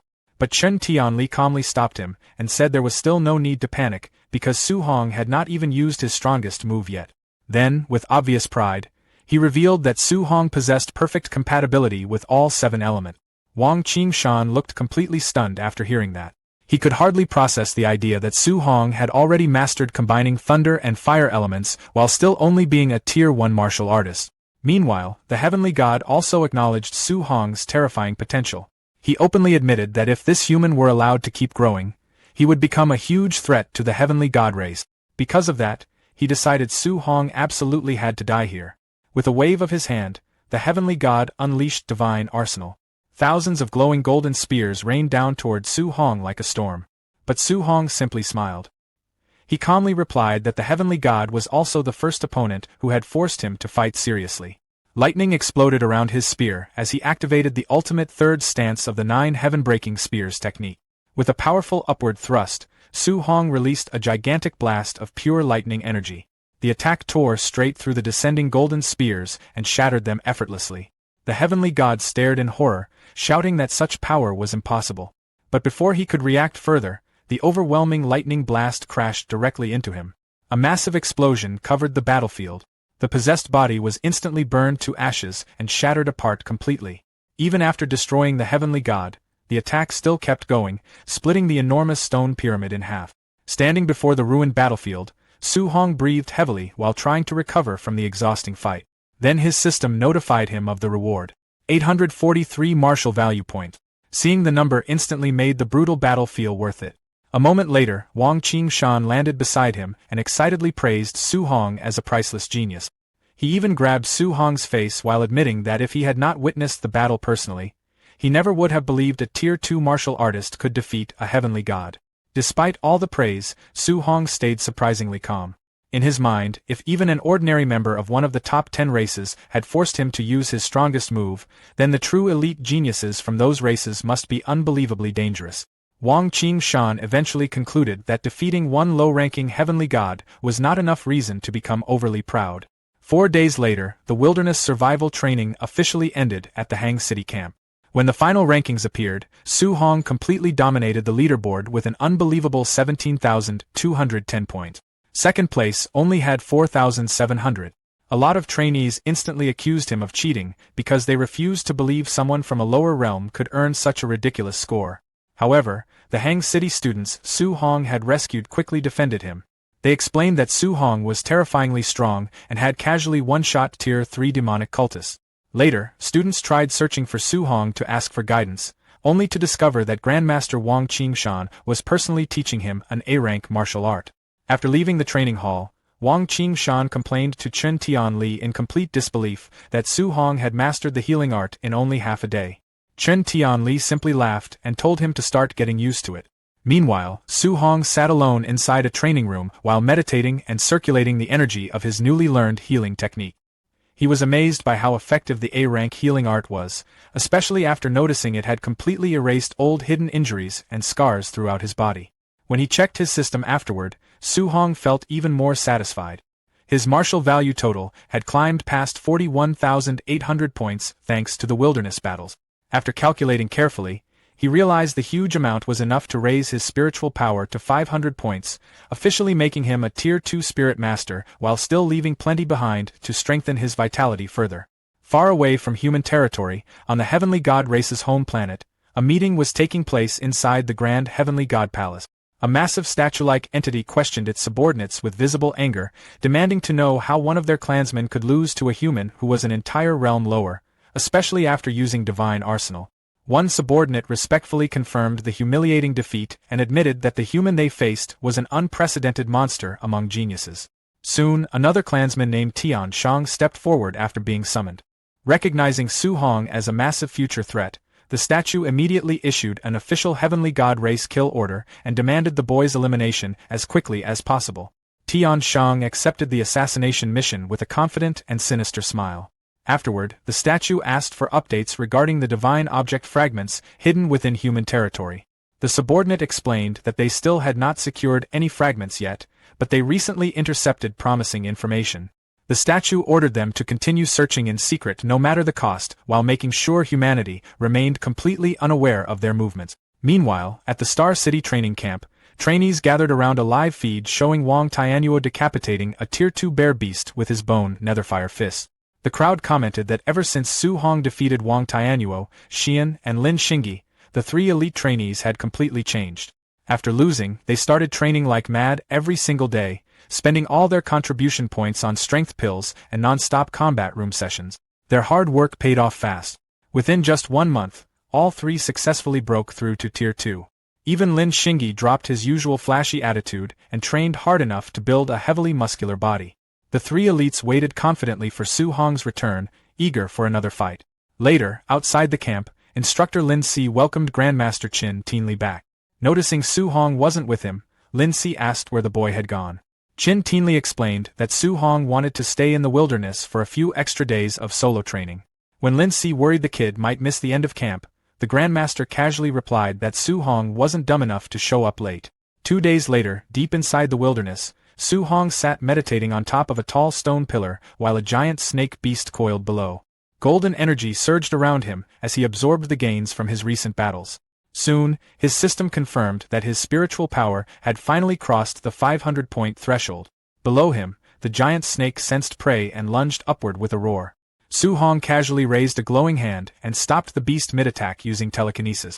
Then he activated weapon condensation art, forming a construct of golden energy around the immobilized snake. The energy shaped itself into a giant golden sword, and with a single command, Su Hong brought the blade crashing down and split the beast clean in half. As the remains dropped away and the weapon dispersed, Su Hong admired the destructive power he now possessed as a Tier 2 Spirit Master. Wanting to test his limits further, he attempted a 3-attribute fusion by gathering thunder, fire, and metal energy together in his hands. The second the three elements combined, the energy became unstable. Su Hong realized too late that he'd lost control. The resulting explosion shattered the entire stone pillar beneath him. Coughing while buried in rubble, he noted the backlash from the failed fusion, but also realized that if the attack actually succeeded, it could probably injure a Tier 4 expert. On the final day of camp, a ragged-looking Su Hong finally walked back through the front gate. The moment other trainees spotted him, they rushed off to inform Wang Tianyuo, excited to see the long-awaited rematch happen.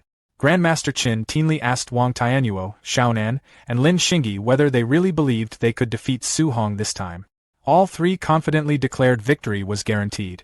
Completely unfazed by the crowd or their confidence, Su Hong simply asked whether they were really sure about challenging him again. The three released their new Tier 2 auras. Wang Tianyuo warned Su Hong not to underestimate them anymore, while Xian confidently claimed she could beat him by herself. Su Hong gave an awkward little apology before suddenly erupting with fiery energy and revealing that he had also reached Tier 2 as a martial artist. Shocked but unwilling to back down, Xian activated her own power and declared that being a Tier 1 Spirit Master meant she wasn't afraid of him. She immediately used weapon condensation art, summoning a giant golden sword from the sky. Su Hong answered with the exact same technique. Another massive golden sword appeared above him. The moment the two weapons collided, Su Hong's sword completely crushed Xian's spiritual weapon before it could even descend. The backlash made her cough up blood instantly. Pointing his summoned sword toward the trio, Su Hong apologized again before revealing he was also a Spirit Master. The three elites stepped back in complete shock. They finally realized Su Hong was a dual Tier 2 martial artist and Spirit Master with a top-tier physique. During their previous sparring match, he hadn't even used his full strength. Finding the trio too weak to satisfy him, Su Hong smirked and invited the entire training camp to attack him together. Hoping to collect martial value points from everyone present, he released a powerful glare toward the surrounding trainees, crushing their fighting spirit almost instantly. The crowd immediately panicked, yelling out their surrender and begging him to stick to fighting the elite students instead. Watching from the side, instructors Baimu and Lin Si complained to Grandmaster Qin Tianli, feeling betrayed that he never mentioned Su Hong was also a spirit master. Meanwhile, a sweating and speechless Qin Tianli stood there in total surprise himself, clearly unaware his student had already reached Tier 2 as a spirit master too. Once the instructors realized even the Grandmaster didn't know, they watched Qin Tianli suddenly throw his head back and burst into loud laughter. He proudly declared Su Hong to be a once-in-a-thousand-years monster destined to save humanity. As Su Hong casually beat down waves of trainees, Baimu asked whether they should stop the fight. Lin Si laughed and brushed it off, calling the whole thing normal youthful energy. Then everything changed. Grandmaster Qin Tianli's expression suddenly hardened after sensing an overwhelming presence approaching. A fiery giant rock descended from the sky, ordering the humans to leave its territory now that their 30 days were over. Standing victoriously on top of a pile of unconscious trainees, Su Hong looked up and immediately recognized the massive beast. Annoyed by the rock's attitude, Qin Tianli exploded with his own overwhelming aura. He declared that he'd already tolerated the bird long enough and mocked its attempt to intimidate him. Before the giant rock could even react, Qin Tianli launched a barrage of punches straight into it. Watching from below, Su Hong stared in amazement at the blazing flames of a Tier 7 Grandmaster, comparing the battle to immortals clashing in the sky. Standing on top of the badly beaten rock's head, Qin Tianli completely ignored its desperate cries for mercy. When the beast warned that it had powerful backing, the Grandmaster casually told it to call its boss over too so he could beat that one up as well. That confidence disappeared the moment a booming voice echoed across the sky and ordered him to stop. Dark clouds spread overhead as a gigantic shadowy figure with glowing red eyes appeared behind them, staring down at the entire region. Lin Si and Baimu looked horrified as they realized the giant rock was connected to the legendary Lord of 10,000 Monsters. Nearby, Su Hong's hands tightened as cold sweat formed across his body. He immediately recognized the entity as one of the supreme rulers of the mountain range, a being guaranteed to be at least Tier 9, or possibly even a king-level existence. The massive shadowy figure known as the Lord of 10,000 Monsters, he could feel the terrifying pressure coming from its gaze alone.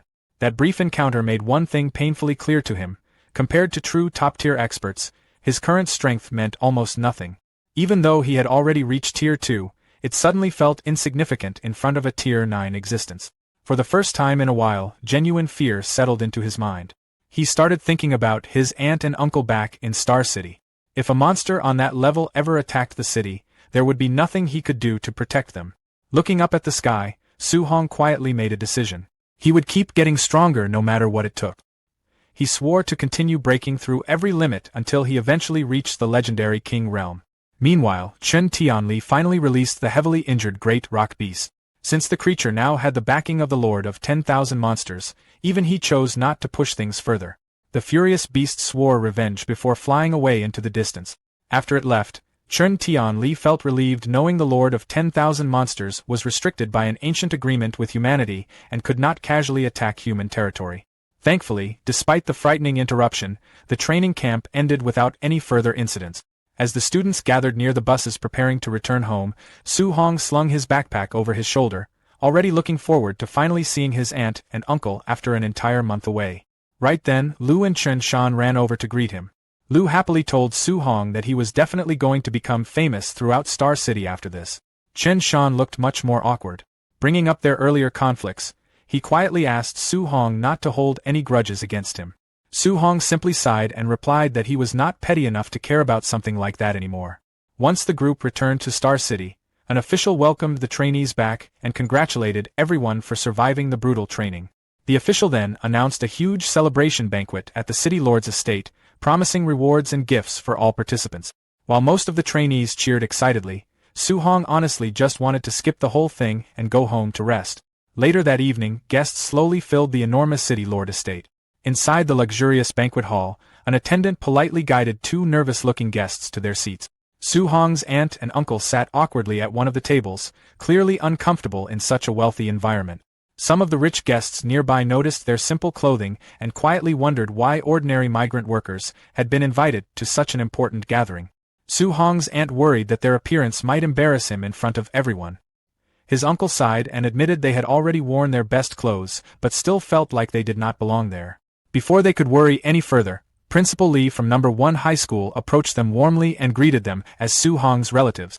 The couple looked completely caught off guard that someone so important was speaking to them personally. Principal Lee kindly told them to relax and enjoy themselves. Moments later, Wu Ling, the president of the Star City Martial Artists Association, hurried over enthusiastically and shook Su Hong's uncle's hand. She openly praised Su Hong as the greatest genius she had ever seen, leaving the poor man even more overwhelmed. Nearby wealthy guests watched the scene in total shock. None of them could understand why so many important figures were treating this ordinary-looking couple with such respect. Meanwhile, at the main table, several of Star City's most powerful leaders had gathered together. Lin Xinghui's father confidently praised the city lord while assuming his own son, Wang Tianyuo, had obviously taken first place in the competition. The city lord modestly brushed aside the compliment while praising the other family's children instead. Then Shurao Yan's father joined in, arguing that his daughter's spirit master abilities were clearly superior and insisting she should have ranked first. Lin Xinghui's father immediately fired back, claiming his son's speed alone would beat both of their children. Before long, the three fathers were openly arguing over whose child was the strongest. Wang Tianyuo's father even slammed the table at one point while insisting his son's attack power guaranteed victory. Watching the ridiculous argument from a distance, Principal Lee quietly asked President Wu Ling whether she planned to stop them. Wu Ling refused immediately and joked that listening to them brag any longer might make her want to punch someone. She confidently added that there was no reason to interrupt because the moment Su Hong arrived, the argument would end on its own. Principal Lee looked doubtful, but Wu Ling simply smiled and claimed it was a woman's intuition. Right then, a guard suddenly announced that the trainee buses had arrived. Excited to welcome the next generation of Star City talents, the city lord proudly invited everyone outside. The three proud fathers confidently stood beside the red carpet, ready to greet their victorious children. But the smiles on their faces disappeared instantly. The moment their children stepped off the bus, everyone saw that the three top geniuses were covered in bruises and bandages. The horrified fathers rushed over immediately. As the city lord panicked over his son's injuries, Lin Xinghui casually mentioned that Wang Tianyuo had actually suffered the worst beating because he refused to surrender. The fathers stood there completely confused, unable to understand who could possibly defeat all three top geniuses at once. Then things became even more shocking. The city leaders sensed their children's auras and realized all three had successfully broken through to Tier 2. Now they were even more confused. What kind of monster could overpower three newly advanced Tier 2 geniuses simultaneously? The three elite students admitted defeat honestly. Wang Tianyuo confessed that his opponent's raw strength was overwhelming. Lin Xinghui admitted he had completely lost in terms of speed. Shurao Yan revealed that even her spiritual power had been crushed. The exhausted trio then warned their fathers that the winner was an absolute monster before telling everyone to look toward the bus. Soon, the rest of the trainees stepped out. Every single one looked beaten up. Then, almost like they had rehearsed it beforehand, the trainees quickly formed two neat rows beside the red carpet. Su Hong casually walked forward between them while carrying his spear and looking perfectly fine. Seeing the dramatic scene around him, Su Hong only felt awkward and wished he could quietly leave already. The moment he spotted his aunt and uncle in the crowd, though, his expression immediately brightened and he called out to them. The surrounding elites looked stunned after realizing this unbelievable genius actually came from an ordinary family background. As the crowd shifted, Su Hong's aunt suddenly lost her balance and almost fell. Before she could hit the ground, a gentle wave of spiritual power lifted her safely into the air. Su Hong quickly used his telekinesis to carefully lower her back down before asking if either of them had gotten hurt. His uncle looked amazed by the ability while his aunt quickly assured him she was fine. Relieved, his uncle admitted they had been worried about him the entire time. Su Hong smiled warmly and reassured them. Watching this scene, the city lord and Shurao Yan's father looked completely shocked. At that moment they realized Su Hong was not only a Tier 2 martial artist, he was also a Tier 2 spirit master. Shurao Yan's father finally understood why his daughter had lost so badly. Nearby, Principal Lee and President Wu Ling immediately started accusing each other of secretly hiding Su Hong's spirit master abilities. A few seconds later, both realized neither of them had known either. Recovering quickly, Wu Ling proudly announced that nobody in Star City could challenge her association anymore. Principal Lee looked equally thrilled and excitedly declared that number 1 high school was about to dominate the entire city. Meanwhile, news of Su Hong's true strength spread through the banquet hall like wildfire. The wealthy guests immediately began scrambling for their phones, desperately trying to gather information about him. Some started arranging expensive gifts, while others even called their daughters to come to the estate, hoping to connect their families with the city's rising genius. Seeing the perfect opportunity, the city lord quickly ordered an attendant to bring over a premium bank card along with several property deeds. Approaching Su Hong personally, he loudly praised him as a once-in-a-generation talent before gifting him a luxury villa and 3 million in cash as a reward for taking first place. The other powerful fathers immediately realized the city lord had completely invented the reward on the spot to secure Su Hong's loyalty first. Smiling warmly, the city lord extended his hand and promised to support Su Hong fully in the future. Su Hong immediately understood the situation. Rejecting the gift publicly would offend one of the most powerful men in Star City. But accepting it would also mean owing the city lord a favor later on. Su Hong quietly looked over the rewards being offered to him. After thinking it through, he realized this arrangement actually benefited him a lot. With the city lord protecting his family, he would finally be able to focus on getting stronger without constantly worrying about his aunt and uncle back in Star City. At the same time, Su Hong also knew he wasn't alone. Grandmaster Chen Tianli, President Wu Ling, and Principal Li were all supporting him as well. Because of that, he wasn't worried the city lord would try forcing him into unreasonable obligations later. After making up his mind, Su Hong thanked the city lord sincerely and admitted that he truly did need the help. The city lord smiled warmly and shook his hand firmly, telling Su Hong not to hesitate if there was anything else he wanted. Su Hong immediately brought up the thing that mattered most to him, his aunt's rare illness. Behind him, his aunt and uncle instantly became emotional after hearing that.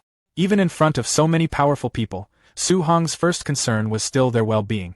The city lord reacted without hesitation. He immediately turned toward Director Xiang and ordered him to gather the best medical resources available to help with the treatment. Then he looked back at Su Hong with clear approval, saying he liked straightforward young people, and asking what else he needed. This time, Su Hong admitted he wanted a better weapon. The city lord burst into laughter and generously told him to choose anything he liked from the Wang family armory. As Su Hong thanked him again, the city lord secretly felt more satisfied the more requests Su Hong made. In his mind, every favor tied the young genius a little closer to the Wang family. Before leaving, Su Hong asked his aunt and uncle to wait for him at the banquet. Meanwhile, the city lord instructed his son, Wang Tiantua, to continue hosting the event while he personally guided Su Hong away. The surrounding guests watched the scene with mixed emotions. Many quietly whispered among themselves, amazed at how Su Hong's entire family status had completely changed overnight. Soon, the two arrived at the city lord Manor's armory. The enormous hall was filled with rows of weapons, armor, and specialized equipment made from various alloy materials. The city lord casually led Su Hong past the C-rank and B-rank sections, telling him not to waste time there and to head directly toward the A-rank weapon area instead. As Su Hong walked through the displays, he quickly realized just how valuable these items really were. Even a single A-rank alloy weapon could cost hundreds of millions. It became obvious that the city lord was being extremely generous in order to strengthen ties with him. After examining several weapons, Su Hong suddenly asked whether the armory had any multi-attribute alloy weapons available. The city lord stopped walking and looked genuinely surprised. He immediately asked if Su Hong was actually a multi-attribute martial artist. Rather than answering directly, Su Hong simply released his power. A moment later, 7 different elemental energies appeared around him, swirling through the air like living forces. The city lord stared at the scene in complete disbelief as the 7 attributes rotated around Su Hong one after another. For a second, he could barely even speak. Su Hong calmly watched the reaction. Since he had already decided to accept the city lord's support, revealing more of his talent would only increase his value further. Meanwhile, the city lord's thoughts were in complete chaos. Normally, cultivating multiple attributes slowed down martial artists tremendously because balancing different elemental powers was incredibly difficult. Yet somehow, Su Hong had already reached Tier 2 while cultivating all 7 attributes at once. And that wasn't even the most ridiculous part. He was also a Tier 2 spirit master and possessed a physique powerful enough to surpass the legendary barbarian god body. At that moment, the city lord genuinely felt like Star City had just witnessed the rise of a once-in-a-generation monster, while jokingly complaining that he suddenly felt like a useless uncle in comparison. Su Hong looked slightly confused by the sudden emotional reaction and asked what had gotten into him. The city lord quickly cleared his throat and started searching through the weapon displays while explaining that true multi-attribute alloy weapons were incredibly rare. Although the armory did not contain any 7 attribute weapons, he eventually found a dark gold-black iron spearhead made from 3 different attribute. Even though it was only B rank, it was still an extremely rare item. The city lord offered to dismantle an A rank spear shaft and attach the spearhead onto it for Su Hong. But Su Hong politely refused. Instead, he explained that he could simply combine it with the shaft from his existing Thunderfire spear. Holding the glowing spearhead in his hand, Su Hong looked genuinely satisfied. For his current level, a 3 attribute alloy weapon was already more than enough. The city lord quietly warned Su Hong that strange things had started happening around Star City lately. He explained that while Su Hong had been away at training camp, reports of dual attribute and even multi-attribute ferocious beasts had started popping up all over the world. According to him, these mysterious anomalies weren't just creating stronger monsters, they were also bringing rare treasures with them.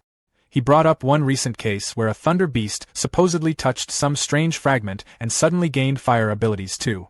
The city lord mentioned that Stargazing Lake had become one of the hotspots for sightings of these mutated creatures, though he strongly advised Su Hong not to rush over there yet. In his view, the area was way too dangerous for someone still developing their strength. He suggested Su Hong wait until entering Martial Dao University, where he could get access to much better equipment and resources. Su Hong listened carefully and thanked him for the warning. A few hours later, a luxurious black car with the famous Jiangnan 00001 plate rolled into the old neighborhood outside Su Hong's apartment building. The moment the neighbors recognized the city lord's personal vehicle, people immediately gathered nearby to watch. Everyone started whispering among themselves, completely stunned. One woman in particular looked especially bitter. She secretly wished her own son, Lin Yan, could have achieved what Su Hong had. In frustration, she blamed the Su family for everything and even planned to raise their rent and kick them out later, still upset that Su Hong hadn't handed over his training camp spot to her son before. But the moment the car doors opened and Su Hong's family stepped out, her expression changed instantly. Su Hong's uncle proudly announced that Su Hong had taken first place at the training camp. He casually added that the city lord had rewarded them with a luxury villa and that they'd be moving out the next day. The landlady almost choked hearing that.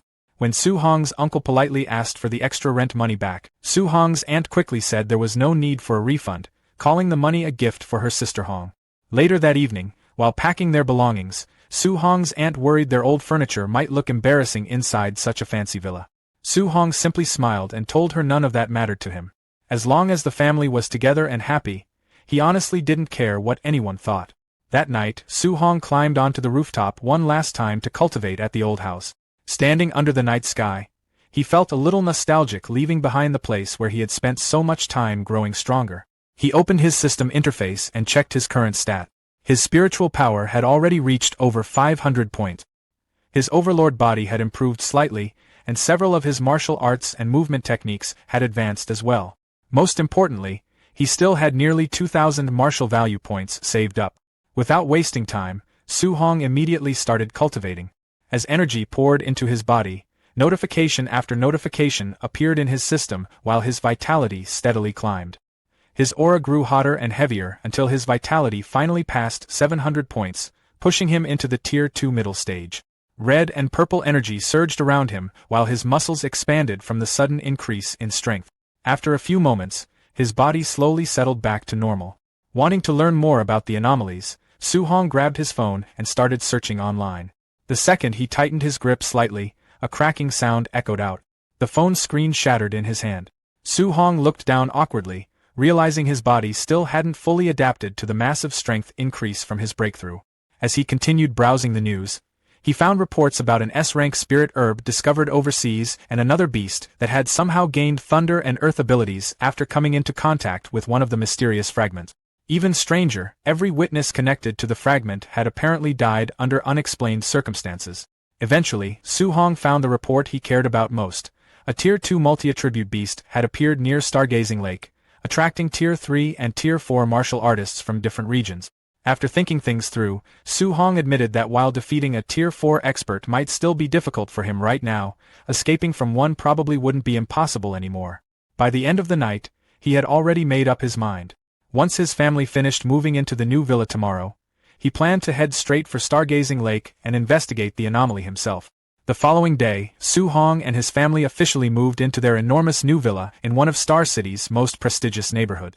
The moment they arrived, they found the house already packed with expensive gifts sent by wealthy families eager to build connections with Star City's newest rising star. The luxurious surroundings left Su Hong's aunt and uncle feeling a little overwhelmed.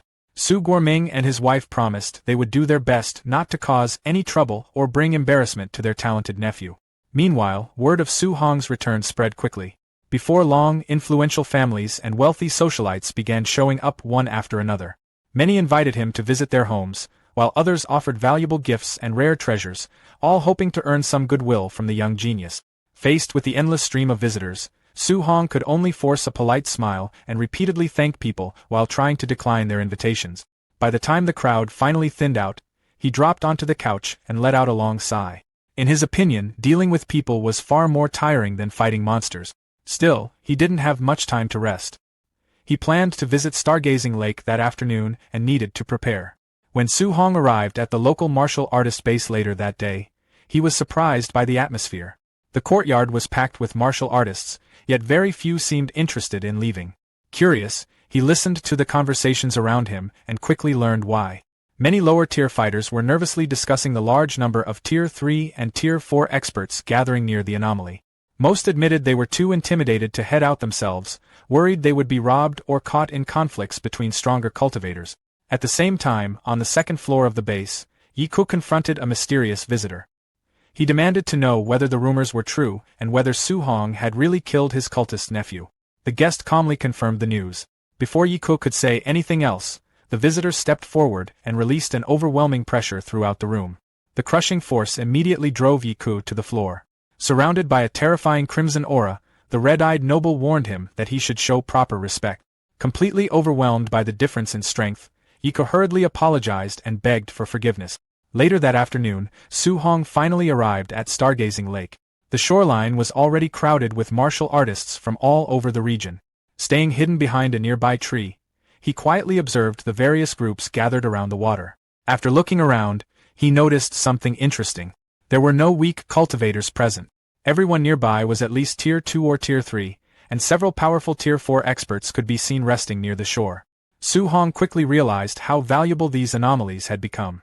If a single Tier 2 multi-attribute beast could attract so many experts, then the competition in larger regions must be even more intense.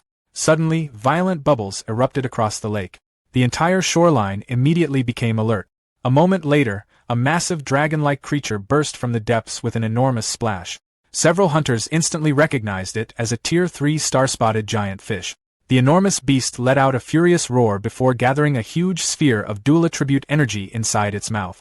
Panic spread through the crowd as many hunters rushed backward. One arrogant Tier 4 martial artist, however, refused to move. Looking down on the beast, he mocked everyone for running from what he called nothing more than a fish. Confident in his strength, he created a massive earth barrier in front of himself. The confidence didn't last long. The giant fish fired its attack, and the devastating beam blasted straight through the defense. The barrier shattered instantly, and the Tier 4 fighter was thrown through the air. Watching from a distance, Su Hong was genuinely surprised. The beast's dual-attribute attack hadn't merely broken a Tier 4 defense, it had nearly taken the martial artist out of the fight in a single strike. Before anyone could recover from the shock, another powerful expert rushed forward. The man had apparently been waiting for an opportunity like this for weeks and looked thrilled to finally encounter a dual-attribute beast. With one powerful punch, he drove the giant fish onto the shore. The moment the creature hit land, the gathered hunters charged in. The scene turned into complete chaos. Everyone wanted a share of the prize. Less than a minute later, the once powerful Tier 3 beast had been carved apart piece by piece.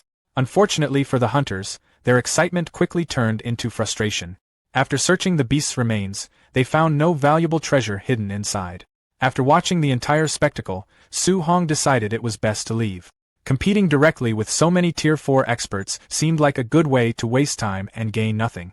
As he moved deeper into the nearby forest, his enhanced senses suddenly picked up a dangerous signal.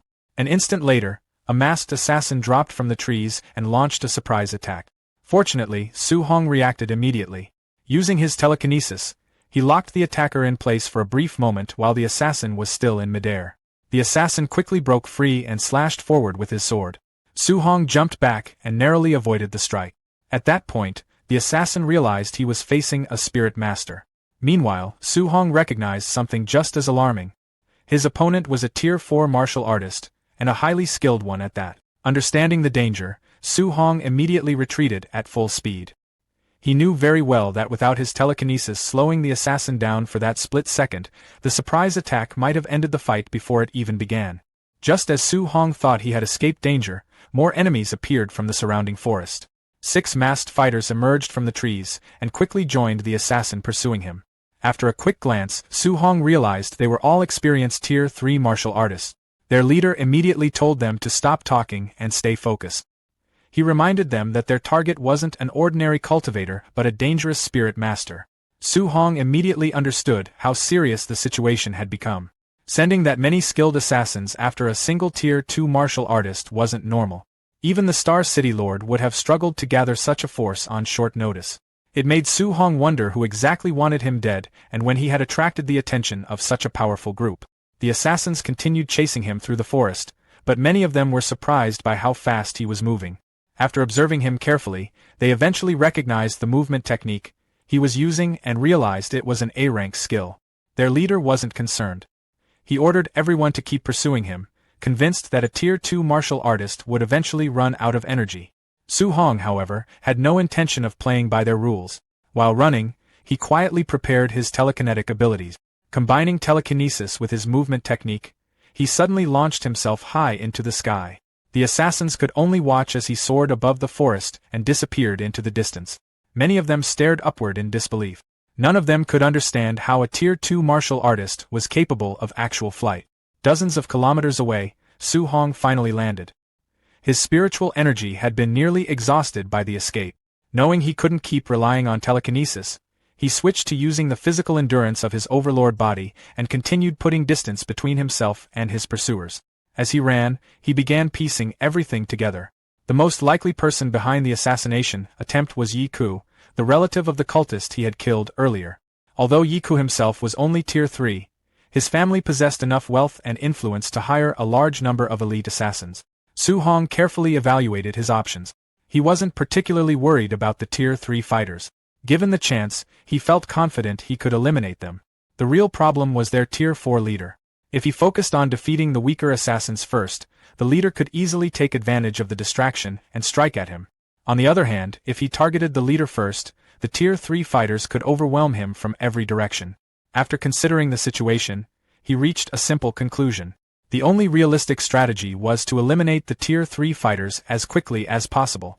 Once they were out of the picture, he could focus entirely on the Tier 4 assassin. Meanwhile, the assassin leader was in a terrible mood. After losing Su Hong again, he vented his frustration by cutting a massive boulder in half. He cursed the intelligence reports that had failed to mention Su Hong's spirit master abilities. His subordinates warned him that if Su Hong managed to return to Star City, their mission would become much more difficult. Everyone understood that their employer wouldn't dare openly attack Su Hong inside the city. They were even more concerned about their mysterious backer. If they failed such an important mission, the consequences would be severe. The leader immediately shut down the complaint. He insisted that even if Su Hong returned to Star City, it would only delay the inevitable. Their discussion was interrupted when a group of robed elites arrived. The group's leader calmly explained that the intelligence failure wasn't entirely their fault. Su Hong had only revealed his spirit master status the previous day, so much of the information available was already outdated. He assured the assassins that his organization had agents monitoring every anomaly zone in the region. According to him, they would help seal off the surrounding area and make escape much more difficult. However, he also warned the assassin leader that another failure would not be tolerated. The assassin leader quickly expressed his gratitude and requested a complete lockdown of the area. Filled with anger, he promised that once he found Su Hong, he would personally finish the job. Checking a special divination device in his hand, he searched for clues about Su Hong's location. When it produced no results, he moved on to search the next section of the forest. The hunt continued into the following day. While resting briefly beside the corpse of a defeated beast, Su Hong was discovered once again by a group of assassins. They rushed toward him and demanded that he stop running. Days passed. By the 4th day, the pursuit had become a non-stop battle of endurance. Su Hong constantly moved from one location to another while attacks blasted apart the terrain around him. By the 7th day, both sides were still locked in the deadly chase. At one point, a scout attempted to alert nearby assassins after spotting him. Already frustrated and exhausted, Su Hong immediately rushed forward and knocked the man unconscious with a powerful kick before he could finish the report. Standing beside the fallen scout, Su Hong struggled to catch his breath. 7 days of non-stop pursuit had drained nearly everything he had. Realizing he couldn't continue much longer, he decided to head toward Star City's official supply stronghold. The location was heavily protected by government forces, and he believed the assassins would be reluctant to attack such an important facility openly. Unfortunately, the moment he stepped inside, he noticed something troubling. Several guards immediately looked at him with unusual hostility. The reactions were enough to tell him something had gone wrong. After connecting the pieces, Su Hong finally became certain. The person orchestrating the entire manhunt was indeed Yi Ku. Somehow, the man had already extended his influence into places Su Hong had assumed were safe. After days of escaping, he finally checked into a hotel inside the stronghold to rest and recover. While settling in, he reviewed his stats. His vitality had reached 705, but he calculated that he still needed around 900 to break into high-stage Tier 2. The martial value he'd spent the past week gathering wasn't enough to close that gap. Since a small vitality increase wouldn't make much difference right now, he decided on a different approach. Instead of investing elsewhere, he poured his points into his rare Overlord body, aiming for an immediate boost in combat ability and durability. The upgrade triggered a violent surge of red energy. Power rushed through his muscles as the system updated his rapidly increasing stat. Although his Overlord body progress only rose from 1.1% to 6.5%, the improvement still increased his overall strength by roughly 20%. Satisfied with the result, Su Hong began cultivating his guidance technique while resting in his room. At the same time, he kept an eye on the window in case his pursuers showed up.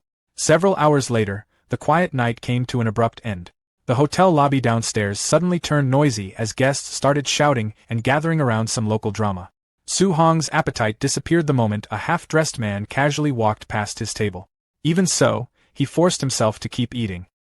His stalkers still hadn't found him. He guessed they didn't want to cause trouble inside the protected stronghold and were probably planning to attack once he left. While thinking about that, he overheard a nearby group of hunters talking. They complained about finding a rare 3-star patterned dark purple bamboo, only to have it stolen by a group of Tier 4 martial artists. The moment Su Hong heard the name, his attention shifted. He knew exactly what that treasure was. The legendary bamboo could store multiple elemental attributes of spiritual chi. Every star pattern added another attribute slot. A 3-star bamboo could hold 4 different attributes at once. For someone planning to master a future 4-element fusion, it was the perfect catalyst.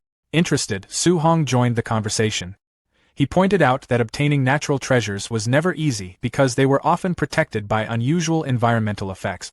Impressed by his knowledge, one hunter explained that the bamboo was surrounded by a gravity field. The pressure increased depending on the intruder's cultivation level.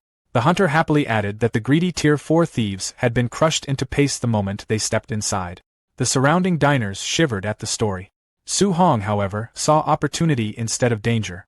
If the gravity scaled with rank, then maybe his strengthened Overlord body could endure it and give him an advantage over stronger competitors. Before he could think further, disaster arrived. A massive red energy slash tore through the supply stronghold, smashing apart the walls. The attack sliced his dining table cleanly in half. Su Hong simply leaned back in his chair, still holding his food. His pursuers had finally arrived. Through the smoke and rubble stepped the masked assassin leader and his squad. The boss mockingly asked why Su Hong had finally stopped running. Nearby hunters hid behind overturned tables, sweating nervously. None of them could understand what kind of trouble a Tier 2 youth had caused to attract an entire team of Tier 3 assassins led by a Tier 4 expert. The assassin leader ordered everyone else to leave. Panicked patrons rushed out of the ruined building, leaving Su Hong alone with the killers. As they approached, the assassins joked that he couldn't possibly have believed they would respect the stronghold's rules. Su Hong remained relaxed in his chair. He replied that he'd actually been waiting for them. The boss laughed loudly, treating it as an obvious bluff. He questioned whether a single Tier 2 martial artist really expected to defeat all of them. Su Hong answered by gripping his spear. Elemental fire and crackling lightning wrapped around the weapon, creating a terrifying aura. Calmly pointing the spear at the group, he remarked that there was only one way to find out. The assassin leader immediately recognized the danger. 3 elemental forces were being fused into a single attack. His expression changed instantly as he screamed for everyone to retreat. Too late. Su Hong teleported straight into the center of the formation and drove his glowing spear into the ground. Then he released everything. The unstable fusion exploded. The resulting blast was enormous. The hotel vanished in fire and light as a gigantic shockwave tore across the night sky. Witnesses watching from a distance wondered why anyone would use such overwhelming force against a mere Tier 2 target. As the smoke cleared, the answer became obvious. The elite assassins began collapsing one after another. The Tier 2 target had been the source of the explosion all along. A massive crater now occupied the place where the hotel once stood. Bodies from the Tier 3 squad were scattered across the ruins. The assassin boss dragged himself out of the wreckage, badly injured. He cursed the terrible intelligence provided by his employer for failing to mention that Su Hong possessed a 3-attribute martial art. Looking around at his crippled subordinates, he reassured himself. Even a Tier 4 expert like him had been severely injured. A Tier 2 fighter standing at the center of the blast had no chance of surviving. Despite the losses, he considered the mission successful.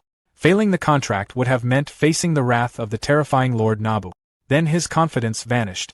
A giant pillar of energy erupted from the crater. Before he could react, a shirtless and completely unharmed Su Hong dropped from above and unleashed the heaven-breaking spear technique. The assassin boss barely managed to block the attack. He shouted in disbelief that Su Hong was still alive. The next moment, Su Hong disappeared. The boss swung at empty air. His instincts immediately warned him to turn around. When he did, he found Su Hong standing behind the surviving assassins. The boss desperately yelled at his remaining men to wake up and stop him. One dazed grunt barely understood what was happening and asked what the shouting was about. A split second later, Su Hong's spear pierced straight through his chest. Lifting the corpse with his weapon, Su Hong remarked that even if a Tier 4 opponent took longer to kill, there were still plenty of points to gain from wiping out the Tier 3 subordinate. At the same time, he admitted to himself that the 3-element fusion had been incredibly dangerous. If he hadn't strengthened his earth armor and boosted his overlord body beforehand, the backlash could have crippled him. He casually threw the body aside and rushed past the boss. Now that the Tier 3 assassins were nearly gone, all he needed was one successful 3-element fusion attack to finish the Tier 4 leader as well. Watching his entire squad get slaughtered, the assassin boss became completely consumed by rage. His aura exploded outward as he swore that he would cut Su Hong into 10,000 pieces. Back at the Star City martial artist base, Lin Xingqi was getting ready for a trip. He had originally wanted to invite Su Hong to go stargazing, but the young martial artist had already left a week earlier. As Wang Tiantuo and Shannon joined him, they talked about how different Su Hong was from everyone else. While they had spent an entire week resting, Su Hong had only taken a single day off before throwing himself back into training. The three quickly agreed that comparing themselves to someone that dedicated was pointless. With that settled, they headed out together, hoping they might run into him somewhere near the lake. Meanwhile, Yikes was in a terrible mood. Inside his office, teacups shattered across the floor as he vented his anger. The assassins he hired had made a disastrous mistake. Not only had they locked down the lake, but they had also openly attacked Su Hong inside a protected government supply post. That reckless decision left the leader of the Ye family deeply worried. If Su Hong died, suspicion would immediately fall on their family. Worse, the city lord would likely seize the opportunity to wipe out their entire clan in revenge for the loss of his prized genius. Far away from the city, a mysterious gravity field surrounded the dark purple bamboo forest. Anyone who stepped into the area was instantly overwhelmed by crushing pressure.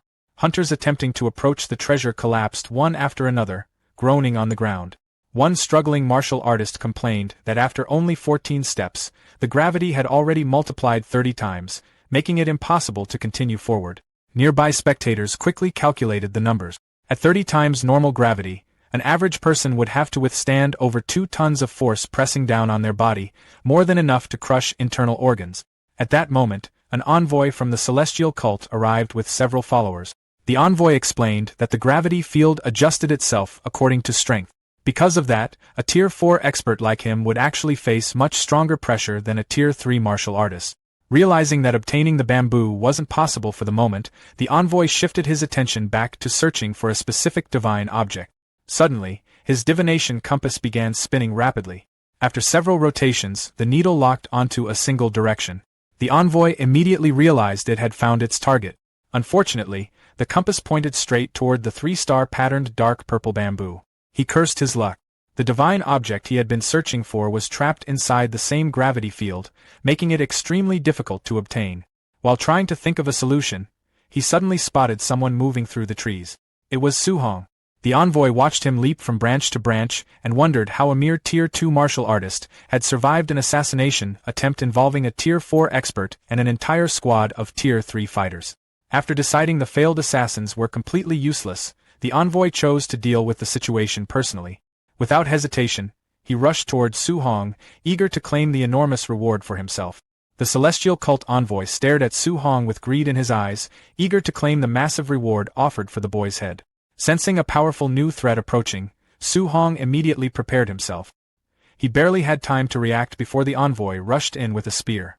Knowing that simply dodging wouldn't be enough, Su Hong summoned his earth armor and answered with an explosive burst of energy. A violent collision shook the area. When the dust settled, both fighters were still standing. As his earth armor faded away, Su Hong took a breath and remarked that the cultist had done well to survive the attack.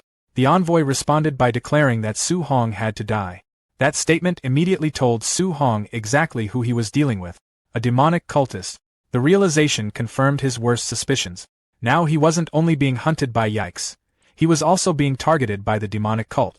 Seeing no reason to waste time talking, Su Hong gathered elemental energy around his spear and charged forward. The two weapons collided head-on. The resulting explosion echoed throughout the forest, blasting the envoy backward through several trees. He landed coughing blood, unable to believe what had just happened. As a Tier 4 martial artist, he couldn't understand how a Tier 2 opponent possessed such overwhelming strength.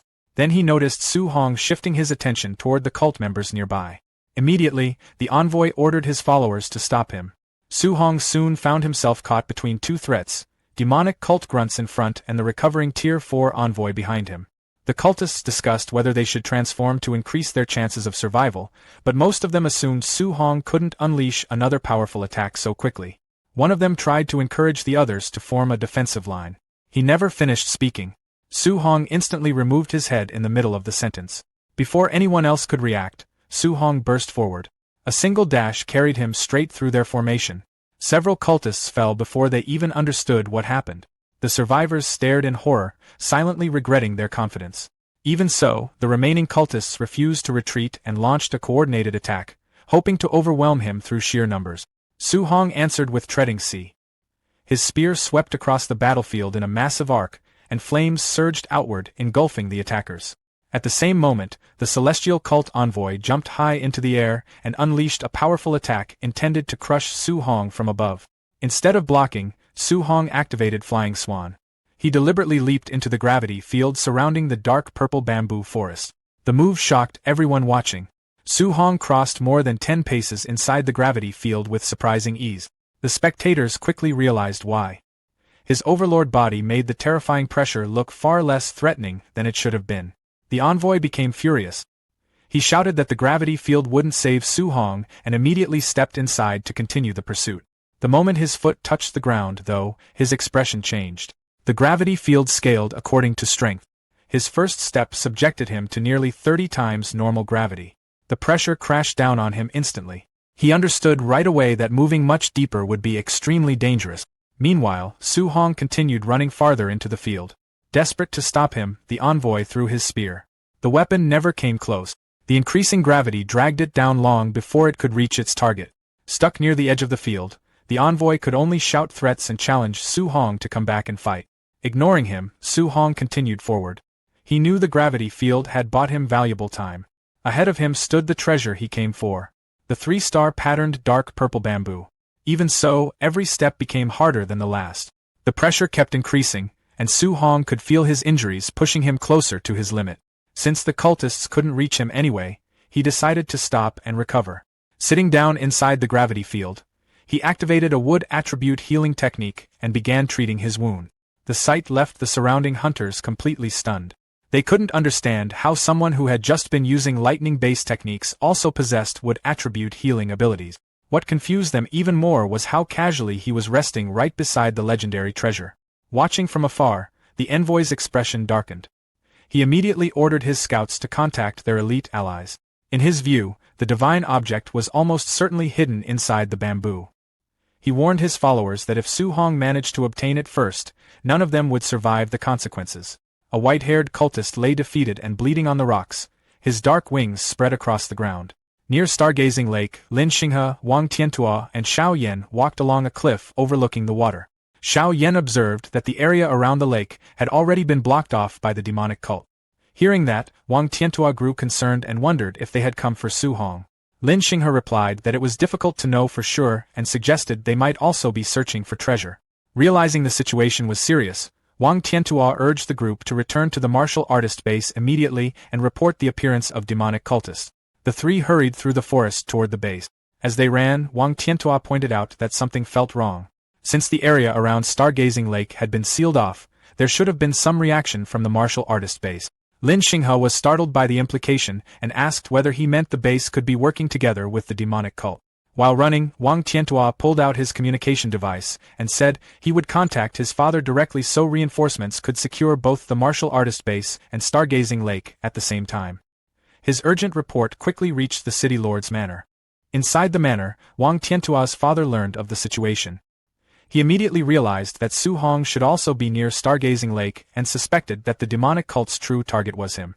Furious, he declared that he would personally lead people there at once. Meanwhile, deep in the forest, a massive gravity field pulsed with overwhelming power. Several celestial cult followers waited at its edge. One of them questioned the approaching masked assassin boss, asking why he had returned alone and where the others were. Standing nearby, Ao listened as the masked assassin boss explained that Su Hong had used tricks that resulted in heavy casualties among his men.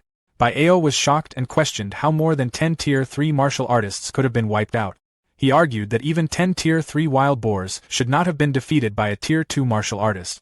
The masked assassin boss angrily explained that Su Hong possessed an extremely powerful 3-attribute fusion martial art, something the intelligence report had never mentioned. He warned Ao that he would have died as well if he had been there. Ao initially dismissed it as an excuse and questioned how a 3-attribute fusion martial art could even exist. However, as he looked toward the gravity field, he was forced to admit that Su Hong clearly possessed 3-attribute. He began wondering whether such a martial art truly existed. Looking toward the center of the field, Ao realized that regardless of the truth, failure was not an option. If they did not kill Su Hong, their lord would kill them instead. At the center of the giant gravity field, Su Hong sat cross-legged in cultivation. 2 hours later, he rose to his feet. After checking his condition, he concluded that both his body and spiritual qi had completely recovered. He praised the effectiveness of the A-rank healing technique. When he looked toward the edge of the field, he noticed that the demonic cult members were still waiting.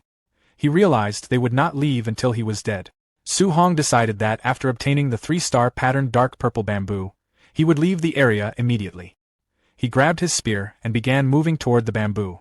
However, the moment he took a few steps, he discovered that the gravity had increased dramatically once again. Despite the crushing pressure, he pushed forward and reminded himself to endure. He remained confident that he could withstand it. Outside the field, the masked assassin boss was shocked to see that Su Hong was only a few steps away from the bamboo. He remarked that the young man's physical body was far beyond normal. Ao cursed the situation, frustrated that such a rare 3-attribute genius stood before them. The masked assassin boss drew his weapon and stated that the moment Su Hong removed the bamboo, the magnetic field would disappear. At that point, they would surround and kill him. He vowed to tear Su Hong apart. Under the intense pressure, Su Hong finally reached the bamboo after several painful steps. Standing beside it, he noticed something unusual. Although the surrounding rocks had been crushed into powder by the gravity, a triangular metal fragment remained completely intact beneath the bamboo. Suspecting it might be a treasure, he picked it up and examined it carefully. He could not identify the material and found nothing special about it. To test it, he tried bending the fragment with all his strength, but it would not move. Then the sharp edge cut his thumb. The moment a drop of blood touched the fragment, it dissolved into light and merged directly into his hand through the wound. Instantly, multicolored energy veins spread across Su Hong's body as all 7 types of spiritual qi surged within him. A system notification appeared before him, informing him that he had obtained the 7 Gods Cauldron fragment.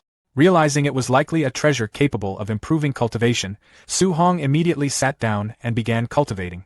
Outside the field, Ao demanded to know why Su Hong had suddenly started cultivating, while the masked assassin boss concluded that he must have picked up the mysterious object. Inside the field, a massive pillar of fiery energy erupted around Su Hong.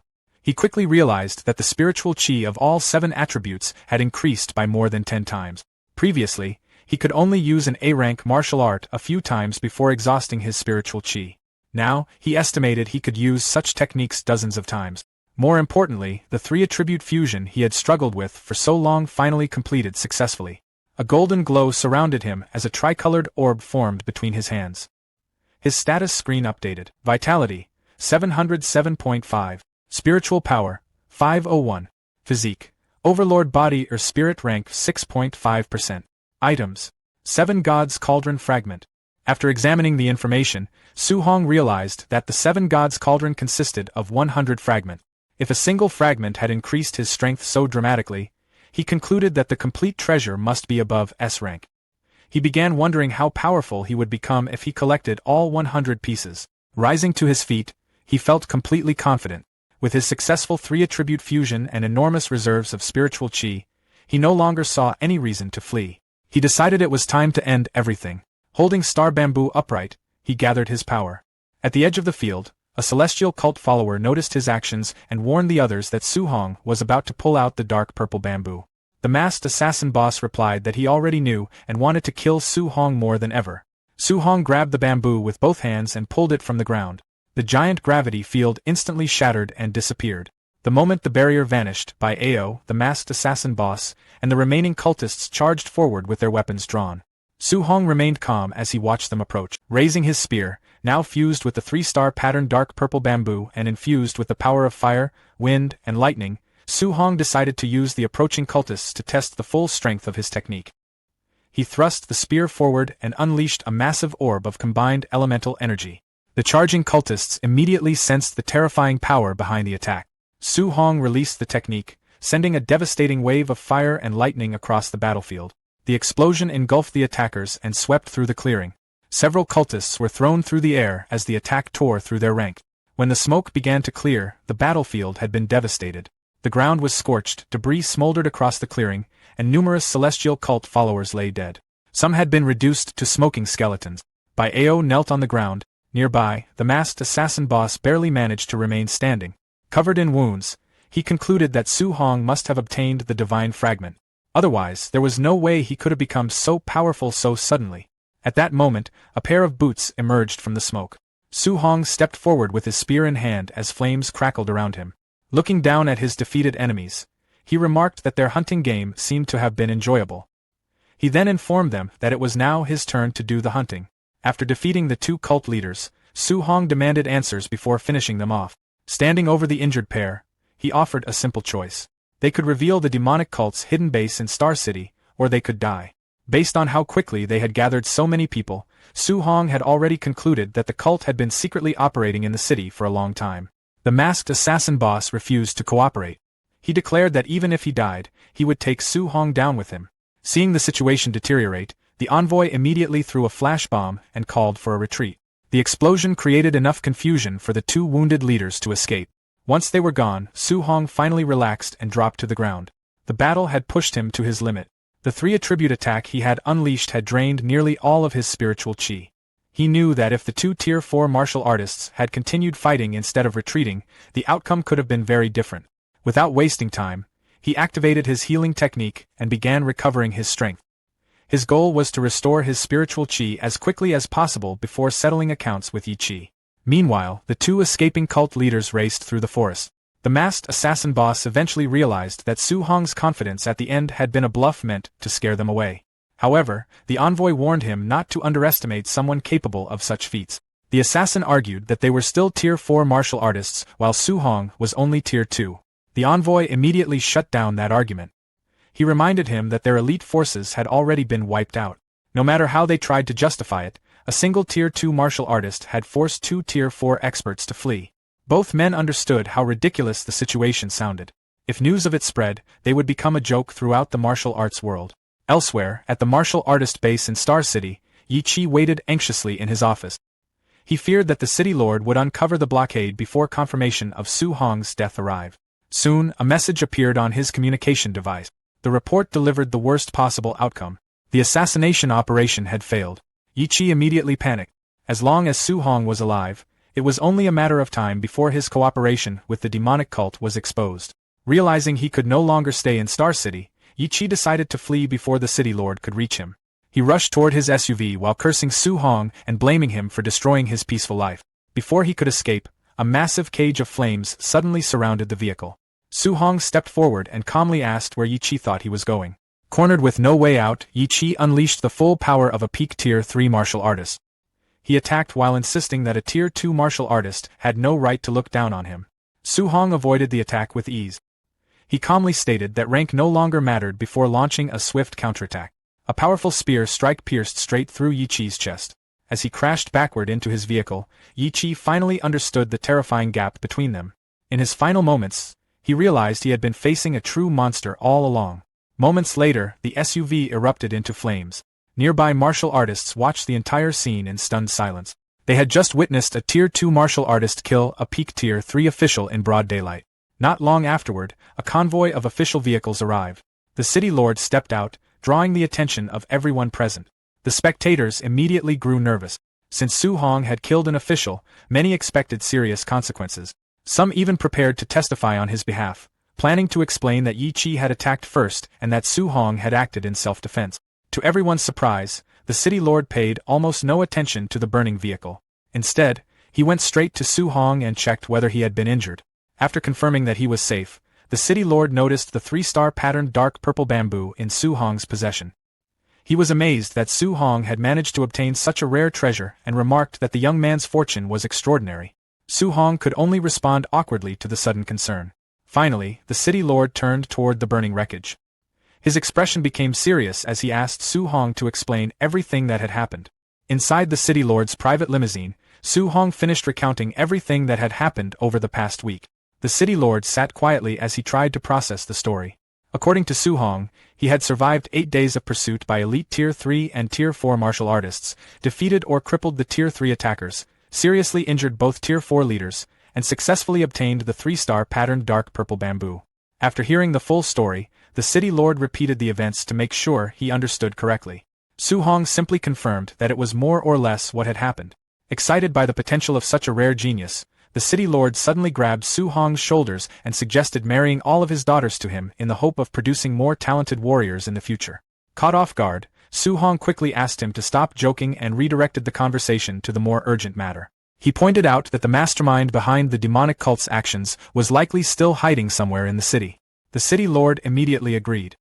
He warned that the cult would not underestimate Su Hong again and that the next assassination attempt could involve Tier 6 experts or even Tier 7 grandmasters.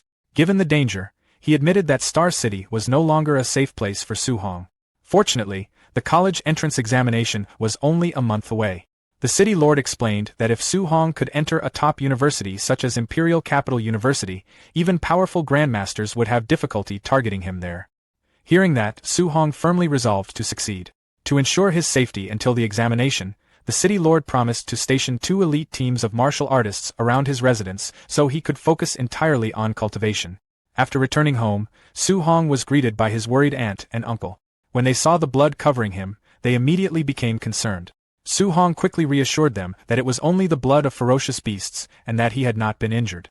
Later that night, he returned to his room and checked his system status. After everything he had gone through in the forest, he had accumulated more than 3,100 martial value points. As he reviewed his options, he realized that investing all of those points into vitality would allow him to advance directly to Tier 3. However, doing so would leave his spiritual power relatively weak and still at Tier 2. Since he needed to remain inside the city for safety and could not easily venture out to earn more martial value, he knew future opportunities for rapid growth would be limited. After considering the situation, Su Hong decided that a balanced approach would be more practical. Instead of focusing on a single attribute, he upgraded both his vitality and spiritual power. Afterward, he tested his improved abilities. A nearby glass of water rose into the air and moved smoothly around the room under his control, demonstrating the growth of his spiritual power. By the following morning, stories about Su Hong's recent battle had already spread throughout Star City No. 1 High School. Students gathered in classrooms discussing increasingly exaggerated versions of the event. Some claimed that Su Hong had wiped out more than 100 cultists with a single swing of his spear. At the same time, Chun Shan and Li Tu continued visiting classrooms to share stories about Su Hong's achievement.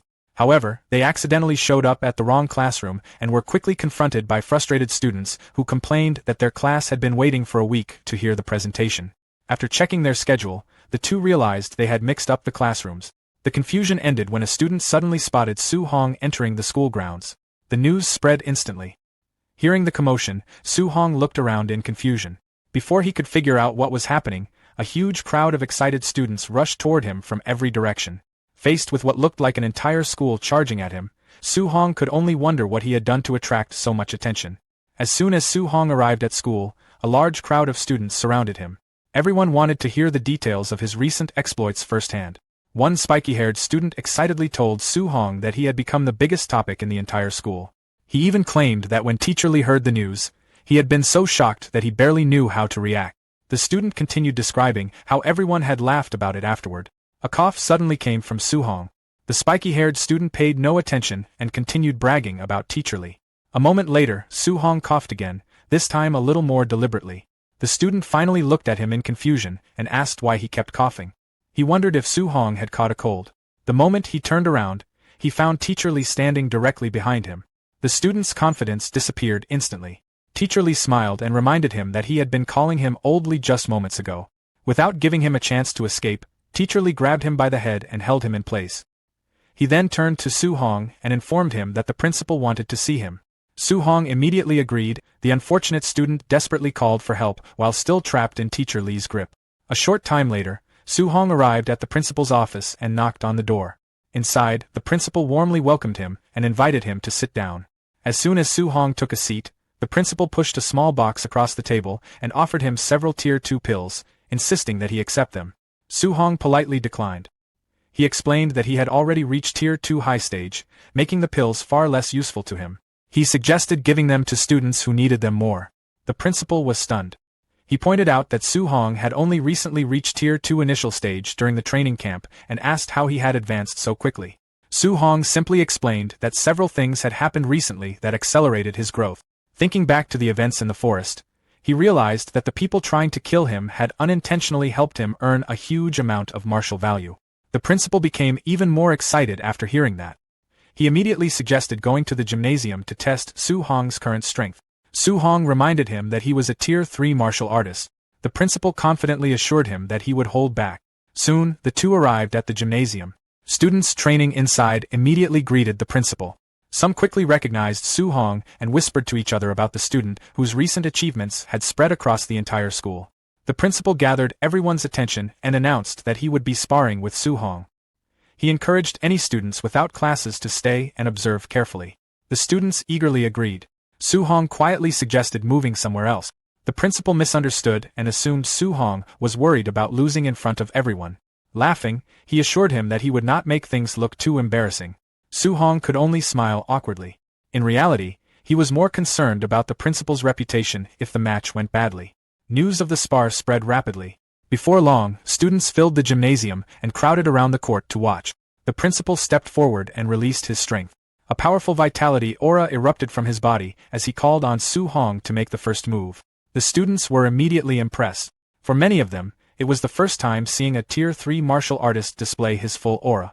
Others began cheering for Su Hong and encouraged him to do his best. Facing the principal, Su Hong remained calm. He knew he couldn't seriously injure him, so he carefully considered which martial art to use. After some thought, he settled on the B-rank Cloud-Hiding Gale Fist, believing it was strong enough to be convincing without revealing too much of his true strength. Wind-attributed spiritual chi gathered around his fist.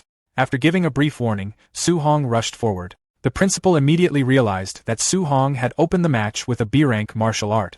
Surprised by both the power and speed behind the technique, he quickly responded. Earth-attributed energy gathered around his arm, forming a massive stone fist. The principal charged forward and unleashed his giant rock fist. The two martial arts collided in the center of the court. A powerful shockwave erupted outward as wind and shattered rock scattered across the gymnasium, leaving everyone watching in stunned silence. The clash between Su Hong and the principal unleashed a powerful shockwave that swept across the gymnasium, nearly knocking some of the nearby students off their feet. The two exchanged a rapid series of blows, neither side giving ground. After several fierce collisions, the force of the impact pushed both fighters backward to opposite ends of the court. The principal glanced down at his arm in surprise. The stone armor covering it had shattered completely. He immediately realized that Su Hong had broken through a Tier 3 defense without even using his full strength. The surrounding students stared in disbelief. They couldn't understand how a Tier 2 martial artist had managed to force a Tier 3 expert back. Many quickly convinced themselves that the principal was simply holding back. After all, losing to a student seemed impossible. The principal, however, knew the truth. He had already used most of his strength and was beginning to worry about what would happen if he actually lost in front of the entire school. Noticing the situation, Su Hong suddenly dropped to one knee and announced that he had lost. At the same time, he discreetly gave the principal a wink. The students immediately accepted the result. They cheered and encouraged Su Hong, saying there was nothing embarrassing about losing to the principal. Only then did the principal understand what had happened. Su Hong had intentionally ended the match to save his reputation. Feeling grateful, the principal quickly played along. He praised Su Hong as an exceptionally rare genius and even admitted that he had needed to use everything he had to secure the victory. The gymnasium erupted with excitement. The students celebrated Su Hong's strength and began discussing how he might become the first student from Star City in years to enter a top university. While helping Su Hong to his feet, the principal quietly thanked him. Su Hong then took the opportunity to bring up the upcoming college entrance examination. He explained that he needed stronger opponents to help him reach Tier 3 and asked whether the principal would continue training with him. The principal immediately felt a headache coming on. After witnessing Su Hong's growth firsthand, he realized becoming the young genius's regular sparring partner would be anything but easy. Even so, the arrangement was made. Over the following days, Su Hong devoted himself completely to training. During the day, he sparred relentlessly with the principal and pushed his limits in every session. At night, he returned home and continued cultivating while refining his martial arts and absorbing elemental energy. Before long, the principal was completely exhausted. Unable to keep up with Su Hong's pace any longer, he asked Coach Chen to take over for a while so he could finally get some rest. A few weeks later, Coach Chen ended up in the same condition. Both men were thoroughly worn out by Su Hong's training routine. With no other options, they handed him over to President Wu of the Martial Arts Association. As a powerful Tier 5 martial artist, President Wu showed no sympathy whatsoever. Her training sessions were even harsher than the principal's. Under her supervision, Su Hong was pushed to his limits every single day with almost no chance to relax. 5 days before the college entrance examination, Su Hong finally stopped during training and announced that he was ready to break through. At first, President Wu assumed he was looking for an excuse to rest. However, after sensing the powerful aura radiating from him, she realized he was serious. To her surprise, his vitality had already reached the threshold required for advancement. In less than a month, his vitality had risen from around 900 points to the peak of Tier 2. Recognizing that the breakthrough was imminent, President Wu immediately arranged for Tier 3 advancement pills to be delivered. After everything was prepared, she left Su Hong alone in the training room. Sitting cross-legged on the floor, Su Hong activated his cultivation technique. As his injuries gradually healed and energy flowed through his body, he focused entirely on the next step. He was finally ready to break through his limits and advance to Tier 3. At the first floor of the Martial Dao Association, a stunned silence filled the grand lobby. The staff could only stare in disbelief as President Wu walked cheerfully through the hallway, happily humming to herself. Sparkles seemed to surround her as she wore a bright, youthful smile, completely immersed in her thoughts. She was celebrating inwardly because Star City had never produced a Tier 3 initial stage examinee before. If Su Hong successfully broke through to Tier 3, he would secure a huge amount of cultivation resources from the province, allowing the Star City Martial Dao Association to rise to a whole new level. Unable to hold back her excitement, she threw her arms into the air and skipped joyfully through the lobby. The employees immediately began whispering among themselves. They wondered how their normally serious president could suddenly look so cheerful and cute. Some speculated that she had fallen in love, while others questioned what kind of person could possibly be dating the tomboy. Their gossip came to an abrupt stop when Principal Li and Coach Chen rushed into the lobby and asked if anyone had seen President Wu. One of the employees explained that she was not in her office and had last been seen heading toward the backyard through the first floor. Principal Li called out happily as he and Coach Chen hurried after her. Watching the two older men run past, the staff immediately jumped to an even wilder conclusion and whispered in horror that President Wu's dating partners were actually two old men. Meanwhile, inside a quiet training room, Su Hong sat cross-legged on the floor, fully focused on his breakthrough. 2 small flasks rested on a low table in front of him as a raging red aura erupted from his body. Sweat poured down his face while he endured the intense strain. The surging energy gradually became too chaotic to control before finally exploding outward in a violent shockwave. The force left him slumped over and gasping for air as steam rose from his skin. Frustrated, he realized that his first breakthrough attempt had failed. Refusing to give up, Su Hong straightened himself and reignited the fiery energy around his body. He reminded himself of everything the principal, his instructors, and President Wu had done for him and resolved that he could not let them down. Half an hour passed. Under tremendous pressure, Su Hong slowly compressed the berserk vitality back into his body. Veins bulged across his face as the energy vibrated violently within him. Finally, with a desperate shout telling the barrier to break, he opened his eyes. A brilliant flash of light erupted. A massive explosion of energy burst from his body, tearing his clothes apart and blasting them away in a cloud of dust. When the smoke cleared, Su Hong stood completely naked as he let out a deep breath. Looking down at his hands, he wondered if this was truly the power of Tier 3. He raised a fist, gathered his strength, and casually threw a punch. A huge fiery fist-shaped blast shot across the training room. Su Hong noted that martial artists below Tier 3 needed specific martial arts techniques to launch ranged attacks, while Tier 3 martial artists could freely externalize their vitality whenever they wished. At that moment, his system interface appeared before him and confirmed his new strength. Vitality, 1000. Su Hong stared at the number in amazement.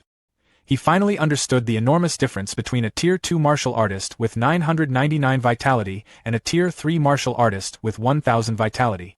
Satisfied, he stood up and decided it was time to share the good news with President Wu. The training room door opened, and President Wu entered alongside Principal Li and Coach Chen. President Wu immediately saw his naked body and demanded to know whether he intended to meet her looking like that or if he was deliberately acting like a hooligan.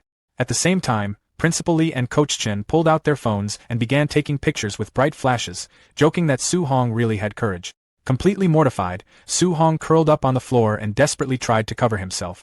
Ignoring the commotion, President Wu raised her phone and contacted the city lord. She informed him that Su Hong had successfully broken through to Tier 3 and told him to hurry to the association for a parent-teacher meeting. Elsewhere, at the luxurious city lord's manor, Wang Tianhua hurried excitedly through the halls. He pushed open a set of double doors and proudly announced to his father that he had successfully reached the Tier 2 middle stage. After hearing the announcement, he casually told his son to keep up the good work. Wang Tianhua froze in shock. At only 18 years old, he had already reached the Tier 2 middle stage, yet his father's reaction was unbelievably cold. Then a notification from President Wu appeared on the city lord's device. It informed him that Su Hong had officially broken through to Tier 3. The city lord was instantly shocked. He grabbed his coat from the butler and rushed out of the room to see the situation for himself, completely ignoring his son. Later, at the Martial Dao Association, a tense silence filled the room. Coach Chen, President Wu, City Lord Wang, and Principal Li sat side by side on a long couch with their arms crossed, staring intently ahead. Across from them sat Su Hong, looking completely out of place in a ridiculously tight white crop top decorated with frills and a cute cartoon face. Sweating under their intense gazes, Su Hong asked what they wanted to tell him. Breaking the silence, City Lord Wang explained that he had compiled a list of high-level martial artists who had recently visited Star City. Handing over a confidential folder, he warned that although they did not know who was targeting Su Hong, it would be wise to pay closer attention to the names inside. Su Hong opened the documents and read through them. He found prominent names such as Grandmaster Chen Budu of the Imperial Capital Lin family and Wang Dao of the Magic City Wang family. After looking through the list, he noted with concern that although nearly 100 people were listed, he did not recognize a single one. City Lord Wang grimly explained that traitors existed even among the higher ranks of the human race. He warned that such people would never spare a human genius like Su Hong and would certainly look for opportunities to eliminate him. Hearing this, Su Hong slammed the folder. He admitted that he had long been mentally prepared to be hunted by the 10,000 races, but he had never expected to face assassination attempts from human traitors as well. Sitting cross-legged, President Wu gestured casually and told him not to worry too much. She explained that once he entered Magic City Martial Artist University, no matter how bold those traitors were, they would not dare target him there. Su Hong was surprised and asked whether Imperial Capital Martial Artist University was not safe.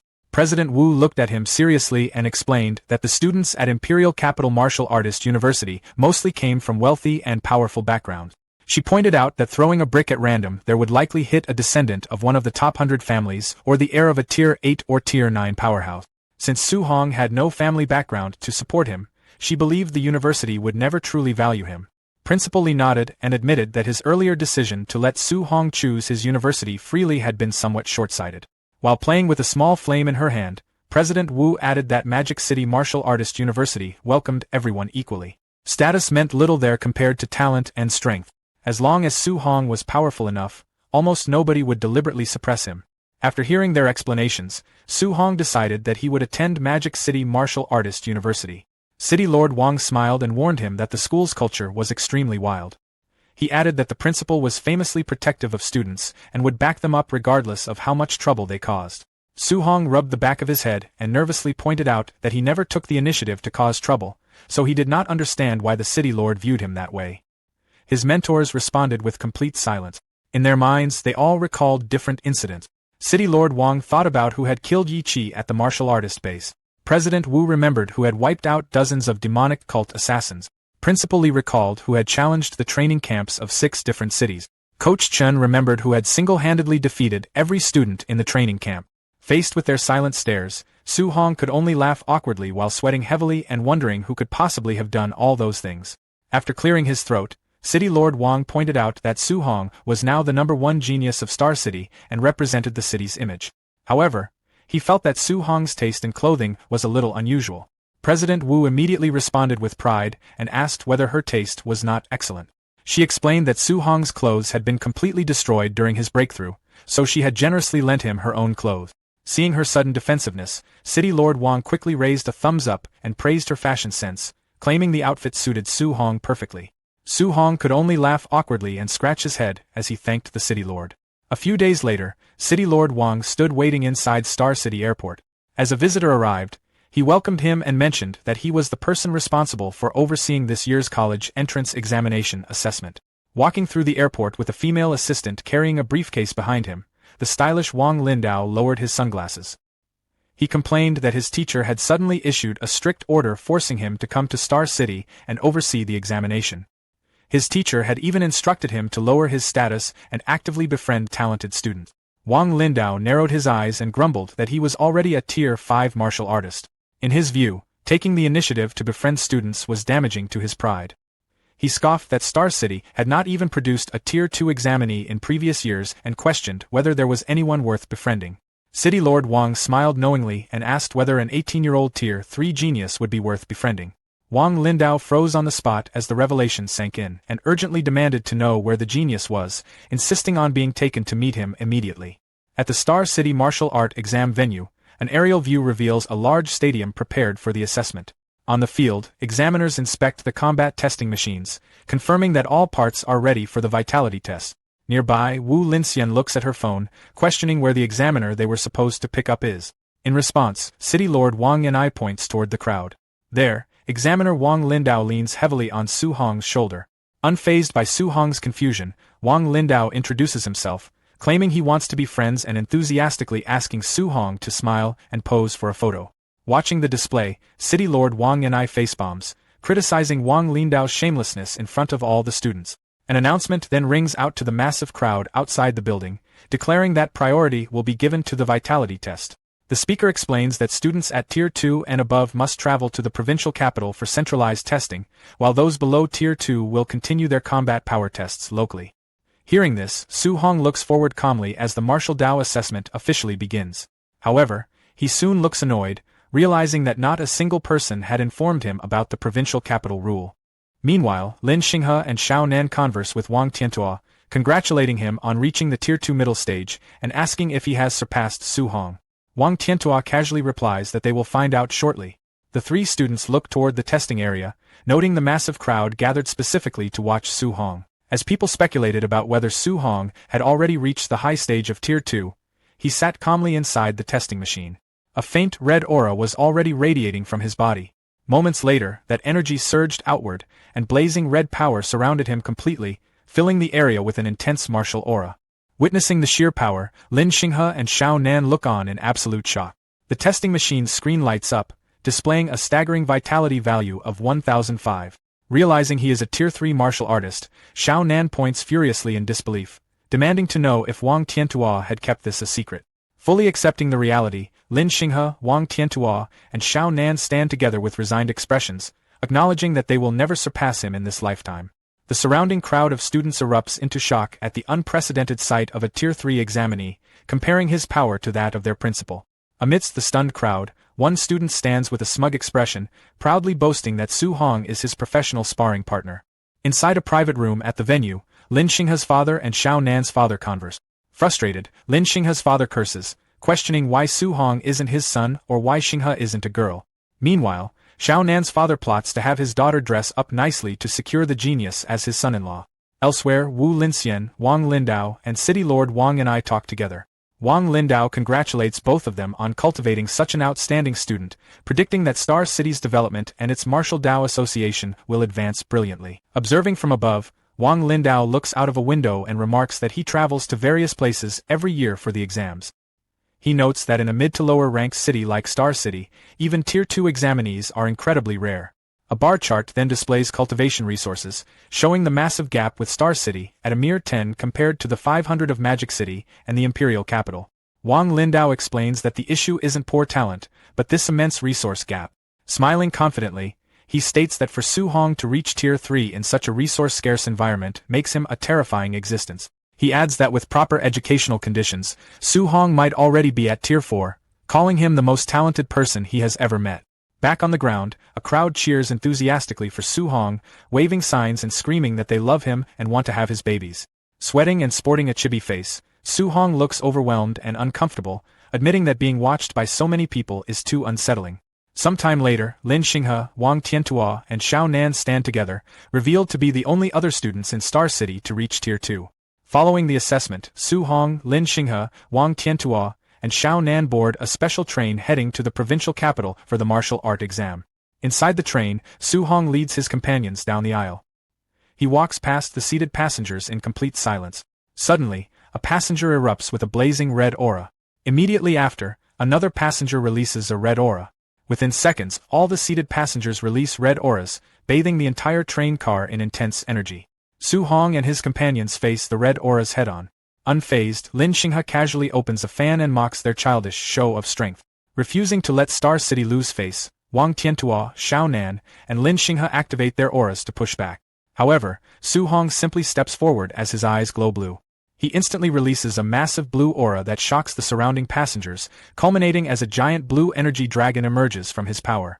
The massive blue dragon then lunges forward, directly attacking the surrounding red auras. The overwhelming force of the blue aura aggressively pushes the passengers back, completely shattering their collective pressure. Pinned in place, two passengers look completely shocked and terrified, realizing they are facing a Tier 3 martial artist. They panic, wondering how a rural place like Star City could produce such a monster. Unfazed by the commotion, Su Hong simply stands with a calm expression. Watching from behind, Wang Tiantua, Lin Xinghe, and Xiao Nan stare in awe. Wang Tiantua realizes the coercion feels just as strong as a middle-stage Tier 3 expert, while Xiao Nan proudly praises Su Hong's awesomeness. With the entire car subdued, Su Hong casually walks past the intimidated passengers, noting aloud that this is the result of provoking them without a proper greeting. As Su Hong walks away, a deeply stressed passenger watches him from behind, mentally swearing to run without hesitation if they cross paths during the actual assessment. Sometime later, inside their seating area, Su Hong sits comfortably across from his three companions. Lin Xinghe breaks the silence, asking whether Su Hong plans to test for Magic City Martial University or Imperial Capital Martial University. Su Hong simply smiles back and asks what their own plans are. Looking incredibly determined, they reveal that the goal for all three of them is Magic City. Hearing this, Su Hong smiles confidently, announcing that he is also preparing to go there. He adds that when they eventually enter the All Heavens battlefield, they will fight together as comrades in arms. Thrilled by the prospect, Lin Xinghe gives a cheerful thumbs up, stating that having Su Hong as a teammate puts him completely at ease. Beside him, Xiao Nan giggles as Wang Tiantua teasingly warns Lin Xinghe not to get kicked out, reminding him that the university regularly expels slackers. While Su Hong looks forward with a resolute expression. He recalls President Wu Linxian's previous advice, remembering that Magic City is all-embracing and values only talent and strength over status. Soon after, genius students from other cities begin boarding the train. A green-haired student quickly approaches Su Hong, declaring that he will definitely defeat him in the upcoming assessment. Su Hong simply replies with a deadpan acknowledgement. Curious, Lin Xinghe looks at Su Hong and asks if he knows people from Yang City. Su Hong explains his past sparring experience, stating that Grandmaster Qin had previously taken him there. Immediately after, another student points a finger at Su Hong, vowing to be the winner this time. Su Hong gives the same flat response, followed by a muscular red-haired student who excitedly flexes at Su Hong and claims his chance for revenge has finally arrived. Su Hong continues to give the exact same unenthusiastic reply. Nearby onlookers gossiped about Su Hong's identity, baffled by rumors that he had defeated every single genius across the major cities. Xian asked if Grandmaster Qin had taken him on a provincial tour just to beat everyone up, but Su Hong quickly downplayed the rumor. The bus soon arrived at the massive Hang City Plaza, where a giant celestial gate loomed over the crowd. Excited students discussed the secret realm, thrilled by the prospect of rare treasures waiting inside. The local Hang City trio that Su Hong had previously saved stood in the crowd. When one of them complained about waiting for out-of-towners, the axe-wielding giant told him to be quiet and show respect for their savior. Another bus pulled up and Wenchang's top genius, Chen Tianan, stepped out. The crowd murmured in awe of his talent, recalling his arrogant promise to crush every student from Hang City. Flaunting his status, Chen Tianan led his elite squad straight toward the center of the plaza to make a grand entrance. To establish his dominance, he unleashed a massive flaming red aura and arrogantly demanded that Hang City's top 3 geniuses step forward so he could humiliate them. Feeling the terrifying pressure, the panicked crowd scrambled back, shocked to realize they were looking at a powerful Tier 3 martial artist. However, the axe-wielding student from Hang City released his own red aura, mocking Wenchang's genius for showing off when they were both Tier 3. Meanwhile, his companions dismissed Chen Tianan as a total nobody. Chen Tianan charged a glowing ball of spiritual energy, secretly planning to eliminate the local squad the moment they entered the secret realm. The local trio just laughed in his face, asking if he thought he was Su Hong.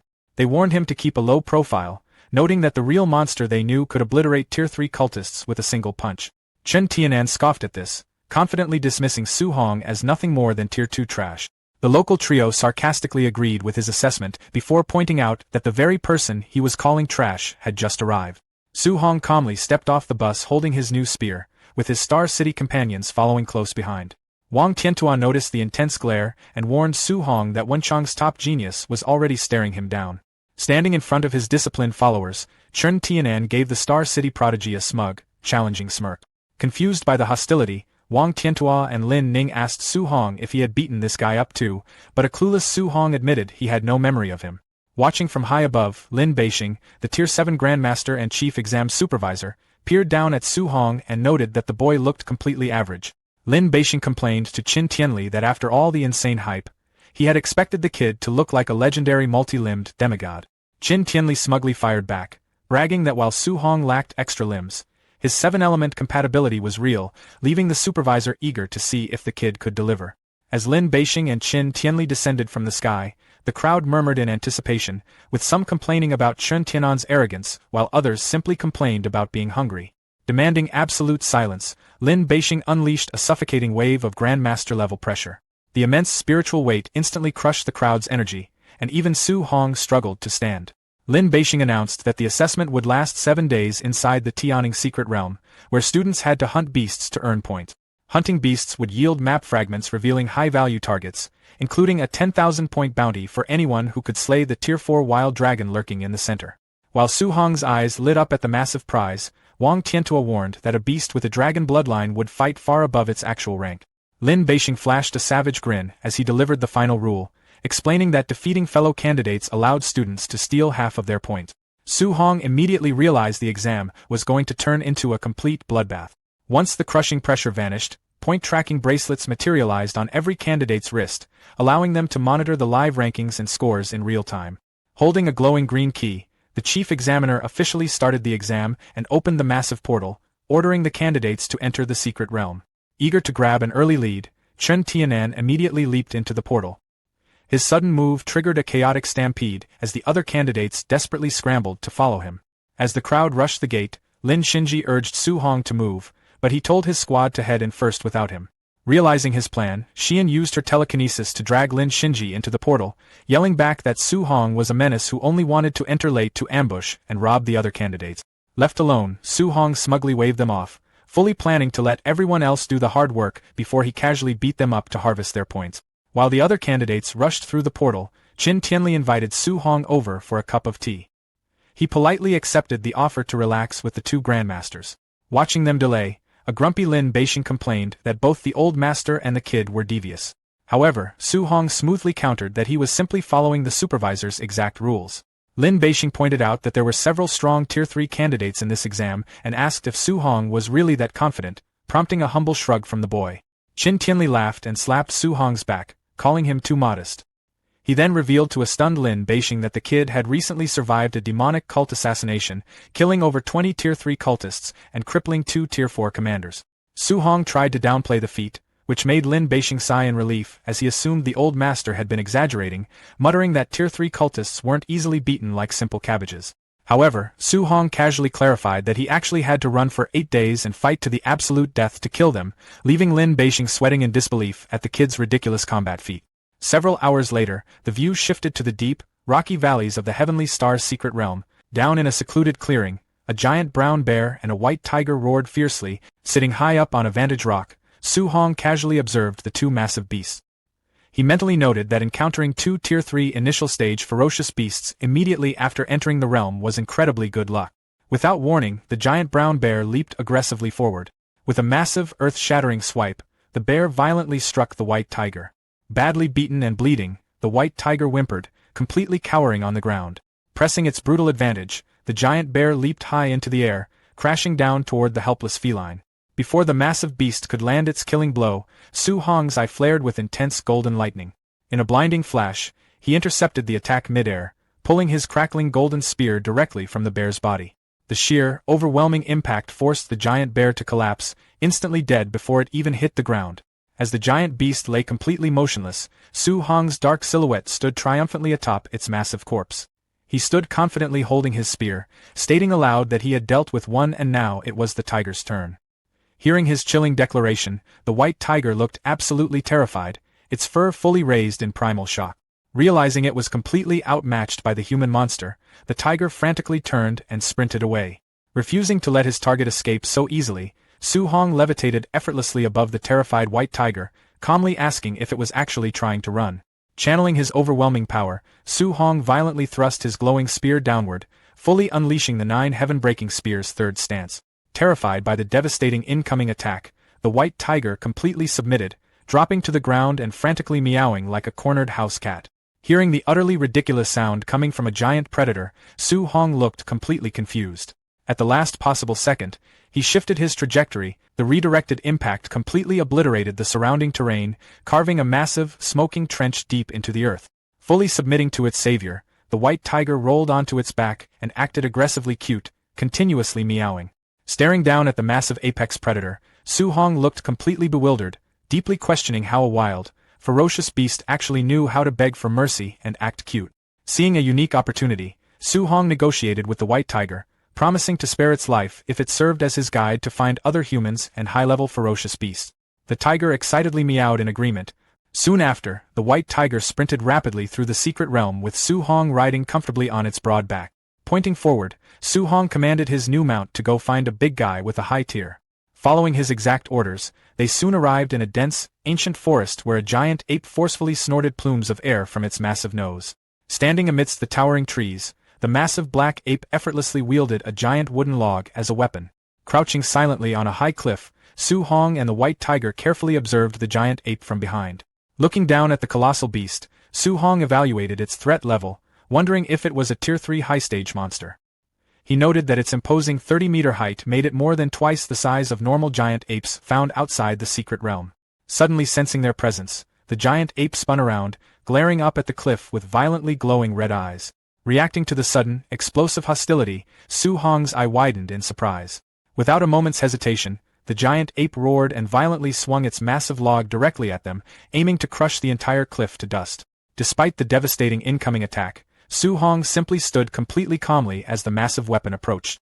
With an earth-shattering explosion, the giant log violently smashed into the cliffside. Narrowly avoiding the crushing impact, the white tiger rapidly leaped away from the collapsing rock. Falling smoothly through the air, Su Hong commanded the tiger to retreat, ordering it to run far away and find a safe place to wait for him. Su Hong glared back and threatened the retreating tiger, warning that if it dared to run away entirely, it was dead once he found it. Hearing the genuine death threat, the terrified tiger landed clumsily in the distant bushes, whimpering obediently like a beaten dog.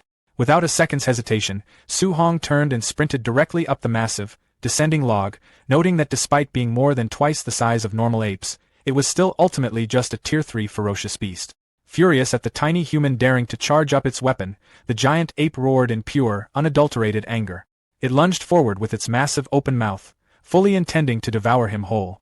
However, instead of showing even a sliver of fear, Su Hong covered his nose in extreme disgust, complaining aloud that the beast was far too smelly.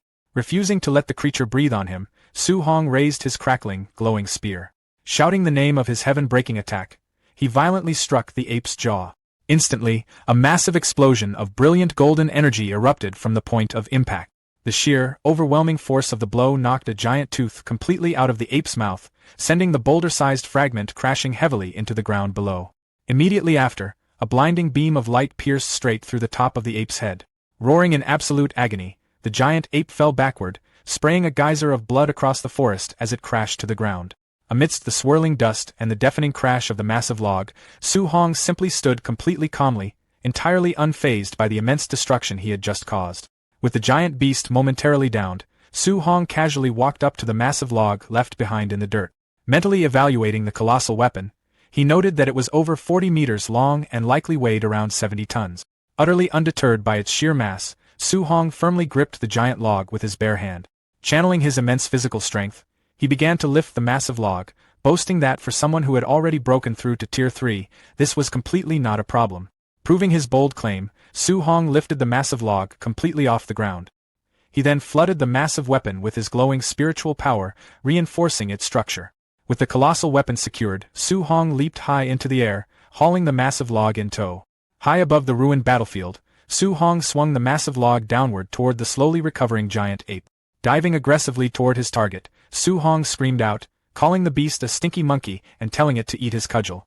The log swung down with incredible, terrifying speed, generating a massive shockwave that tore through the air. Realizing the fatal danger a second too late, the giant ape looked up completely terrified, its eyes bulging in sheer shock. Without giving the beast a single chance to react, the log brutally smashed directly into the ape's face, instantly shattering its remaining teeth. The sheer, unmitigated force of the impact caused the giant ape to be thrown backward violently. Meanwhile, far outside the secret realm, a massive crowd of students and instructors watched the brutal, one-sided fight unfold on a giant broadcast screen. Completely stunned into silence, they questioned if what they had just seen was actually real, openly wondering what kind of absolute monster this kid named Su Hong actually was. Watching the exact same screen in a private viewing area, Grandmaster Qin pointed and laughed uproariously, noting that Su Hong was beating a terrifying elite monster like he was beating a stray dog. Completely caught off guard by the sheer, overwhelming absurdity of the attack, Lin Beixing violently spat out his drink. Recovering his composure, the chief examiner wiped his mouth thoughtfully, finally admitting that it seemed there was absolutely no suspense left for this year's assessment. Standing triumphantly on top of his massive log, Su Hong checks his wrist device. He's pleasantly surprised to find that the Grandmaster's map fragments dropped just from defeating the giant ape. A notification then pops up, and he stares in shock as his score skyrockets to 2,100 points. The leaderboard screen confirms he is now sitting dead first in the rankings. He realizes the black bear from earlier only gave him a measly 100 points, while the giant ape was a massive jackpot. Seeing that the second-place student only has 800 points, Su Hong calculates that hunting players just isn't worth his time. Deciding to focus on hunting more ferocious beasts instead, he strolls casually down the forest path. Meanwhile, 3 armed students stare at their wrist device in absolute disbelief. They stress out over Su Hong's massive point jump, realizing he must have soloed a high-tier special beast all by himself. But not everyone is intimidated. Sitting arrogantly on top of a dead bear, Chen Tianyan scoffs at the news. Smiling confidently, he figures that if a weakling like Su Hong can solo a special beast, then the monsters in this realm must be completely pathetic. Eager to take one down himself, he checks his map and locks onto a nearby red dot. Tracking the signal, he soon comes face to face with a massive, terrifying purple snake resting on a rocky cliff. Staring up at the towering monster, Chen Tianyan immediately starts sweating nervously. He realizes this creature is actually a high-stage Tier 3 beast, and the terrifying truth about Su Hong's actual strength begins to set in. Refusing to accept that he's weaker than Su Hong, Chen Tianyan clenches his fist as it ignites with fiery red energy. Powering up and declaring that he won't lose to anyone, he holds his ground as the giant snake violently lunges forward. A few minutes later, reality hits Chen Tianyan hard as the snake ruthlessly blasts him backward. He crashes heavily into a giant tree, coughing up blood from the devastating impact. Realizing this python is practically a Tier 4 monster, he abandons all his pride and desperately scrambles away. Running frantically through the forest, he curses his terrible luck and his decision to flee.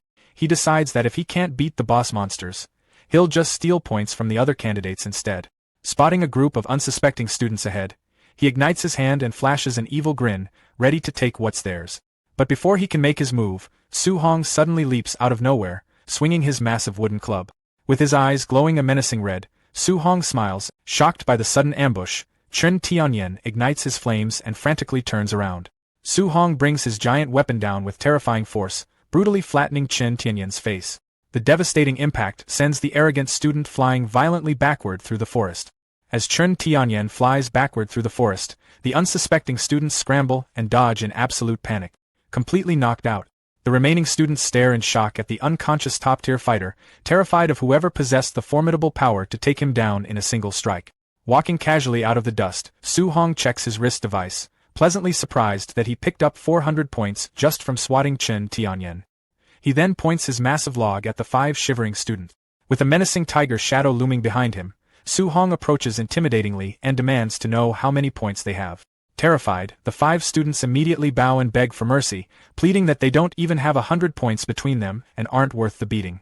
Su Hong looks genuinely disappointed by their pathetic score. However, an idea strikes him, and he casually suggests that they go beat up the unconscious Chen Tianyan to see if they can steal half of his remaining points. Surprised by the ruthless suggestion, the students cautiously agree to give it a try. 2 minutes later, Chen Tianyan's face is left heavily bruised and beaten beyond recognition. The students huddle together, realizing that no matter how many times they hit him while he's down, the system doesn't award them any extra points. Satisfied with the experiment, Su Hong hops onto his tamed white tiger and bids them farewell.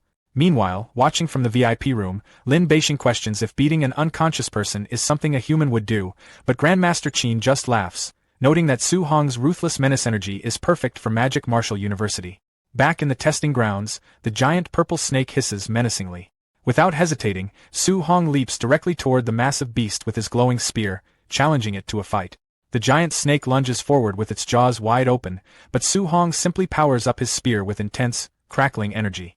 Using his 9 heaven-breaking spears technique, he blasts the devastating energy directly into the snake's mouth. An hour later, the massive snake lies completely dead on the ruined ground. A heavily bruised Chen Tianyan stumbles into the clearing and stares at the massive corpse in disbelief. Checking the leaderboard, he reels in shock as he sees Su Hong's score sitting at a staggering 4,500 points, proving he actually killed the Tier 3 high-stage python. Terrified and confused, Chen Tianyan sweats nervously, unable to understand how a Tier 2 martial artist could possess such monstrous strength. Desperate to protect his own fragile ego, he rationalizes that Su Hong must be hiding his true strength as a Tier 4 martial artist, otherwise there's no way he could defeat a monster that completely overpowered Chen Tianyan. Elsewhere, 3 students stand exhausted near the massive corpse of another dead beast. They discuss Su Hong's monstrous strength, wondering how a human could possibly solo monsters that nearly wiped out their entire squad. A female student checks her wrist device and gasps in shock, realizing Su Hong just killed another elite monster and hit 4,500 points on the leaderboard. One of the students collapses to his knees in pure despair, stating that Su Hong is simply a pure monster and no normal person should ever compare themselves to him. The others agree, encouraging themselves to just aim for second place by surpassing Chen Tianyan instead. Meanwhile, back in the viewing room, Grandmaster Qin praises Su Hong's outrageous talent, amazed at how easily he wields the power of thunder and fire. Fascinated by the display, Lin Beixing asks Grandmaster Qin to introduce him so he can seek guidance from the young student, since he also possesses dual attributes. Grandmaster Qin sips his tea and mockingly asks if it isn't a bit embarrassing for a generation's grandmaster to ask a greenhorn for advice. But Lin Beixing looks completely serious and determined, declaring that losing face is worth it if he can master such a killer move. Pointing directly at the live broadcast, he notes that even initial stage Tier 3 fighters can't handle a single punch from the boy. On the screen, Su Hong stands confidently over a massive pile of defeated students, proving that this entire martial arts exam has simply become his personal show. Back in the viewing room, Lin Beixing stands up and tries to pull Grandmaster Qin away, stating there's no need to watch the rest of the exam. However, as he glances back at the screen, he stops in absolute disbelief, realizing that Su Hong has gone toward the barbarian dragon all by himself. Crossing his arms seriously, Grandmaster Qin scoffs, explaining that he caught the barbarian dragon personally. He notes that the beast is almost at the Tier 4 middle stage, and thanks to its dragon bloodline, its combat power is practically on par with a high-stage Tier 4 monster. Sweating nervously, Qin admits that even with Su Hong's incredible thunder and fire attributes, it's impossible for him to injure the dragon. He figures a severe beating will finally teach the arrogant kid his place. Meanwhile, at the entrance to a massive canyon, Su Hong's tamed white tiger whimpers in absolute terror. Sitting on the trembling beast's back, Su Hong calls it a coward and tells it to just lead the way, promising he won't make it fight the barbarian dragon. Looking down into the massive, dark chasm cutting through the mountains, Su Hong confirms his target is right inside. He casually leaps off the tiger's back and dives straight into the abyss, telling his mount to wait for him outside. Falling rapidly through the dark chasm, Su Hong drags his spear violently against the rocky wall to slow his descent. He lands safely at the very bottom, immediately narrowing his eyes as he senses a massive presence. Looming before him is a colossal red barbarian dragon, heavily chained and fast asleep. Staring up at the terrifying creature, Su Hong wonders why a Tier 4 beast is chained up like this. As the massive dragon sleeps heavily, Su Hong feels its oppressive aura, realizing it's far beyond the initial stage and infinitely close to the Tier 4 middle stage. Standing before the sleeping giant, Su Hong analyzes the situation, admitting that with his current strength, he has zero confidence in winning a head-on confrontation. However, a devious smile creeps across his face. He figures that since the boss is completely asleep and chained down, it has absolutely no right to complain about a sneak attack. Focusing intently on the dragon's most vulnerable spot, its massive backside, Su Hong calculates that no matter how strong a creature's defenses are, a direct hit there will guarantee massive damage. Standing ready, Su Hong grips his spear tightly as he powers it up with intense, crackling energy. Fusing the devastating powers of thunder, fire, and metal into one ultimate attack, he leaps forward and violently thrusts his glowing spear directly into the dragon's weak point. With a powerful shout, Su Hong violently thrusts his glowing spear directly into the dragon's vulnerable backside. A massive, blinding explosion of light erupts from the devastating impact, followed by dark blood spurting violently out from the fresh wound. Waking up in pure agony, the massive beast screams out a terrifying roar of extreme pain. Enraged, the dragon exhales a massive, blinding pillar of fire as it thrashes violently against its heavy chains. Seeing his attack worked perfectly, Su Hong sprints away from the thrashing monster, noting that since the beast is bound down, it won't actually be that hard to kill. Hearing the arrogant comment, the furious dragon snaps its head back to glare at the tiny human. Opening its massive jaws, the dragon unleashes a terrifying, overwhelming wave of fire that completely engulfs Su Hong in a blazing inferno. As the massive flames finally die down, a completely charred, statue-like figure is left standing in the scorched earth. But suddenly, the charred shell completely shatters. Staring down at the boy, the massive dragon looks visibly confused as to how he survived the deadly blast. Wasting no time, Su Hong positions himself directly underneath the dragon's bleeding wound. Gathering his energy once again, he prepares to strike for a second time. He violently thrusts his spear upward, causing another massive explosion that leaves the dragon roaring in pure agony. Meanwhile, back in the safe zone, a large crowd of exam spectators watch the live broadcast on the giant screen, absolutely speechless at the sheer brutality of the fight. Watching from the VIP room, Lin Beixing stares at the screen in disturbed disbelief. He admits that he thought Su Hong's combat power wouldn't even be enough to scratch the locked-up beast, completely unprepared for this utterly ruthless tactic. Beside him, Grandmaster Qin scratches his cheek awkwardly as Lin Beixing looks highly uncomfortable, questioning if any normal person would actually think to specifically stab a monster right in the butt. As Grandmaster Qin stands in the background desperately suppressing his laughter, Lin Beixing asks him what he's waiting for, warning that if they don't release the chains, the savage dragon is literally going to be played to death by Su Hong. Looking completely serious and determined, he declares that this is the absolute perfect opportunity to see exactly how high Su Hong's absolute combat limits truly go. Suddenly, the massive central lock holding the dragon's restraints completely shatters. As the heavy chains are violently blown apart, Su Hong looks back in surprise, realizing that the Grandmasters must have intentionally unbound the savage dragon. Finally freed from its heavy restraints, the colossal beast lets out a terrifying roar as the broken chains crash heavily against the rocky ground. Fully enraged, the dragon unleashes its fury by breathing a massive, devastating pillar of concentrated fire that shoots straight up into the sky, tearing through the canyon. Standing firmly on the ground, Su Hong calmly observes the beast's overwhelming aura. He admits that the true might of a Tier 4 savage dragon is genuinely impressive. As the colossal monster glares down menacingly at him, Su Hong remains completely undeterred.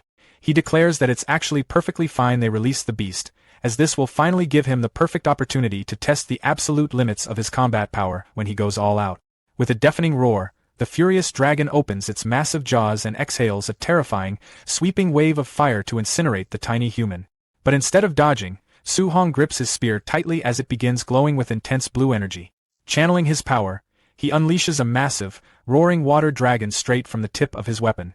The powerful water construct and the devastating wave of fire clash violently in the center of the canyon, instantly vaporizing into a massive cloud of thick steam that completely engulfs the battlefield. As the massive dragon roars blindly into the dense fog, Su Hong uses the steam as the perfect cover. Leaping high into the air, his spear now crackles with fierce yellow lightning as he activates his 9 sky-breaking spears technique. He dives rapidly through the air, aiming a critical strike directly at the dragon's exposed back. However, sensing the dangerous attack through the thick fog, reacting with terrifying speed, the massive beast violently slams its heavy claw into the rocky ground. Caught completely off guard by the sudden counterattack, Su Hong is forcefully knocked backward in midair. Recovering from the surprise attack, Su Hong looks up just in time to see the massive dragon rapidly descending the sheer cliff face. He is caught off guard by the sheer agility, realizing that the giant beast's speed is actually incredibly fast. The dragon swings its massive claw directly at him, forcing Su Hong to quickly defend himself by summoning a glowing yellow energy sphere. As the attacks collide, a massive explosion of yellow energy violently erupts across the canyon. Refusing to let up, the dragon's sharp claws tear straight through the thick smoke as it lunges forward aggressively. Su Hong desperately blocks the heavy attack with his spear, creating a defensive barrier, but the overwhelming force sends him flying violently backward against the rocky canyon wall. Wiping his mouth thoughtfully, Su Hong admits that he completely underestimated his opponent, realizing the fat dragon is much faster than it looks. However, a confident smirk returns to his face as an intense red aura begins to glow around his body. He declares that if they are talking purely about raw physical strength, he won't lose. Seeing him power up, the furious dragon roars loudly and charges forward for another devastating attack. Su Hong declares that his overlord body is still far superior. Instead of using his spear, he pulls his arm back and throws a massive, glowing punch. His fist collides directly with the dragon's incoming claw. Unable to handle the overwhelming force, the colossal beast is violently knocked backward, shattering the ground and roaring in pain as it crashes into the rock. Struggling against the overwhelming force, the massive dragon roars in pure agony as it is violently pushed back. Unable to stop its momentum, the colossal beast is sent flying backward, crashing heavily against the ruined terrain. Refusing to let up, Su Hong stands firmly on the ground, completely surrounded by an intense aura of red energy as he declares that the fight isn't over yet.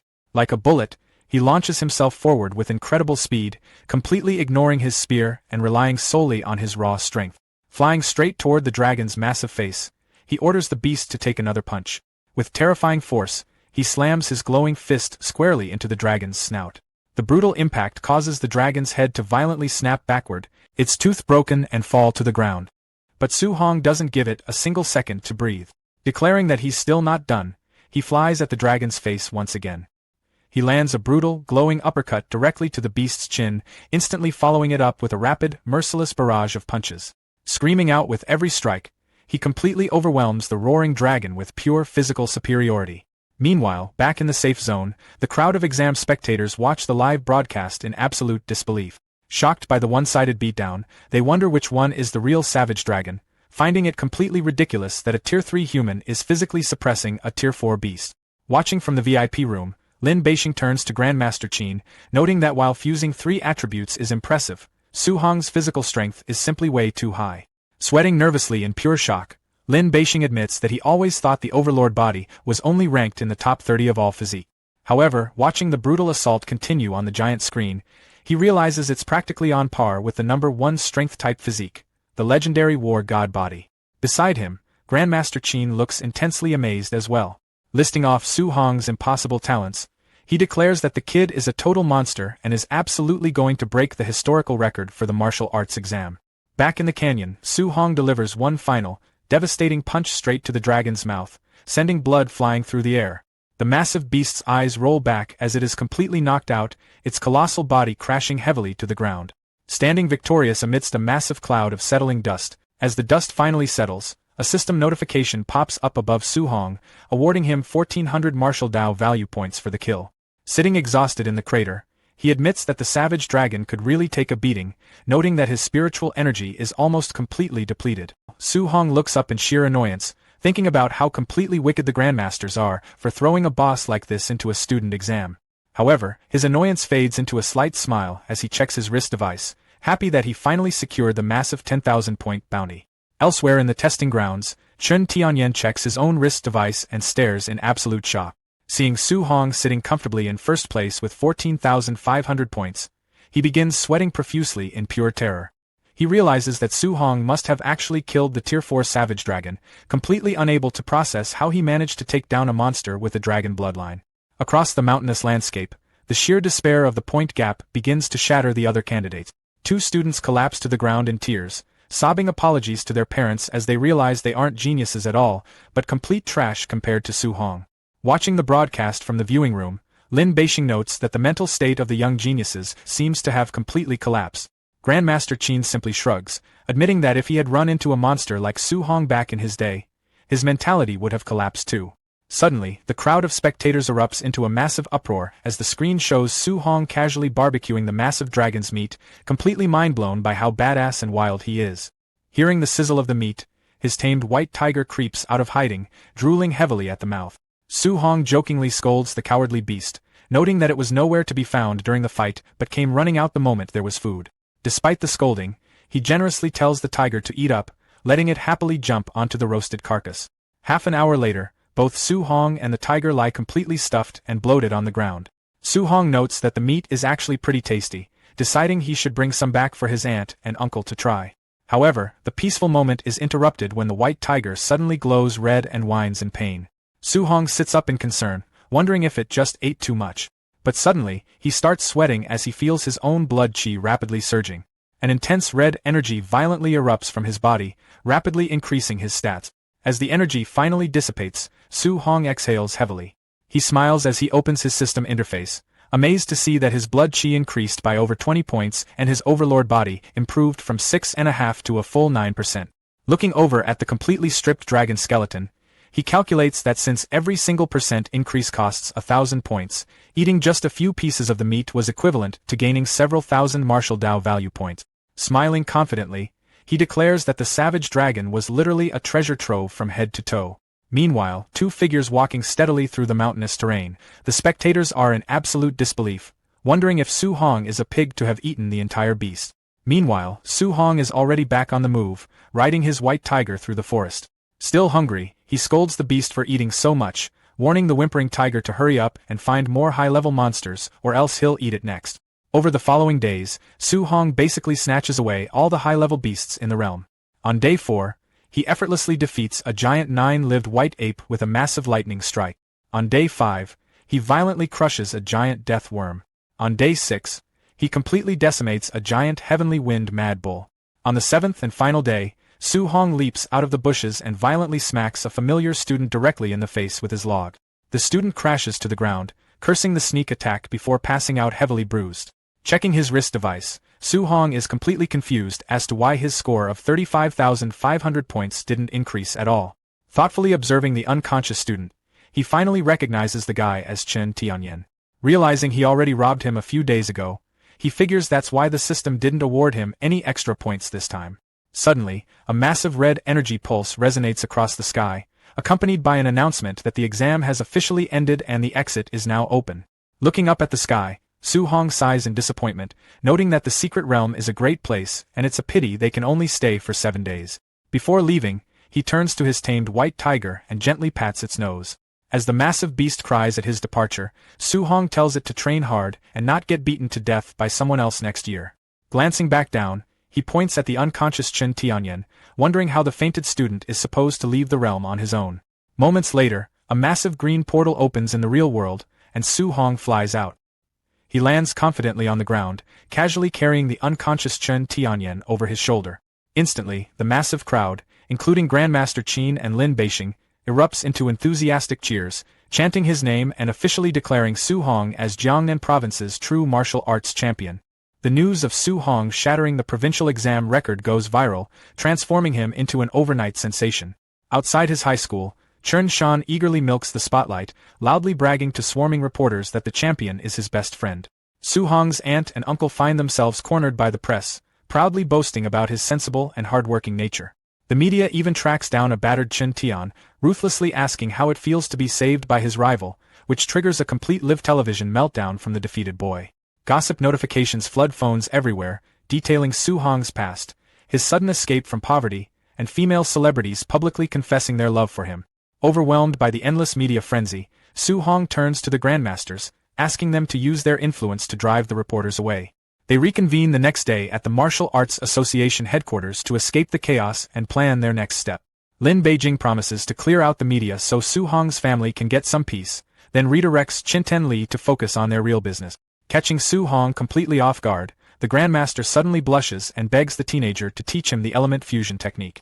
Remembering the old master's constant support, Su-hong realizes he cannot refuse. He bows respectfully, agreeing to share his experience while asking the elders to correct any mistakes he might make. Half an hour later, Su-hong demonstrates the fusion process, leaving the two Tier 7 Grandmasters furiously taking notes like excited students. Lin Beijing is deeply moved by the boy's selflessness, recognizing that this historic technique could forever alter human civilization. Peeking into the room, Wu Qing watches in shock as legendary grandmasters take lessons from a high schooler, inspiring her to test her own wind compatibility. By 3 in the morning, Qinten Li successfully triggers his own multi-element fusion. He celebrates wildly, claiming he now possesses the power to defeat a Tier 8 martial artist, while Lin Beijing praises his colleague's incredible talent and rapid mastery. When Su-hong questions how Qinten Li obtained dual attributes, the Grandmaster reveals that a mysterious fragment unlocked his second element. Hearing this, Su-hong immediately asks if the artifact is a piece of the legendary 7 Divine Cauldrons. The two Grandmasters reel in shock, demanding to know how Su-hong learned a secret strictly guarded by the High Command. Su-hong explains that the cultists near the lake had been actively hunting for them, suggesting he should hide his own fragment's existence to avoid confiscation. Lin Beijing agrees, explaining that the cauldrons were once a single supreme weapon that shattered and scattered globally. He warns Su-hong that enemy races have deployed massive armies to recover the pieces, and many have already fallen into hostile hands. Su-hong remains confused as to why foreign races would target him over this artifact.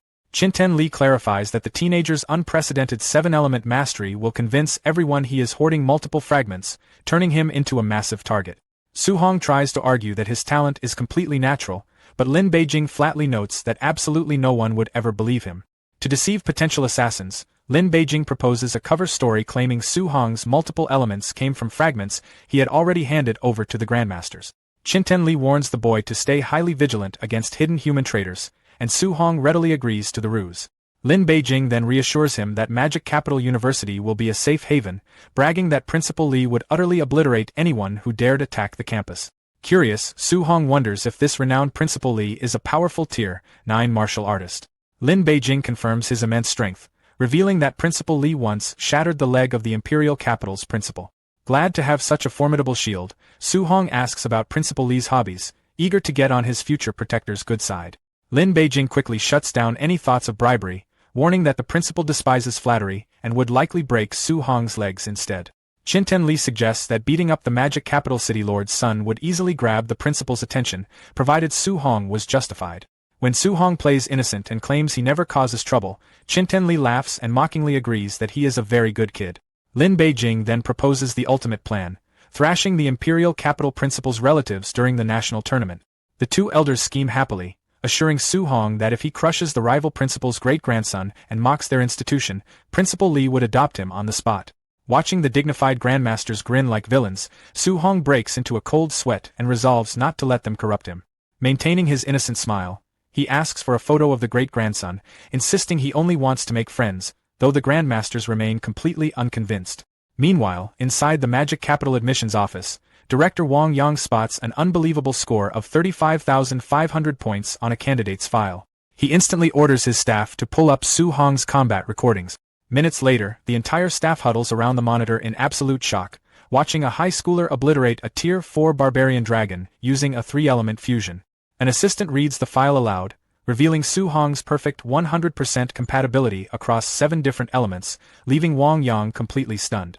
Terrified of losing the ultimate genius, the director rushes out to secure a private jet.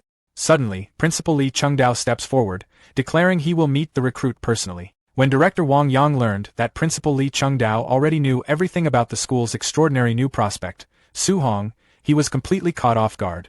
Chengda handed him a thick file filled with unbelievable information.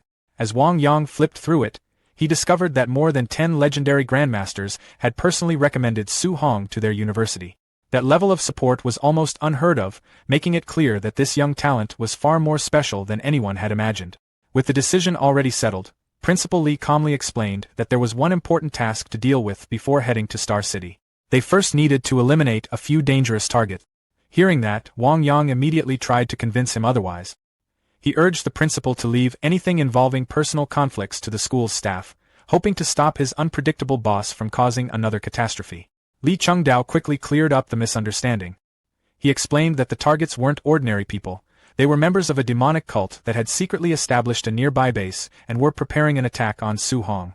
Realizing the mission was about protecting their future student rather than settling personal matters, Wang Yang finally relaxed and agreed to come along. His relief didn't last long. Without giving him any warning, and shot into the sky at terrifying speed. Wang Yang could do nothing except scream as they streaked across the heavens like a blazing meteor. Roughly 50 kilometers east of the city, hidden deep inside the dark Tanfong forest, an enormous cave system remained concealed beneath the mountains. It served as the headquarters of the local demonic cult. Around a massive stone table, the cult's leaders gathered to finalize their plan for assassinating Su Hong before he ever reached the university. Their leader confidently revealed that the heavenly god race had made them an irresistible promise. If they succeeded in killing the gifted young martial artist, they would each receive divine blood capable of transforming them into gods. The room immediately erupted in excitement as the cultists celebrated the opportunity. The leader then reminded everyone of the importance of the mission.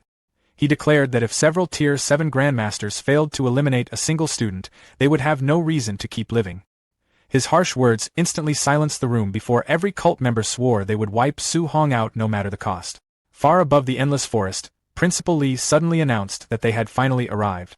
Wang Yang looked down at the countless mountains below and couldn't help wondering how they were supposed to locate one hidden base among so many identical peaks. When he asked, the principal casually admitted that he actually had no idea where it was. Trying to solve the problem, Wang Yang volunteered to search the area himself. Instead, Li Chengdao stopped him. He simply asked Wang Yang to start recording with his phone because he intended to turn whatever happened next into a promotional advertisement for the university. Before Wang Yang could even react, the principal slowly raised one hand toward the sky. An overwhelming Tier 9 aura burst outward, making the heavens tremble. Thick clouds twisted overhead before a gigantic crimson hand of pure energy descended from the sky like divine judgment itself. The colossal palm smashed straight into the mountain range. The impact erased everything. Hidden caves, rocky peaks, and every cultist inside were crushed beneath unimaginable force. Panic screams echoed only for a brief moment before the mountains collapsed completely, leaving behind nothing except an enormous smoking crater where the entire base had once existed. Still holding his phone, Wang Yang stared silently at the recording. Watching someone with that level of power fight made every ordinary martial artist seem insignificant. Against strength like that, resistance felt completely meaningless. Meanwhile, back at Su Hong's villa, the atmosphere couldn't have been more different. The living room had become crowded with expensive gift boxes sent by influential local families, hoping to build a relationship with the city's newest champion. His aunt happily sorted through the mountain of presents before pulling out several photographs of wealthy young women. Smiling brightly, she wondered if any of them caught Su Hong's interest. Su Hong's face instantly turned red. He quickly explained that dating wasn't something he wanted to think about. In his opinion, he was still too young and needed to devote all of his attention to cultivation. His uncle immediately voiced his support. For one brief moment, Su Hong thought someone finally understood him. Then his uncle leaned closer and jokingly remarked that marrying a wealthy girl from the magic capital would be an even smarter decision. Su Hong could only sigh in helpless disbelief. Not wanting to remain trapped in the embarrassing conversation any longer, he politely excused himself and headed upstairs to continue training. His aunt turned toward her husband and scolded him for filling the boy's head with ridiculous ideas. Finally alone, Su Hong summoned his system interface. After checking his remaining 580 points, he decided to invest them in strengthening his spiritual power. He repeatedly pressed the upgrade button until his spiritual cultivation successfully advanced to Tier 3. As the upgrades took effect, invisible energy surged throughout the room. Heavy objects slowly lifted from the floor, floating effortlessly under the influence of his newly enhanced mental power. Curious about his progress, Su Hong activated his defensive skill. A brilliant white barrier materialized before him, forming a solid shield of condensed spiritual energy. Wanting to measure its durability, he didn't hesitate. He clenched his fist and struck the shield with his full strength. The barrier cracked the instant his punch landed before exploding into countless fragments of light. Rather than feeling disappointed, Su Hong smiled with satisfaction. Even though the shield had shattered, it had successfully absorbed nearly 30% of the attack's power. Considering that his punch was already strong enough to kill an ordinary Tier 3 beast, the result was far better than he had expected. After thinking it through, he concluded that the shield would dramatically improve his chances of survival. Even if numerous Tier 3 martial artists attacked together, his new defense would give him valuable protection. Satisfied with that achievement, he spent every remaining system point enhancing his physical attribute. A violent burst of crimson energy erupted from his body. Pain spread through every muscle as his overlord body underwent another transformation. The process only ended after the red aura gradually faded away. When everything finally settled, the technique had advanced to 36% completion. Testing his body again, Su Hong immediately sensed the enormous improvement. His raw physical strength had reached a level where defeating an ordinary Tier 4 martial artist would no longer be difficult. Just as he was preparing to continue experimenting with his newfound power, his aunt called everyone downstairs for dinner. The following morning, he was still fast asleep when the loud vibration of his phone suddenly dragged him out of bed. The moment he answered, a frantic voice exploded through the speaker. His former principal was desperately calling for help, while deafening explosions echoed in the background as the school appeared to be under attack. Several hours passed before Principal Lee brought in two rather disheveled guests. He presented Chun Lin, the head of admissions for Imperial Capital Martial Arts University, who appeared surprisingly roughed up. Then came Wang Yang, her counterpart from Magic Capital Martial Arts University, looking equally bruised. Standing amidst the absolute ruins of his once tidy office, the principal officially introduced the pair to Su Hong. Taking in the chaotic scene, Su Hong deduced that the infamous feud between the two prestigious academies was no joke. These high-ranking officials had clearly just brawled over his enrollment. Wasting no time, Chun Lin launched into her pitch. She promised him unrestricted access to all resources ranked below A tier, steep 50% discounts on everything above that, and one-on-one mentorship from a grandmaster.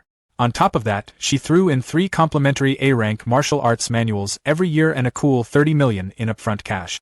The sheer scale of the proposal nearly made Principal Lee choke on his own spit. Doing the math in his head, he realized the Imperial Capital team was prepared to drop more than $1 billion annually just to secure this one student. Looking thoroughly pleased with herself, Chun Lin turned her attention to Wang Yang, daring him to try and top that astronomical figure. Unfazed, Wang Yang held his ground. He confidently declared that Magic Capital believed in a level playing field for all incoming students, capping their baseline resource allowance at 10 million a year. If anyone wanted more, they would have to grind for it on their own. Chun Lin let out a condescending scoff, teasing her rival school for being notoriously cheap. Dripping with confidence, she turned back to Su Hong and insisted he quit stalling and give them his final answer. Without missing a beat, Su Hong declared he was going with Magic Capital. Wang Yang was visibly stunned. Chun Lin, completely misinterpreting the boy's words, started to gloat, until her brain caught up. She froze mid-celebration, desperately demanding that he clarify his choice. Holding firm, Su Hong reiterated his commitment to Magic Capital. He reasoned that despite the incredible financial incentives Imperial Capital brought to the table, their strict regulations just didn't appeal to him compared to the total autonomy promised by their rival. A booming laugh escaped Wang Yang as he happily rubbed it in, proclaiming that only his institution was a fitting home for a prodigy of Su Hong's caliber. Chun Lin was too livid to speak. Making one final, desperate play, she cautioned the teenager about the staggering difference in funding he was walking away from. Unmoved, Su Hong countered that a smooth sea never made a skilled sailor. Out of options, Chun Lin could do nothing but grind her teeth in bitter frustration. Still chuckling, Wang Yang commended the young man's fierce drive and clarity of purpose. Then, he casually mentioned that Su Hong needed to show up on campus the very next day. This threw the teenager for a loop, considering it was the middle of summer vacation and the official semester wasn't set to begin until September. Throwing a buddy-like arm around the boy's shoulders, Wang Yang clarified that downtime simply didn't exist at their academy. He rattled off an exhausting schedule packed with rookie tournaments, club tryouts, survival trials, leaderboard climbs, and digital arena battles. With the prestige of the National University League hanging in the balance, the entire student body was possessed by an obsessive need to grind so they wouldn't get left in the dust. Far from being scared off, Su Hong just flashed a grin. He was finally getting a read on the intensely cutthroat environment he was about to dive into. Shooting him one final, icy glare, Chun Lin muttered her hopes that he wouldn't come to regret his foolish choice, then spun on her heel and stormed out. Once outside, Chun Lin whipped out her phone, barking orders at her staff to immediately secure Star City's remaining trio of elite prodigies in order to salvage the disastrous trip. She soon found herself inside the city lord's mansion, sitting down with the city's other heavy hitters, Lin Xinghai, Wang Tinuo, and Shirao Nan. But her optimism was swiftly shattered when all three seamlessly announced they were also heading to Magic Capital. Irritated, she brushed off their abilities as nothing special anyway and pivoted her strategy, ordering her crew to go after Hang City's top 3 prospects instead. However, her trip to Hang City ended in an identical disaster when those candidates enthusiastically pledged their loyalty to Magic Capital as well. Chun Lin practically lost her grip on reality, fuming and utterly bewildered as to why every single top-tier prospect was flocking to her rival. Grasping at straws, she banked everything on snagging Chen Anyun, the runner-up for the entire province. Later on, sitting in his opulent estate in Wang, Chen Anyun didn't even let her finish talking before bluntly cutting in to say he was also choosing magic capital. Completely baffled, Chen Lin demanded to know why he would pass up imperial capital when his older siblings were already enrolled there. The boy reasoned that he had to go to the rival school to take down Su Hong and secure his rightful spot as Jiangnan's undisputed number one. Getting hyped up on his own ambition, he vowed to annihilate his older brother and sister at the national championships just to prove who the true star of the family was. Covered in nervous sweat, Chen Lin sat there in disbelief, absolutely certain that the water in Jiangnan province was making everyone lose their minds this recruitment cycle. Back on Su Hong's end, he had just pulled into the sprawling Magic Capital railway station. Hauling his luggage off the train and stepping foot in the global hub for the first time, a wave of nervous energy hit him. He scanned the bustling terminal, looking out for the upperclassmen assigned to greet the incoming freshmen. It didn't take long for him to spot the university's welcoming placards bobbing in the crowd, although he immediately noticed that the penmanship on them was comically awful. The younger students tasked with holding the signs were grumbling about how humiliating the whole setup was. They quietly swore they were never signing up for volunteer duty again if Bai was running the show. Catching wind of their complaints, the white-haired upperclassman, Bai Kong, quickly defended his artistic integrity, arguing that the campus calligraphy club had given his work glowing reviews. The underclassmen weren't buying it though. They smoothly countered that the only reason the calligraphy nerds said nice things was because they were too physically weak to survive telling him the truth. Brushing off their logic, Bai Kong cheerfully decided they just didn't understand true art. The younger kids just sweated quietly, fully aware that no one in their right mind was going to risk a beatdown from an elite fighter over some messy handwriting. Eventually, Su Hong approached the lively group and politely introduced himself as a new admit. Bai Kang's face lit up instantly. He pumped the freshman's hand with aggressive enthusiasm, absolutely stoked to meet the mythical top scorer from Jiangnan. The rest of the welcome committee just stared with their jaws on the floor. They frantically whispered among themselves, struggling to process that this completely ordinary-looking teenager was the same savage who had soloed a Tier 4 dragon and completely emptied out the exam dimension. Tuning out the gossip, Bai Kong warmly offered to walk the new kid through registration and give him the grand tour, an offer Su Hong gladly took him up on. It wasn't long before they stood before the main gates of Magic Capital Martial Arts University. The sheer scale and majesty of the entrance left Su Hong completely awestruck.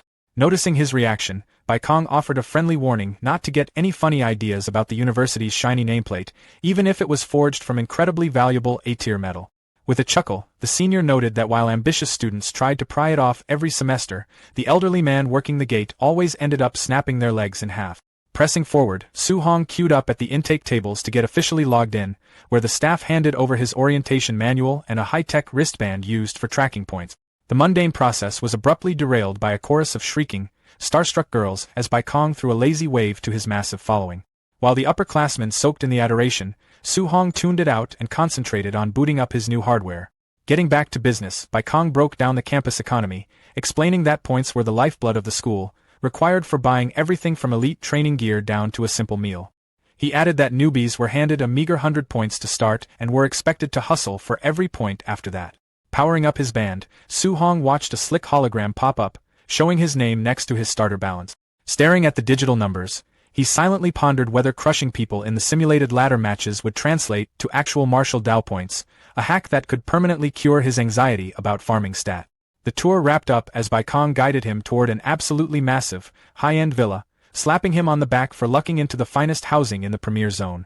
But the senior's smile turned sly as he casually mentioned that housing assignments weren't permanent, anyone could violently hijack his room whenever they felt like it. Frustrated, Su Hong snapped that the administration was basically running a glorified, government-backed extortion racket.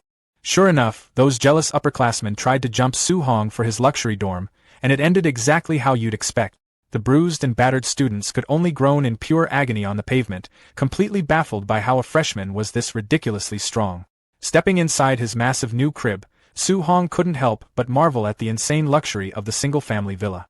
With a fully equipped, high-end training room right in his living space, he quickly realized that the academy was deliberately handing out these premium dorms to provoke intense jealousy and force the students to constantly fight each other for the best resources.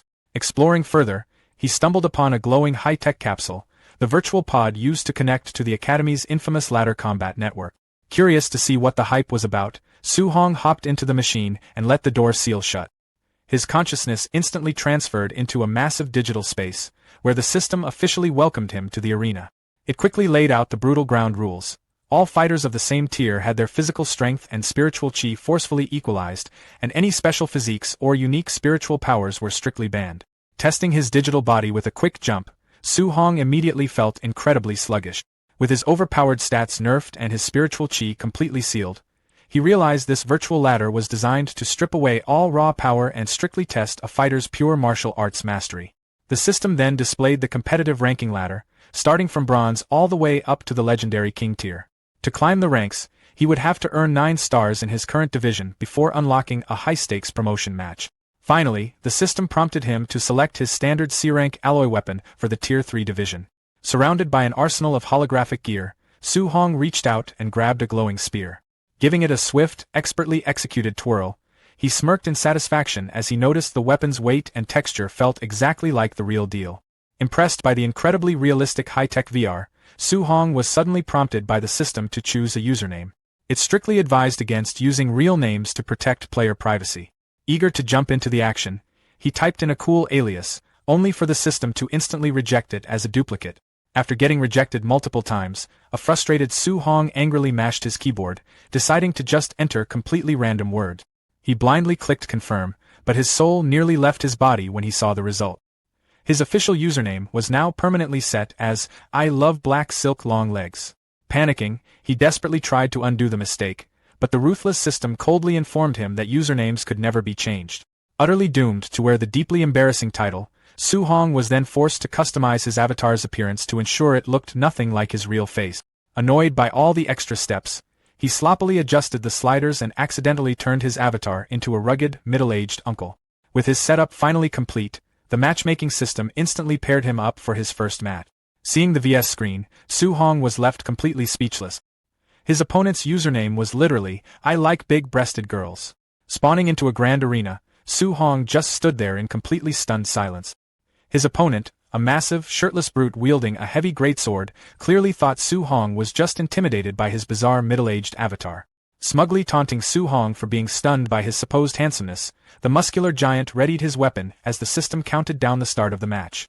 The moment the timer hit 0, the brute instantly lunged forward with a sadistic grin, bringing his massive greatsword crashing down in a devastating overhead strike. Unfazed, Su Hong casually raised his spear to block the heavy blow, triggering a massive shockwave of energy that violently exploded across the arena. The hulking brute was instantly sweating bullets, completely baffled by how he was already losing momentum in his very first battle. Seizing the opening, Su Hong dashed forward with blinding speed, leaving the giant completely shocked by his elite movement technique. The two clashed weapons in a rapid blur of sparks, but Su Hong completely dictated the pace of the fight.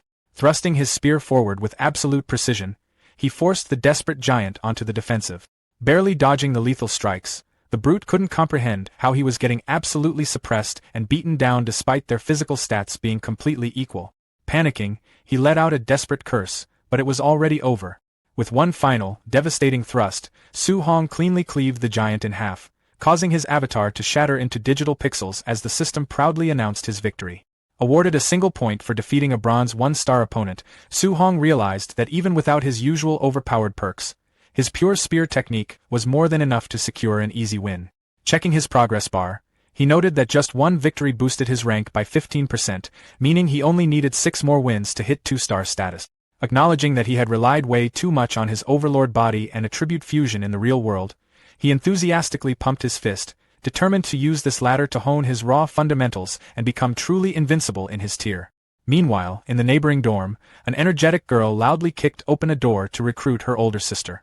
Excitedly revealing that someone had just moved into the coveted Villa No. 1, the younger sister eagerly proposed that they go beat him up and steal it for themselves. However, the older sister, Qinghuan, wasn't interested in meaningless squabbles, casually telling her sibling to stop wasting time and get back to cultivating. Pouting in frustration, the younger sister complained that it was totally unfair for Qinghuan, the legendary top scorer of Jiangdong province, to be stuck in Villa No. 2, while she was relegated all the way down to small Villa No. 7. But before Qinghuan could respond, her matchmaking screen suddenly popped up, locking her in for a match against the infamous, "I love black silk long legs." Her glasses glaring with intense hostility, the elegant top scorer clenched her jaw in utter disgust, muttering about how much she despised stinky men with filthy usernames. Materializing in the arena, Qinghwan draws her sword. Across from her, Su Hong's rugged, middle-aged avatar calmly stands ready with his spear. Qinghwan notes that confident leaderboard climbers always use proper names and avatars to avoid embarrassment. Imagining her opponent as some goofy degenerate, she assumes people like him just use whatever absurd name they want because they know they'll never reach the rankings anyway. The massive arena lights up as the system counts down the match between Qinghwan and I Love Black Silk Long Legs, before officially declaring the start of the battle. Qinghwan instantly dashes forward, determined to finish the fight quickly. She swings her sword, unleashing a massive golden crescent energy strike that she confidently believes is enough to insta-kill him. However, Su Hong effortlessly blocks the massive energy wave with his spear, creating a blinding flash of light. Qinghwan's eyes widen in pure shock. Before she can recover, Su Hong swiftly counters with a heavy horizontal spear strike, forcing her to frantically block as she realizes he is actually a martial arts expert. Sliding backward across the arena floor to absorb the impact, she glares at him, wondering if he intentionally chose a wretched name and image just to make people underestimate his obvious strength. Seeing Su Hong confidently dash forward again, Qinghwan realizes she was too arrogant and resolves to stop looking down on him just because of his ridiculous profile. Channeling her full strength, she prepares a heavy attack and unleashes a devastating barrage of fiery projectiles. Su Hong smoothly evades, immediately recognizing her attack as a mastered B-rank fire attribute martial art. Activating his flying swan startling cloud step technique, he gracefully weaves through the remaining fireballs. Qinghwan attempts to follow up with a lethal thrust to his face, but Su Hong effortlessly leans back to dodge it, leaving her stunned that he completely saw through her footwork. He immediately retaliates with a heavy strike of his own, and the two launch into a rapid, high-speed clash, trading a flurry of blows and sparking impacts across the battlefield. Suddenly accelerating with a green aura, Qinghwan launches a high-speed assault, prompting Su Hong to immediately recognize she is using a wind attribute technique. As she lunges forward with a fierce wind-infused thrust, he smoothly evades the attack, smiling in genuine amusement at having already encountered a dual attribute genius in Magic City. Stunned that he actually managed to dodge her strike, Qinghwan spins gracefully through the air, finally realizing that his profound spear mastery far exceeds her own sword technique and acknowledging him as a true top-tier genius. She unleashes a massive, sweeping wave of fiery energy straight at him. Refusing to hold back, Su Hong announces his 9 heaven-breaking spears technique, charging his weapon with intense, crackling golden lightning. With a devastating thrust, his lightning strike violently shatters her incoming fire wave, triggering a massive explosion of light that consumes the arena. Desperate to turn the tide, Qinghwan screams that she will absolutely not lose, unleashing a gigantic, spiraling fire tornado that violently erupts across the battlefield. However, her final stand is quickly shut down as the tip of Su Hong's spear suddenly pierces straight through the thick smoke cloud. She hurriedly raises her sword to block the surprise attack, but her eyes widen in pure terror as she realizes it's too late. Closing the distance in an instant, completely overwhelming her defense. Overpowered by the devastating lightning strike, Qinghwan cries out in pain. Her avatar violently shatters into pieces. Back in the real world, she emerges from her combat pod in a beam of light. Clutching her arm, she curses in frustration. Fuming with anger, Qinghwan bitterly curses his trashy name. Fiercely ripping off her black stocking and throwing it aside, she vows to defeat him in the future and force him to change it to something proper. Meanwhile, resting inside his own pod, Su Hong praises the hardy and fierce battle. A system message suddenly pops up notifying him of a friend request, leaving him confused as he asks who Qinghwan is. Opening the chat, he asks for her identity, and when she claims to be the beauty he just met, he instantly assumes it is a classic network scam and messages back that her seduction trap won't work on someone so poor. In her own room, a deeply offended Qinghwan screams at her screen, furious that he would accuse her of trying to seduce him.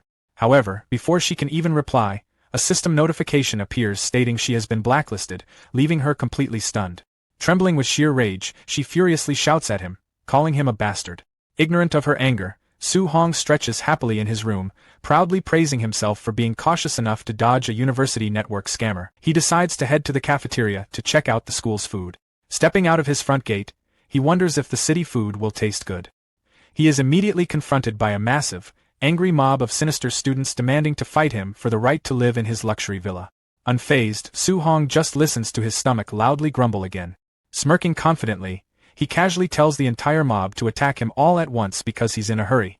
The confused crowd immediately started whispering among themselves, trying to figure out where this insanely arrogant freshman had crawled out of. Breaking from the pack, Wang Teng stepped up to the plate.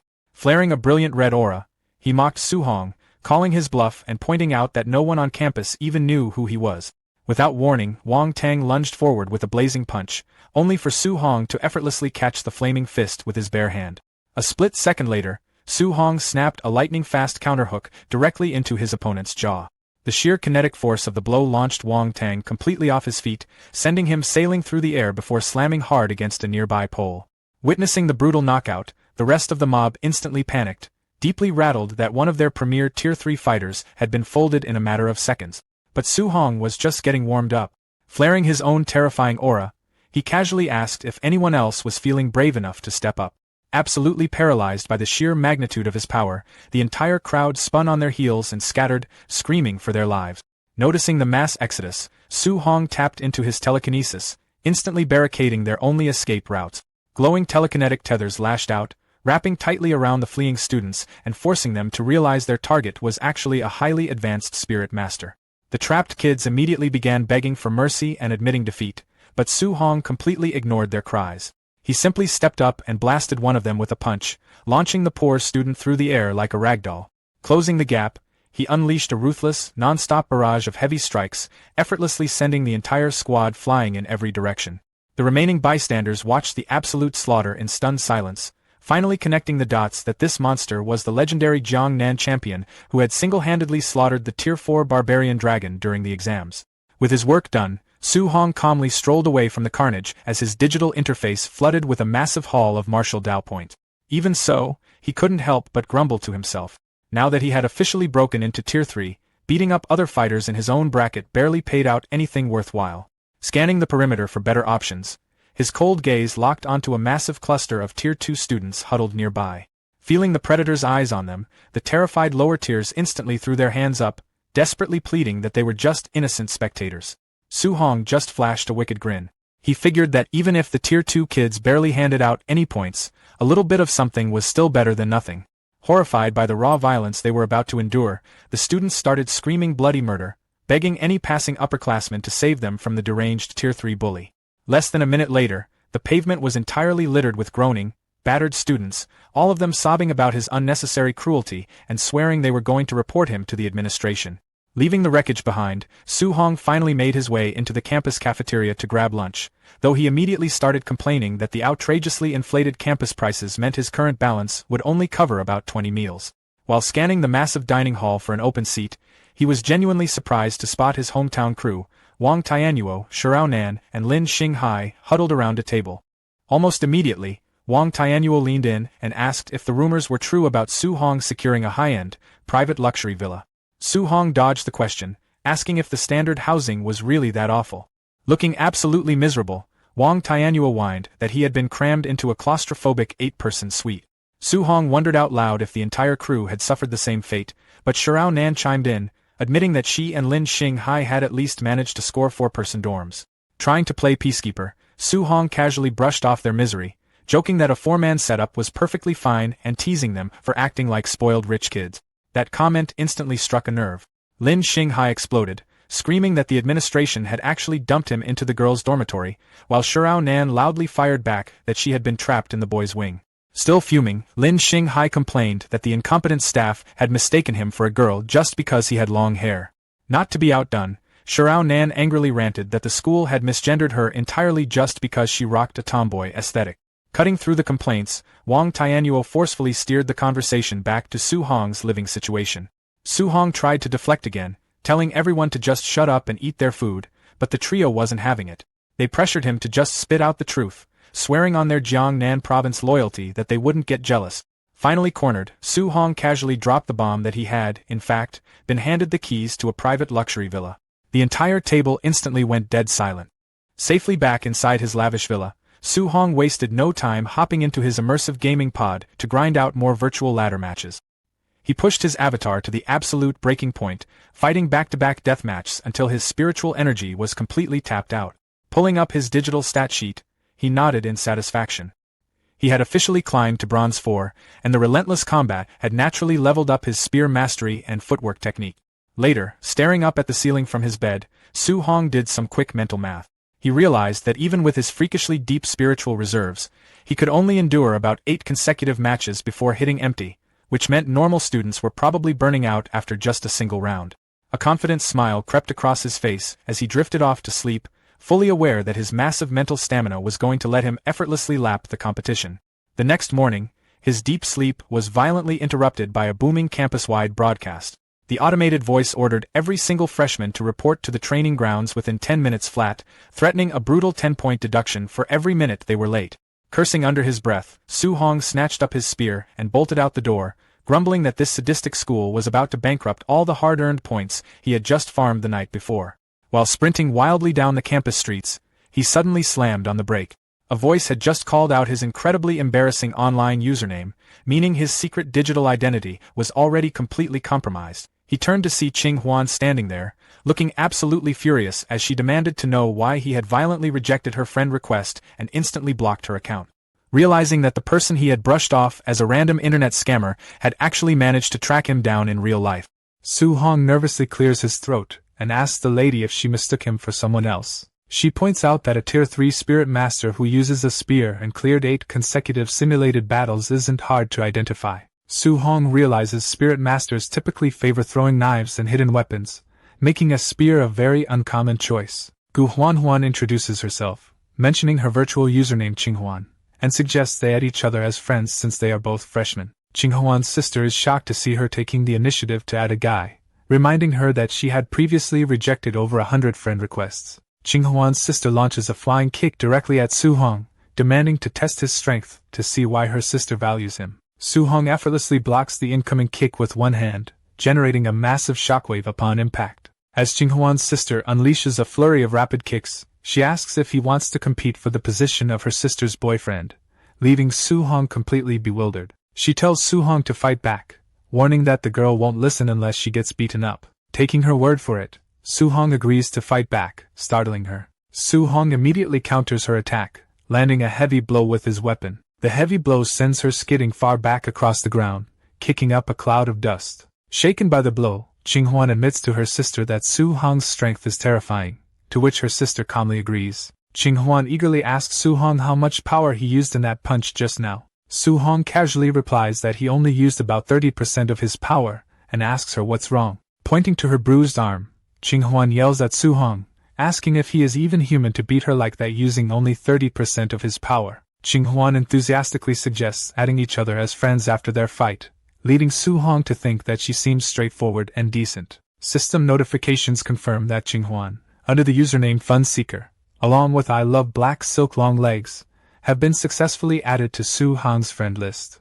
Qinghuan calls out the username I Love Black Silk Long Legs for being perverted, but her sister pinches her cheek and tells her not to judge other people's preferences. Su-hong awkwardly explains that his username was an accident and not his actual preference, secretly regretting choosing such an embarrassing name so casually. A large crowd of students gathers noisily on the school athletic field. As Su-hong looks toward the crowd on the athletic field, a tall student waves wildly to catch his attention. The student introduces Su-hong to the crowd as the legend who solo killed the Tier 4 barbarian dragon, leaving everyone amazed to meet him in person. When Su-hong asks where Lin Xinghe and Xiao Yan are, the student explains that they are currently with their roommates. Surrounded by male students begging the only girl in their building to stay, she angrily tells them to get lost, refusing to live together with hundreds of men. Mistaking him for a pervert who cross-dressed to sneak into the female dormitory, the angry female students beat him up while he desperately protests that the school made a mistake. Su-hong winces awkwardly, commenting on how miserable the situation is.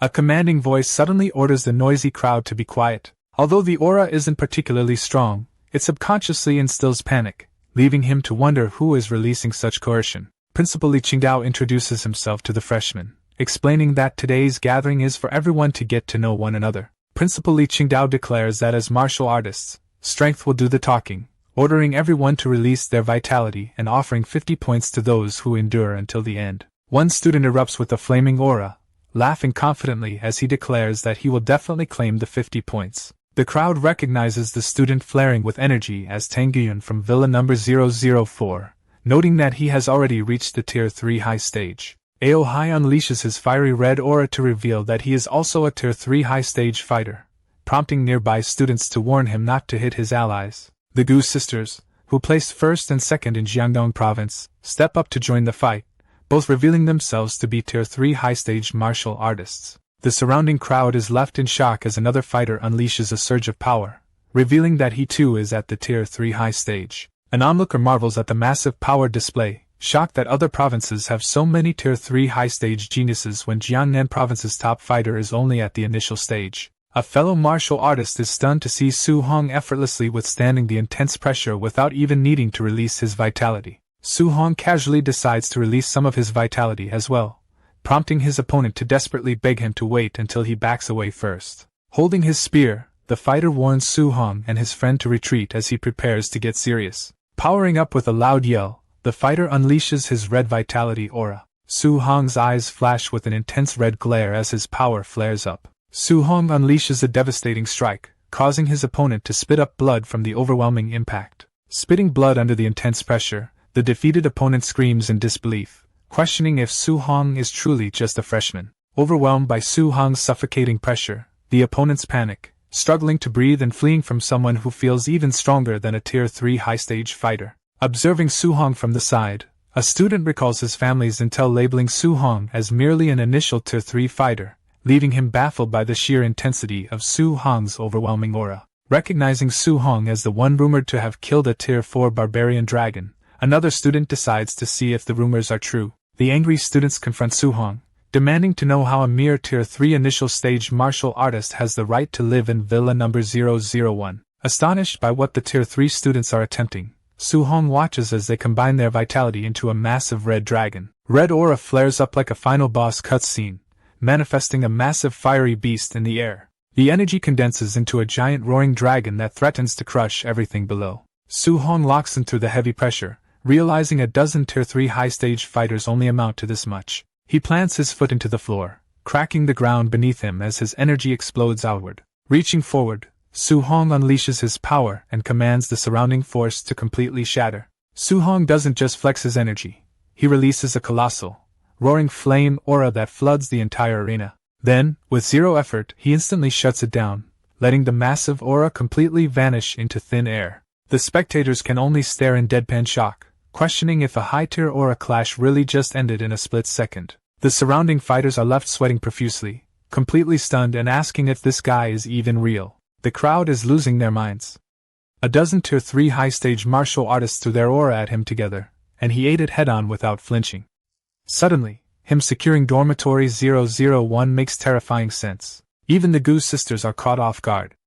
Huan can't fathom how someone officially ranked at Tier 3 initial stage is flexing this kind of insane output. Meanwhile, Su Hong just keeps strolling forward, hands in his pockets, completely unbothered by the mental breakdown he just caused. He lets out a simple breath, looking like he just finished a light morning warm-up instead of surviving an entire courtyard's jump attempt. Su Hong stands tall right in the middle of the arena, officially putting everyone on notice that he is keeping receipts on every single person who tried to jump him. He lets them know it is strictly on sight from here on out, promising to hand out beatdowns with zero mercy whenever he catches them in the wild. Hearing the open threat, the Gu sisters instantly throw their hands up in panic, clarifying that they literally didn't even lay a finger on him. Su Hong gives them a quick nod of approval, confirming that they get a pass off his hit list. Meanwhile, the blue-haired competitor flares up his aura in frustration, pissed that he accidentally paved the clout path for Su Hong, though he copes by reminding himself his king of strength body will still dominate in a close-quarters fight.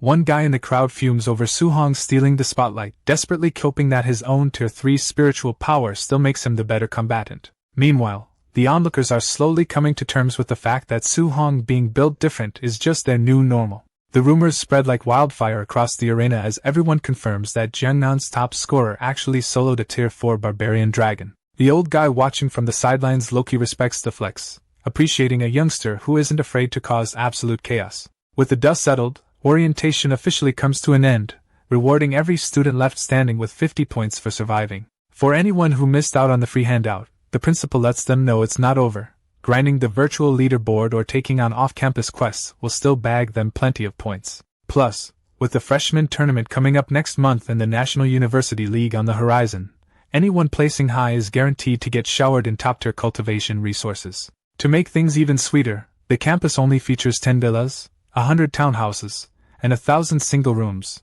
all fully equipped with free virtual pods. Since public virtual pods drain a hefty 5 points an hour, snagging a private room is basically a cheat code to save hundreds of points every month. So if anyone is salty about their current housing arrangement, the rule is simple: go beat up the current resident and claim their spot. The deal gets even sweeter: form a squad, jump any single one of the top rankers standing on the field, and everyone on the team gets a upgraded single room with a free pod. Realizing a 1v1 against these monsters is straight suicide, the crowd decides strength in numbers is the play and agrees to jump them for free rent. Principal Li Qingdao officially calls the start of the dormitory battle royal, laughing maniacally as he releases the horde. With the green light given, the students immediately lose their minds and charge straight into combat. Hundreds of desperate freshmen swarm the top rankers from every direction, turning the field into an absolute war zone. The students immediately start panicking, realizing the principal's insane setup is basically designed to work them to death. Seeing the chaos unfold, a few guys agree to temporarily team up just to survive, even if there aren't enough villas for everyone. Gu Huanhuan and the others quickly jump on board with the idea, turning to check if Su Hong wants to join their squad. But Su Hong isn't interested in holding hands. He just cracks his knuckles and flat out turns them down. To him, this whole free-for-all is just a golden opportunity to farm massive amounts of martial value, and he rockets headfirst into the brawl. Hyped to farm some free points, Su Hong fires up his aura and enthusiastically invites the entire battlefield to catch these hands. But nobody is taking the bait, as the students instantly warn each other to dodge quickly and completely ignore the monster. Left in the dust, Su Hong stands there thoroughly confused as everyone actively steers clear of his lane. Desperate for a fight, he chases down the fleeing horde, but they just panic harder and tell each other not to provoke the freak. Even as he begs for just one opponent, the entire crowd treats him like a raid boss and begs him to stay as far away as possible. Su Hong stands there thoroughly confused as the entire crowd scrambles away like he's an endgame raid boss, genuinely wondering if anyone is actually going to fight him. Instead of poking the bear, the students start beating the absolute brakes out of each other, pointing out that challenging a guy who soloed a tier 4 barbarian dragon is just speedrunning natural selection. Meanwhile, the Gu sisters find themselves swarmed, prompting an opponent to try and convince Gu Lele to take a dive so they can grab the single-room dorms. Gu Lele thinks moving into her sister's villa sounds like a solid backup plan anyway, but Gu Huanhuan threatens to disown her on the spot if she forfeits. Before their sibling drama can escalate any further, Gu Lele catches sight of Su Hong strolling over and freezes in absolute horror. The crowd catches one glimpse of Su Hong and instantly loses their collective minds, shouting his name like an endgame raid boss just spawned. Su Hong dives headfirst into the air, absolutely offended that everyone is running away instead of giving him a proper fight. Seeing the walking threat heading straight for them, the mob scatters in pure panic, leaving the Gu sisters stranded amidst the chaotic retreat. Su Hong slams straight into the dirt right in front of them, leading a bewildered Gu Huanhuan to assume he actually swooped in to rescue them. The crowd hits the panic button as Su Hong comes crashing down like a human missile, leaving everyone wondering what insane move he is pulling now.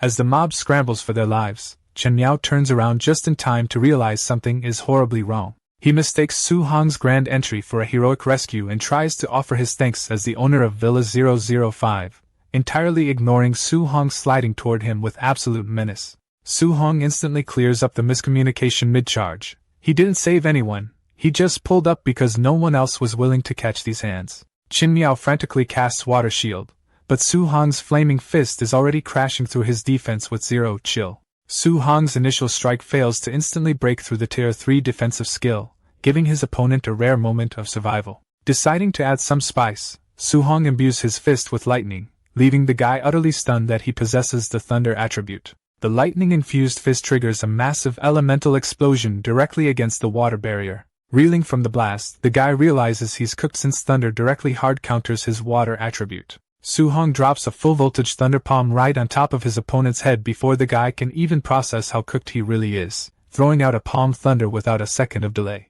Su Hong moves so fast that Chen Miao's water barrier barely has time to form before it gets shattered. Stunned by the insane skill-casting speed, Chen Miao can only wonder if this guy is rocking some overpowered special physique. The impact triggers a massive blast across the arena floor. Chen Miao tries to cope, convincing himself that a tier 3 initial stage fighter can't possibly keep this up. His cope immediately falls apart when green vines burst from the earth and lock down his legs, revealing Su Hong casually possesses both thunder and wood attributes. Refusing to get rooted in place, Chen Miao flares his aura to forcefully break the vines. Before he can even reset his stance, Su Hong teleports right behind him with terrifying speed. Water ripples under the pressure as Chen Miao's survival instincts kick in. Driven purely by panic, Chen Miao spins around and fires a water cannon. Su Hong locks in and drives a lightning-infused fist straight through Chen Miao's water defense. The force shatters the barrier instantly, sending Chen Miao flying across the arena. Chen Miao is in total shock. His maxed-out water spirit body defense just got cooked by a single punch from a Tier 3 initial stage guy.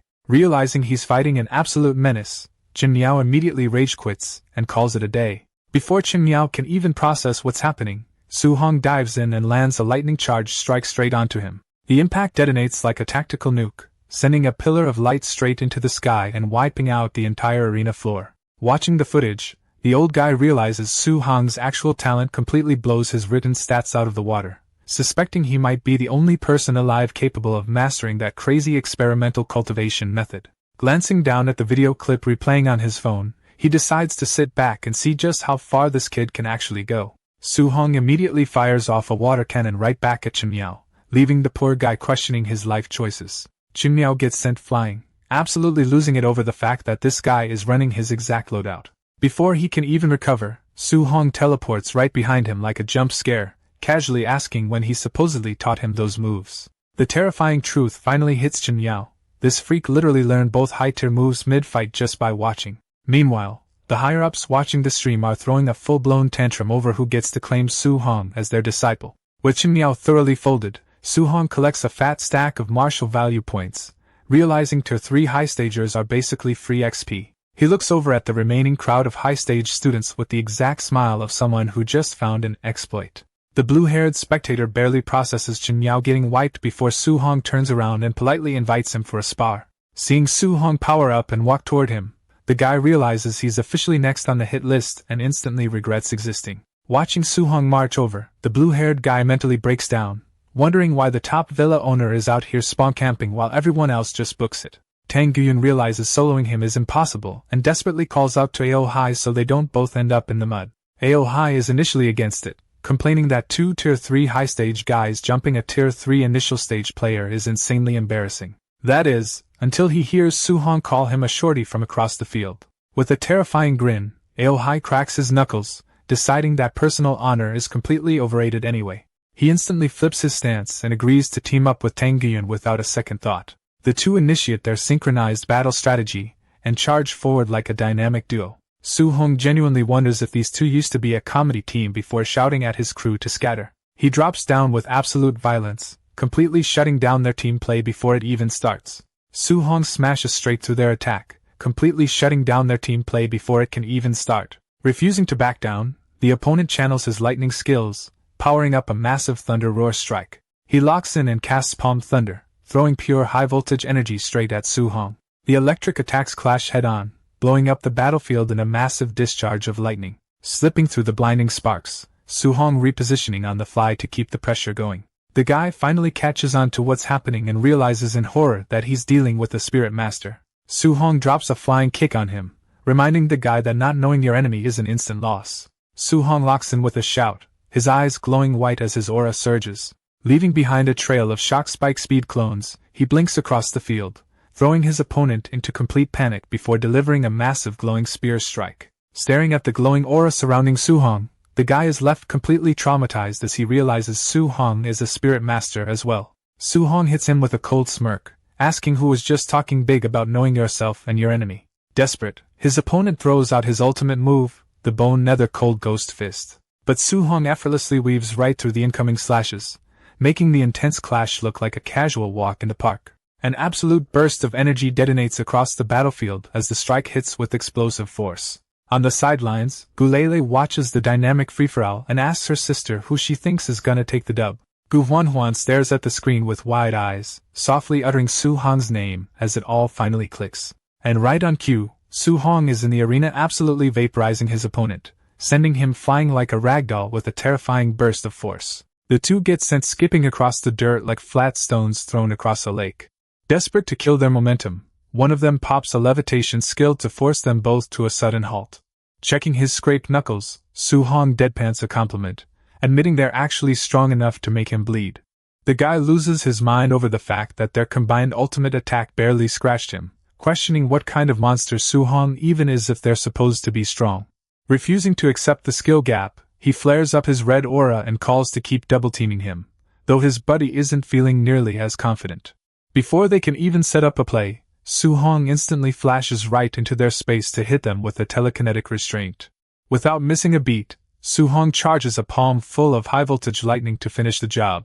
He delivers a palm thunder straight to the chest, sending the guy blasting into the stratosphere with a glorious scream. Without giving anyone a second to breathe, Su-hong dives right into his next target, offering him a fresh knuckle sandwich. The defender reacts instantly, throwing up a telekinetic shield midair to halt the incoming strike. As their energy forces collide, Su-hong realizes their spiritual telekinesis levels are pretty much dead even. Too bad for his opponent, Su-hong's raw physical stats are completely broken, allowing him to punch straight through the barrier and rock his jaw. Su-hong completely buries his opponent's head first into the ground without breaking a sweat. Watching the beatdown, Gulele is shook, praising him for utterly thrashing a Tier 3 high-stage fighter. Sitting on top of the defeated guys, Lele teases her sister for wearing black silk stockings to match Su-hong's absurd VR username. The crowd instantly loses it, connecting the dots that Su-hong is the famous 8-match streak player while exposing Gu Huanhuan's fashion motives. Completely flustered, Gu Huanhuan snaps and charges at the gossiping onlookers while they run for their lives.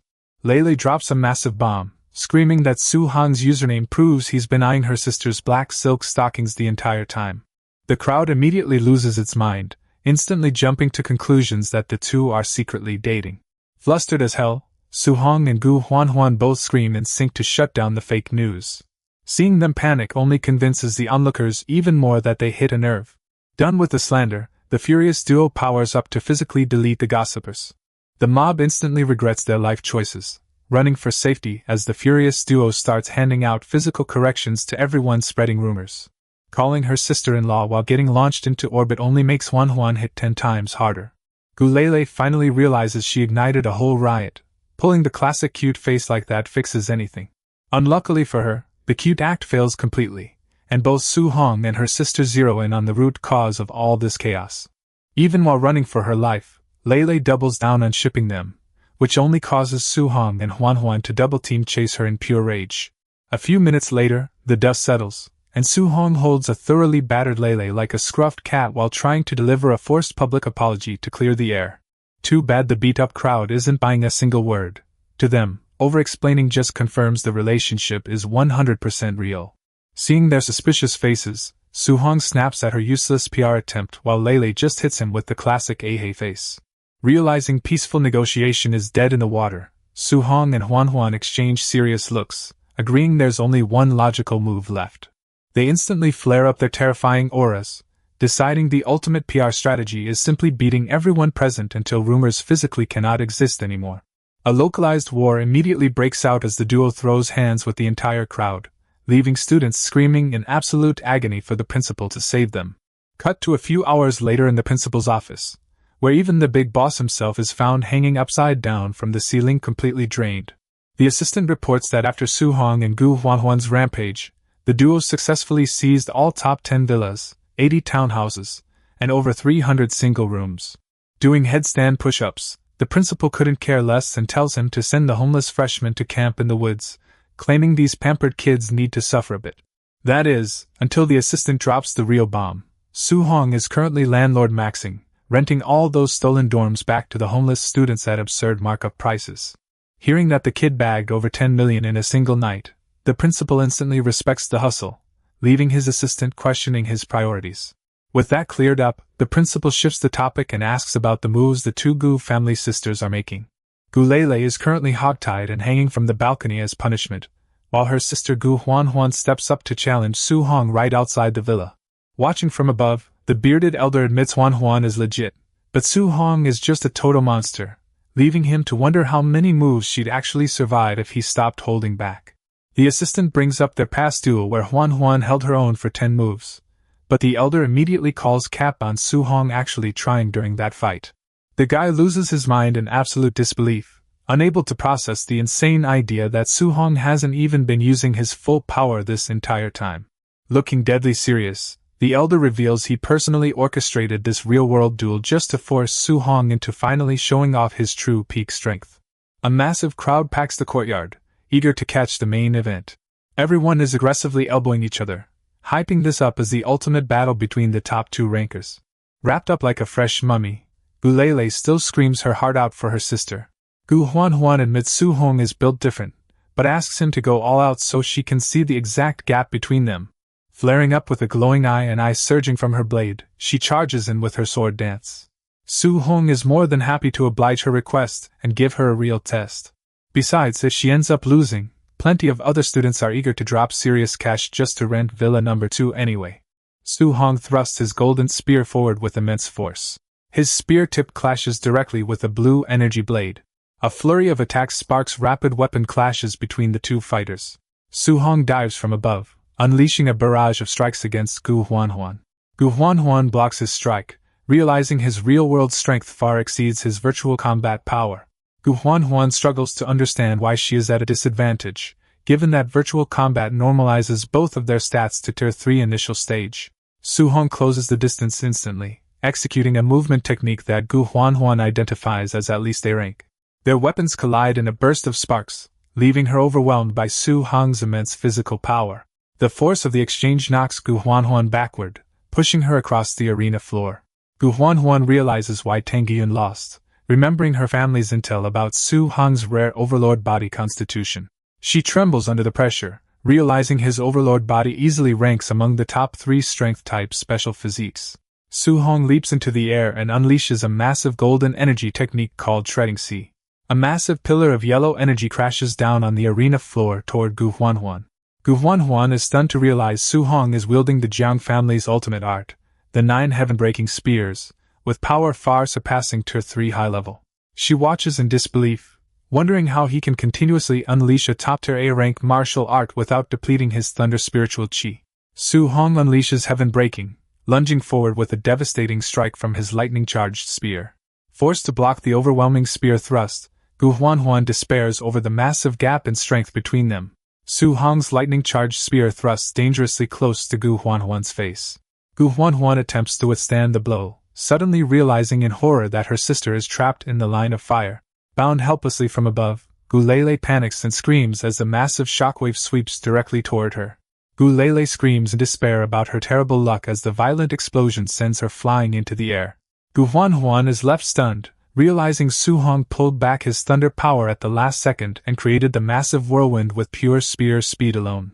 Nearby spectators watch in utter shock, marveling at how a Tier 3 martial artist could possess such terrifying power, and finally understanding how he killed a Tier 4 barbarian dragon alone. Looking on in disbelief, Gu Huanhuan internally questions if this display is Su Hong's true full strength. Su Hong panics over the destroyed villa, desperately hoping the school won't force him to pay for the damages. Principal Li Qingdao announces that Su Hong must accept punishment, slapping him with a $2 million repair bill. Defeated, Su Hong learns that all income earned from renting out dormitories will go directly toward paying off his debt. The principal then addresses the crowd, reminding the students that the dormitory battles last until midnight, and ordering them to keep fighting. Defeated students admit they cannot beat the top rankers for the villas, relieved that they can simply rent dormitories from Su Hong instead. However, Principal Li Qingdao ruins their plans by declaring that anyone who rents a dormitory from Su Hong will be penalized 50 points. The students cry out in shock and anger at the principal's unreasonable rule change. Ignoring their protests, Principal Li Qingdao raises his hand to make another announcement. Principal Li Qingdao announces that anyone who teams up to defeat Su Hong will receive 100 points each. Shocked by the sudden announcement, Su Hong yells in protest at the principal's unfair setup. Enticed by the huge point reward, the mob of students charges straight at Su Hong, leaving him in total panic. Principal Li Qingdao chuckles at the chaos, thoroughly enjoying the youthful energy as the crowd surges forward. Unfazed by the numbers, Su Hong unleashes his river overturning technique to send multiple attackers flying. Realizing his individual strength, one of the students rallies the mob to exhaust Su Hong through a war of attrition.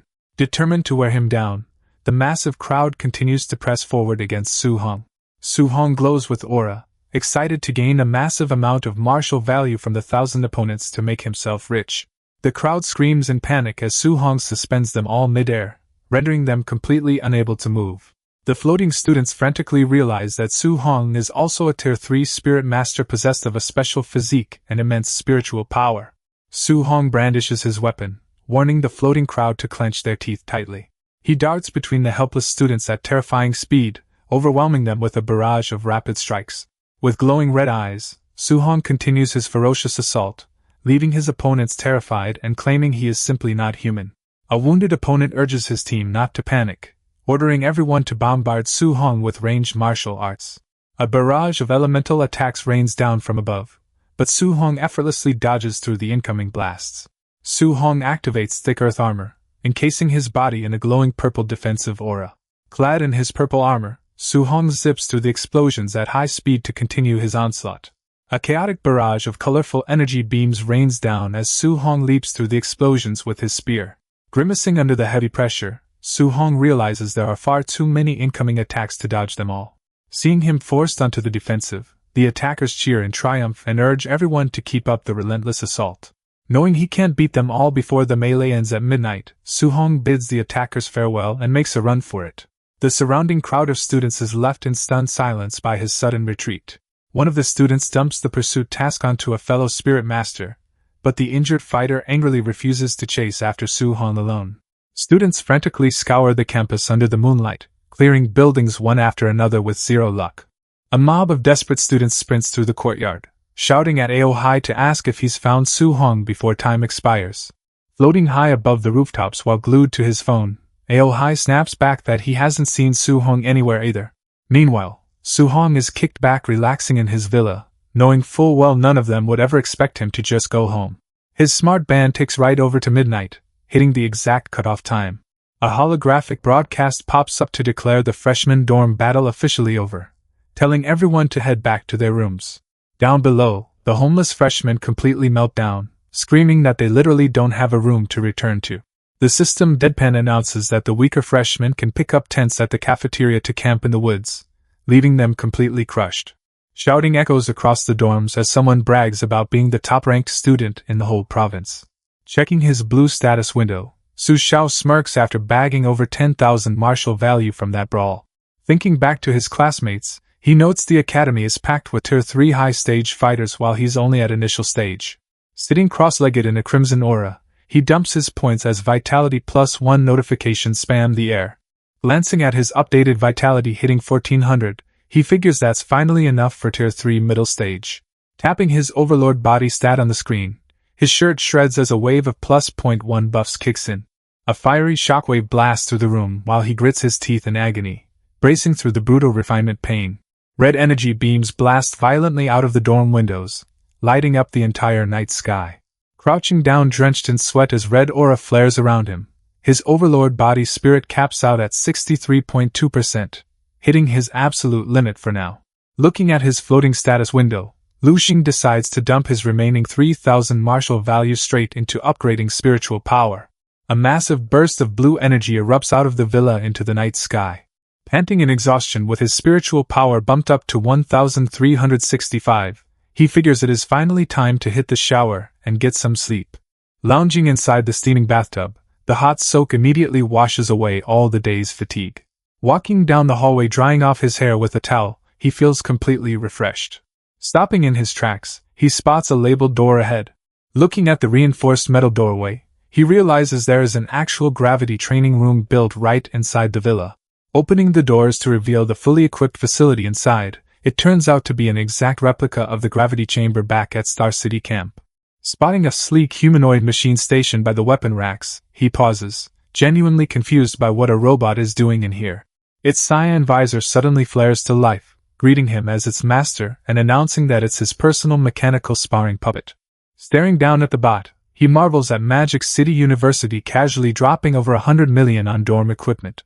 Bowing low, the puppet states it can master any weapon and dynamically adapt to his skill level, asking for instructions. Grinning with anticipation, he tells the machine they're training spear techniques today. Snatching a massive spear off the rack, the puppet spins it with terrifying precision and speed. Handing over a second weapon, the robot politely tells him to take his spear. Spacing themselves out across the hall, he warns the machine he's about to strike, while the puppet invites him to attack with zero mercy. Leaping straight into the air with a savage downward thrust, he tells the $100 million dummy not to shatter on hit 1. And the machine rockets upward to clash head-on, calmly telling its master not to worry. Their spear tips collide directly with a deafening metallic clash, sending sparks flying across the room as the strikes lock head-on. Stunned by the bot's sudden parry, he can't help but admire just how insanely precise its spear technique is. Trading lightning-fast blows across the training room, the bot effortlessly keeps up with every single burst of his speed. And as he ramps up his physical output, the machine seamlessly scales its own power to match his combat level stroke for stroke. Grinning with pure adrenaline, he finds the balanced clash insanely satisfying. Their spears ignite in blinding shockwaves across the chamber, as the sparring reaches full blast. Snapping forward with brutal momentum, he sweeps his weapon in a crushing arc, sending shockwaves tearing through the floor before calling out a command to halt the duel. Catching his breath with a grin, he calculates the bot sits right between Tang Guyun and Gu Huan in strength, meaning he's finally got the ultimate training partner. Red warning screens flash across the robot's visor, alerting that Master's power level exceeded its upper threshold, and politely begging him to chill out next time. Looking utterly dumbfounded, he reminds the bot that it literally told him not to hold back. Stretching his arms as the robot bids him goodnight, he shrugs it off and heads to bed since dawn is only a few hours away. Meanwhile, the outdoor campsite is pure chaos with students yelling about mosquitoes, rogue singers, and threatening to flip the tents of loud snorers. Storming off through the woods, frustrated cadets decide to ditch the miserable camp for the comfy virtual pods to blow off steam and beat down randoms after getting humbled by Su Hong earlier. Staring wide-eyed into the dark, another student's adrenaline is still spiking way too hard from today's brawl to get any shut-eye. Sitting straight up, he decides that if sleep isn't happening, grinding ranked ladder matches is the only cure. Spawning into the virtual arena, both fighters materialize ready to throw hands. Su Hong clenches his fist with a smug grin, talking mad trash as he claims he's fuming today, and it's their bad luck that they ran into him. Sweating awkwardly on the other side, the opponent realizes who he just matched with, internally cringing that he has to body this same guy all over again.